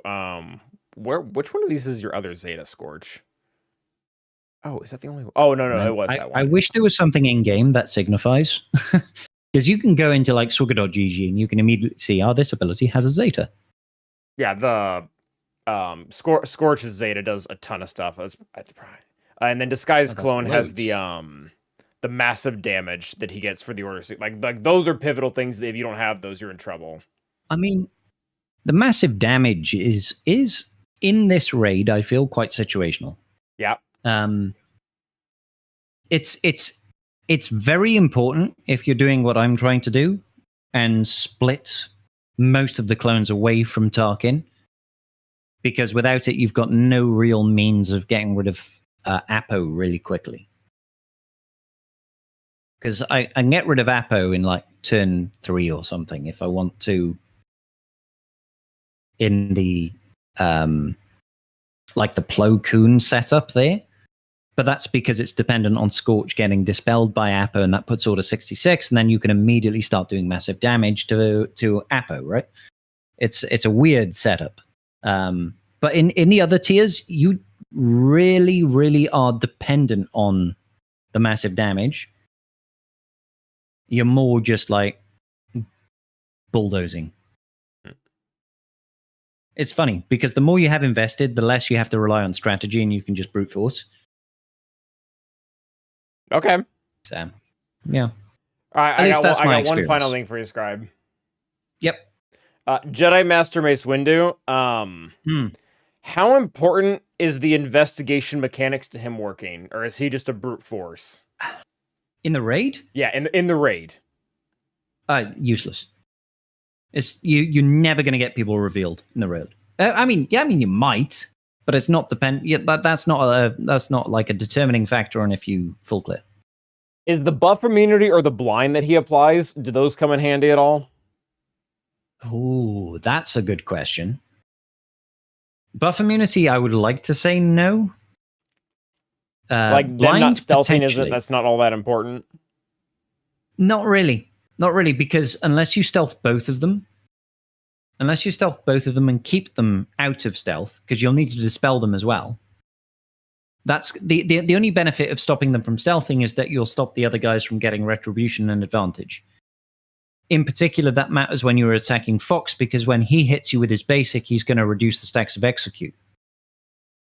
I don't feel it's that beneficial.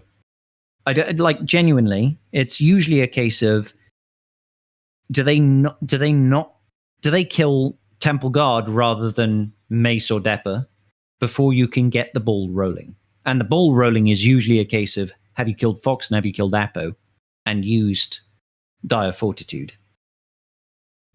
So no, I don't think that's that particular. I don't think the blind, and I don't think the really buff not even the immunity is blind. particularly I would again. I don't know the team, so I can't really speak to it. But I figured that would be a big deal. You'd think it might help you survive a little bit longer, but I mean, where's the blind applied? It's is it on Hammer of Ryloth? No? Zeta, where whenever an enemy attacks out of turn with at least one... See, this is what I want to know about the investigation. Whenever an enemy attacks out of turn with at least one stack of investigation, blind them for one turn, which can't be resisted. Okay, cool. Yeah, so that's when they get blinded. Well, I mean, realistically speaking, investigation goes on the first person you attack, right? So it's going to go on Fox. You can't target disguised clone troopers. Yep. Because they're stealthed. You're not going to hit one of the Nightfall troopers because there's just no point, right? You need to kill Fox very quickly, and you don't tend to hit Apo because there's no real value in defeating Apo quickly. Okay. Well, at least in my experience in the raid. I mean, that's been my experience too. defeating- I just haven't... I've never ran Mace's team, so I don't know if there's Yeah. an overlap here So- that I'm missing. Like, what are you going to do? If you were to blind... If you were to blind at the start on... How does it trigger? Sorry, remind me. It's investigation. Someone who has investigation and they attack out of turn. and they attacked out of turn. Okay. Yeah, so it's Cool. two clauses. So the first turn, like generally speaking, the first person that's going to go is not going to be Mace. It's either going to be Depper, because she gains. Well, no, it's going to be Depper, right? Depper is going to be the first person that goes, and she's going to use her second special. Her second special is going to dispel the retribution and dispel all of the stealth from disguised clone troopers, which means they're not going to have retribution. So when are they going to attack out of turn? They're going to attack out of turn when one of the other clones does a special ability. So, for example, when Nightfall Trooper does an attack, in particular the first attack, he's going to call in a disguised clone trooper. So they might get blind. All they're really going to do is just miss an attack. It's going to lower the damage output a marginal amount. So this is that gonna a make the nice to difference? have. This is Ooh. not a Mace stops working without it. Yeah, I feel like I mean, like I said, it's really hard for me to be a judge here because I've always You've always used it, blindly, correct? Yeah. I've blindly applied it, so it doesn't feel like it's material, but it might be significant enough to change things. It's a weird one. It's a weird one. I'm trying to think of all the permutations, but there's a lot of stuff that goes on. No, all you're at good. once. And you said targets never really get revealed either. So this No, one you'll probably never doesn't reveal matter anyone. at all. No, because the thing is like they're fast enough to take turns. You're typically with a Mace team undermanning as well, and if you're undermanning, you're definitely not going to get that investigation stacks high enough quickly enough. So it's not like you're going to decapitate. I think that's his first special. Yep. Correct. A revealed enemy. That's not going to happen because they're either dead before that happens or they've cleansed off enough investigation because 2 turns have happened before you've stacked up 5. You don't reveal anybody. So going back, and I'm just confirming because to me this sounded crucial and important. Depa Zeta is actually what dispels all buffs on all enemies. That's a game changer. That is integral to the strategy. That's very important. Yeah, 100%. You want that. You want that. Like that is very, very important. Just because it, in particular, you know from your experience in other teams how important it is to take out Fox quickly. Yep. Taking out Fox quickly gives you access to Dire Fortitude. If Fox has got Retribution, which he'll have if the disguised clone troopers are stealthed, right? He's going to basic attack. And if he basics attacks, he's going to reduce the stacks of execute every single time he does that. So it's so important to have dispels on the team that's an AoE, because you do not want those disguised clone troopers stealthing. If they're stealthing, everybody's got advantage and retribution constantly. Retribution on Fox means lower stacks of execute. Execute means you lose a clone. You lose a clone. Not a clone, sorry. You lose a Jedi. You're not max scoring. Well, unless there's some scenario that I haven't managed to experience where you can maybe kill Fox, keep Apo alive, and farm clone troopers without hitting execute to 0 enough to make a difference. I've not experienced that personally. Okay. Like that seems like a really funky situation. Unless you can really stack a bunch of crit damage somehow to farm clone troopers after you've lost the first Jedi. No, that sounds like a lot of hassle. Well, and it's starting to sound like C tier, like where I have Hunters too. Like, and Hunters, it's kind of sad because it's good for most of the game, but for Hunters, he gets whenever an ally loses captive, his cooldown of this will hurt gets reset. The amount of time that has to go in, like, and different things that have to go into someone getting entirely captive, someone entirely coming back. You've already killed Fox and Apo, and if you haven't, you've lost. So again, you can figure out some weird scenario where a lot of things went right or a lot of things went wrong that don't normally, and then a lot of things that went right that normally don't also happen, and then it ends up coming in clutch. But for the most part, it's not integral. Yeah. I mean, like I said, I've not played with New Bad Batch at all, and my exposure to them in 5v5 and 3v3 and even Territory Wars is very limited, so I don't really know how that team operates. But to me, that's like, I know at a very like puddle level of deepness how captive works. Like, I just kill people quickly. To me, don't let them take enough turns to try and rescue a captive character. And this particular raid it's really strange. I like to look at it like a candle, like a tall candle, really tall candle with a really short wick. And if it burns out, if the candle burns out into the meat of the candle, if the wick burns out into the meat of you've lost. It's like it all matters in the first 5% of the battle. Correct. 95% of the battle is like the first 3 turns. Yeah. So it's like the idea, the concept of having someone captured, which means they need to be fully killed, right? And then you need to rescue them from capture, which means you need to take multiple turns hitting the same target before exactly, and then still somehow stay alive and still somehow not have it lose a Jedi. No, that's not going to happen. No, yeah. Typically what happens is someone can get captive, like in the Relic 7 tier, my record gets captive every single time, and you just let him go.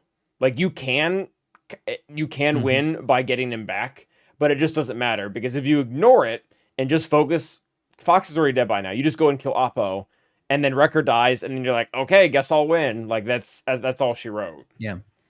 Mm-hmm. Yeah, it definitely feels like it's all about that first. Even if the first wave goes down to you've got one stack of execute. If you've got one stack of execute and you can clear everything, you'll be okay for the entire entire raid. Well, provided you haven't lost everybody. If you've got like 3 or 4 characters, you're going to be okay. Yeah. So yeah. All right. So I think I'm you. pretty comfortable with this list then. Like, I've got my S tiers up here of like who you can't really bargain with. We got our A tiers, which are what does Scorches do? A lot. Oh, okay, fine. Yeah, I'll so the first part. By the way, we found out that Lord Vader is a galactic legend. Like I've looked over all. What do you mean? Of course he's a galactic. It's in the Jedi guide. But even like the one that we're facing, like I've tested, and then I've also watched people go in. Oh, sorry, and you all mean of the the Lord Vader in no the raid. galactic legend texts get turned off. Like Scorch does not put locked dots when he goes in. Oh, okay, fine. Yeah, okay, cool. But there's several of those. Like Crosshair Zeta doesn't turn on, which it wouldn't matter anyways. And there was someone else we were looking at who was actually really important. Oh, Depas. Depa has like a whole. Is it Depa? I think it was Depa. I think she had like a whole clause about like if there are no galactic. Oh no, sorry. Ayla. Ayla Zeta requires there to be no galactic legends. Of course. That whole Zeta tier turns off. That's brutal. Yeah. Okay. And that's a shame because it's not like Ayla was great elsewhere. Some of her unique still works, just the Zeta portion doesn't. Anyways. Yeah. Scorch. Whenever an enemy dispels taunt from Scorch, they're inflicted with Order 66, which can't be copied, dispelled, or resisted. Oh, okay. Sorry. Yeah. Fine. So the dispel putting Order 66 already, it's a mandatory Zeta. Yeah, and it does like if there's an ally Grand Moff Tarkin, he gains 200% potency. Yeah, that really helps because that's what makes the R9 tier possible with a duo with Scorch and Apo. He also assists in it, so I think that also builds Tarkus. Yeah, so that's a non-negotiable. Like it will not work. You are absolutely correct, and at the higher tiers, like I said, if you want to try an R9 duo with Tarkin, at this point there's no point. But until I can, or somebody else figures out a team that utilizes the other clones, there's no way you do it without that Zeta. Yeah. So yeah, it's fun though. That duo, as long as you got the modding correct, it's a really good fun. And from a free to I know free to play is a very broad term, Calvin, because you can have somebody like you that's free to play that's been playing for many, many years at the very top end and has enjoyed the benefits of, say, being the top of Squad Arena or Fleet Arena and GAC for a long, long time, and can, to a certain degree, invest in new characters compared to somebody that started a year ago. Or and is even a free-to-play character. even 4 years ago. Like, you compare my Well, account even to a 4 free to years play ago, started yeah. 4 years ago that was efficient. They're very different. Yeah, very, very different. Very, very. So this is why I don't like to say free to play, because it's not really about free to play. It's about where you are and if you spend money. But what I'm saying is the people, if they want to make a minimal level of investment for the maximum amount of rewards, I don't think that there is a better ROI than Tarkin Scorch R9. I think that's the number one, like, bang for buck as far as 2 characters singular for a max characters score. go. That sounds good. I haven't found another duo that works at R9. I found trios, but often, like trios, you're looking at Karen Beck with Jocastanu, so you're already looking at a conquest character, or you're looking at Mace. And Mace is legendary brand new character, legendary. which automatically means, you got to have Scorch and all of the clones, and you've got to have, Depa Balaba, and you've got to have Temple Guard. So it's like, it feels like to me, Tarkin Scorch, even though he's not farmable yet, he will be in about a month, I think. That's the easiest, highest return on investment that you can make, I think, in terms of like big points, small investment, rather than, obviously people can do Hondo, they can do a solo Tarkin, they can do Nest, right? That's 300k. You could get 12 times that with R9 Tarkin Scorch. 2 characters. Yeah, exactly. So, yeah. But hey, what do I know? I'm just a drunk Welshman. No, this is good. I feel a lot more comfortable with this list because a lot of these characters I know too. Like a lot of these older ones, and some of them are just obvious. Like, fun fact, both of Oppo's Zetas require Lord Vader to be in the team, so instantly F tier. Like, is there a tier below F? actually, yeah, there is. It's disguised clone troopers that on his What clever does he do? ruse, he gives retribution to all of your allies, which in the raid, retribution just turns into exposes. So it's not it's not just useless, it's bad. Get hurt. Yeah, I still get frustrated by the dots that get pulled out. I'm like, I'm still alive, I'm in the red health, and then the character takes a turn and dies, and you're like, God damn it. But hey ho. I'll be honest, like, for you, first impressions on the raid, in terms of how does this raid feel like compared to when Naboo first dropped? Are you for how does it feel to me, or how does the raid feel? Because I guess those are slightly different. No. How does it feel to you? It feels less particular. complicated. Like, that is Oh, definitely. Yeah. that is the thing that stands out the most to me. With the other raid, like, there were so many different things that were embedded into it that I was like, when it came to figuring out teams for both myself and for other people, I was like almost willing to not learn all the mechanics because there were too many. For this one, Scribe, I mean, this has been live for less than a week. I think I know like 90% of it. Like, it is just I so feel like much more we've digestible. basically already figured it out. Like, it's been live for, like I said, since what, Tuesday? Mm-hmm. If it feels like we've understood the nuance, there might be a couple of teams. I don't know if we figured out And all I the know- applications, but like just understanding what the abilities do, what mechanics come in, like that part is, for me, is pretty much done. And this was some of the feedback that I gave to Meathead, was that it doesn't feel like thematically the teams that we use have a different approach or strategy compared to, like, if you look at Naboo, Oh yeah, it felt like the teams played differently in the raid to achieve the same goal. Right. Queen Amidala, you want to get 10 stacks of Queen's Protection. You need to prep Obi-Wan Kenobi to AoE when he has advantage and when Master Qui-Gon Jinn has used his second special to give him 200% additional offense, right? Yep, It's like correct. that's the setup for that team. right? And then the Luminara team was about, do we have heal over time? Do we have potency up? And we deal massive damage. And that's how we win, right? Like the two very, like, obviously you're doing the same thing, but it's two different approaches to finish the battle. And then you've got Gungans, and Gungans were like, let's auto. Basically, because they don't Gungans. use retribution right when they have the dispel. That's pretty much the only rule. Yeah. And then what were the other teams? Maul team Mandos. was much more nuanced. It was much different. Maul was a case of cry unless you've got them at relic 8 and above and you decide to use B2 lead. Yep. I cried a lot because mine were R7. I just refused to take Maul and Sidious to R8. I'm not doing it. So I settled for the 1.8 tier there. And who was the last team? Oh, well, no, my Lumi team I left at R5. I was just like, I hate Lumi. Sorry, dude. Who's the other That's team? going in the next intro. Team.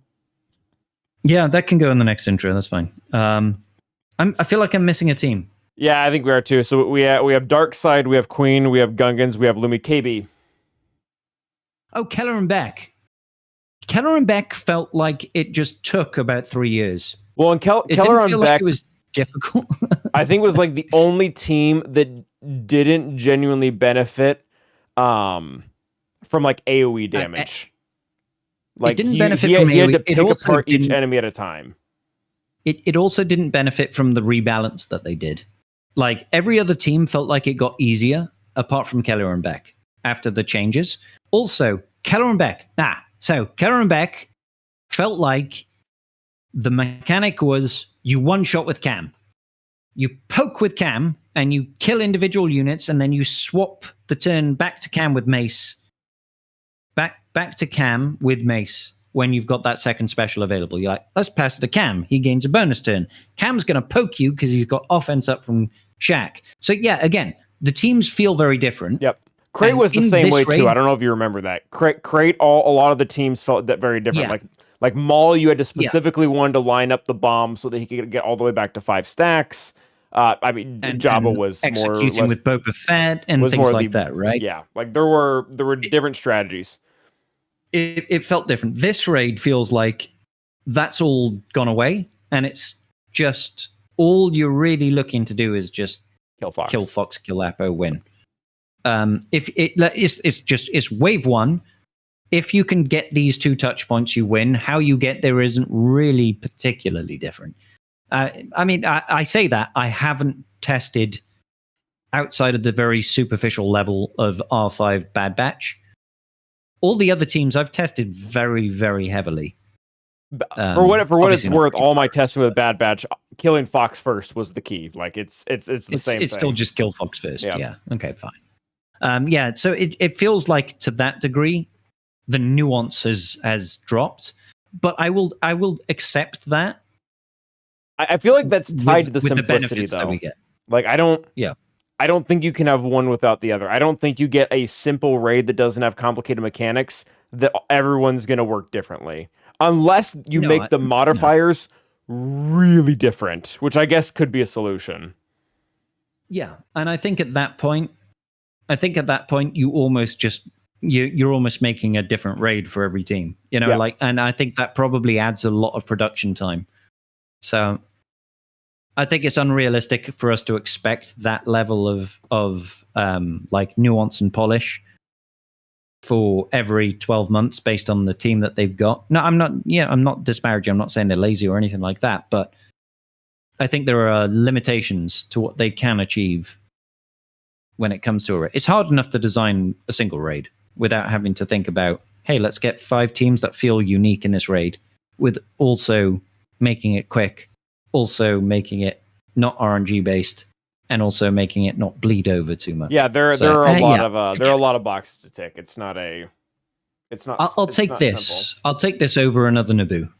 Like, Naboo raid was much better after the balancing that they did, and I prefer this way more than Endor, the speeder bike raid. I would take this 10 times over. That was the most egregious version of this is the exact same thing. Like that was Well, I basically. was gonna say, like we're talking about how the strategy is all the same here. We didn't even talk about Endor. Endor was literally a copy and paste. You didn't even know what you could. I could hold a was blindfold the over Leia which Solo characters they and were. everything It else. wouldn't matter. You'd click the same button. Yeah, that was quite literally. We've got one team that's the Leia Solo, and then we've got another team that is exactly the same team that we're going to do 7 times. Yep, exactly. It was kind of a quality of life improvement, but yeah, from an actual like, hey, I enjoy what I'm doing. Yeah, no. Yeah, no, this is much better than that. Much better. I'm actually very happy with this transition because I know if we're going to do this for another 12 months, I'll happily take this for 12 months over spending 45 minutes in the Naboo raid finishing off all my runs. I'd rather spend 20 minutes because I feel like it'll take 20 minutes at most for me to run all 5 teams that I need to run to get my whatever the equivalent of top score I'll get. Yeah. So I'll take this. So more of this is fine. Would I like it to be a little bit more prescribed? Yeah, but I'll be pragmatic. I feel like the only actual issue with the raid, and we don't need to beat this horse to death, but it's just the whole requirement thing that we've already talked about, like having pirates be a mainstay in it when they're not even farmable yet. Like I don't love that design for a lot of reasons. No, neither do I. I think that puts a bad sentiment towards the community for one. It's like, oh, you want us to perform well in this raid, and you the only way I can do that is waiting on characters that aren't even in the game yet. I think that puts a bad taste in people's mouths for one. 2, it's a faction that people don't really even care about. Let's be honest. Well, and It's, the you issue know. with that too, Scribe, is I think those two things are gonna feed into each other. Like I feel like this is what happened with Yeah. Inquisitors, where Oh God. it wasn't necessarily that people hated the characters of Inquisitors, is that they were bad and then they were pushed at the same time, and it almost feels like people were like pushed to dislike them and to push to think that the team was bad. They were. It was egregious, Cal. It was egregious because I don't know if you recall, but it was every other galactic challenge for about 6 months was Inquisitors. It was like, use your Inquisitors for this. So it was like Tuesday or whatever it would have been. Would it have been Monday and You know more than I Monday do. and Fridays? I can't remember. What do you do, buddy? Huh? I did not enjoy it. I did not enjoy having them throw that down, and then they just weren't that good of a team. Oh, definitely. I mean, prior to GI, I would argue they were useless. Well, they were, but even with GI, they were like borderline useless. Well, in GAC, they didn't do too hot. They did a lot better No. in Territory Wars. In Territory Wars, if you happen to apply, in particular GI's special army, where he can one tap a Jedi type character if they ready have to 6 die. stacks of purge. That was the key. But again, we go back to the whole sentiment of things, and I would say that a large portion of the community are not interested in Territory War Omicrons. There's obviously the people that care about TW care about those sort of Omicrons, but a lot of people just look at it and be like, I'm not applying a TW Omicron. And you put it in a GI and you're like, I'm not going to farm Inquisitors to farm GI to do nothing and then apply a TW Omicron in order to make it. And then they bring out Reaver. And it turns all of a sudden from a team that is kind of mid-ish, but excels in TW, into a team that's really freaking great.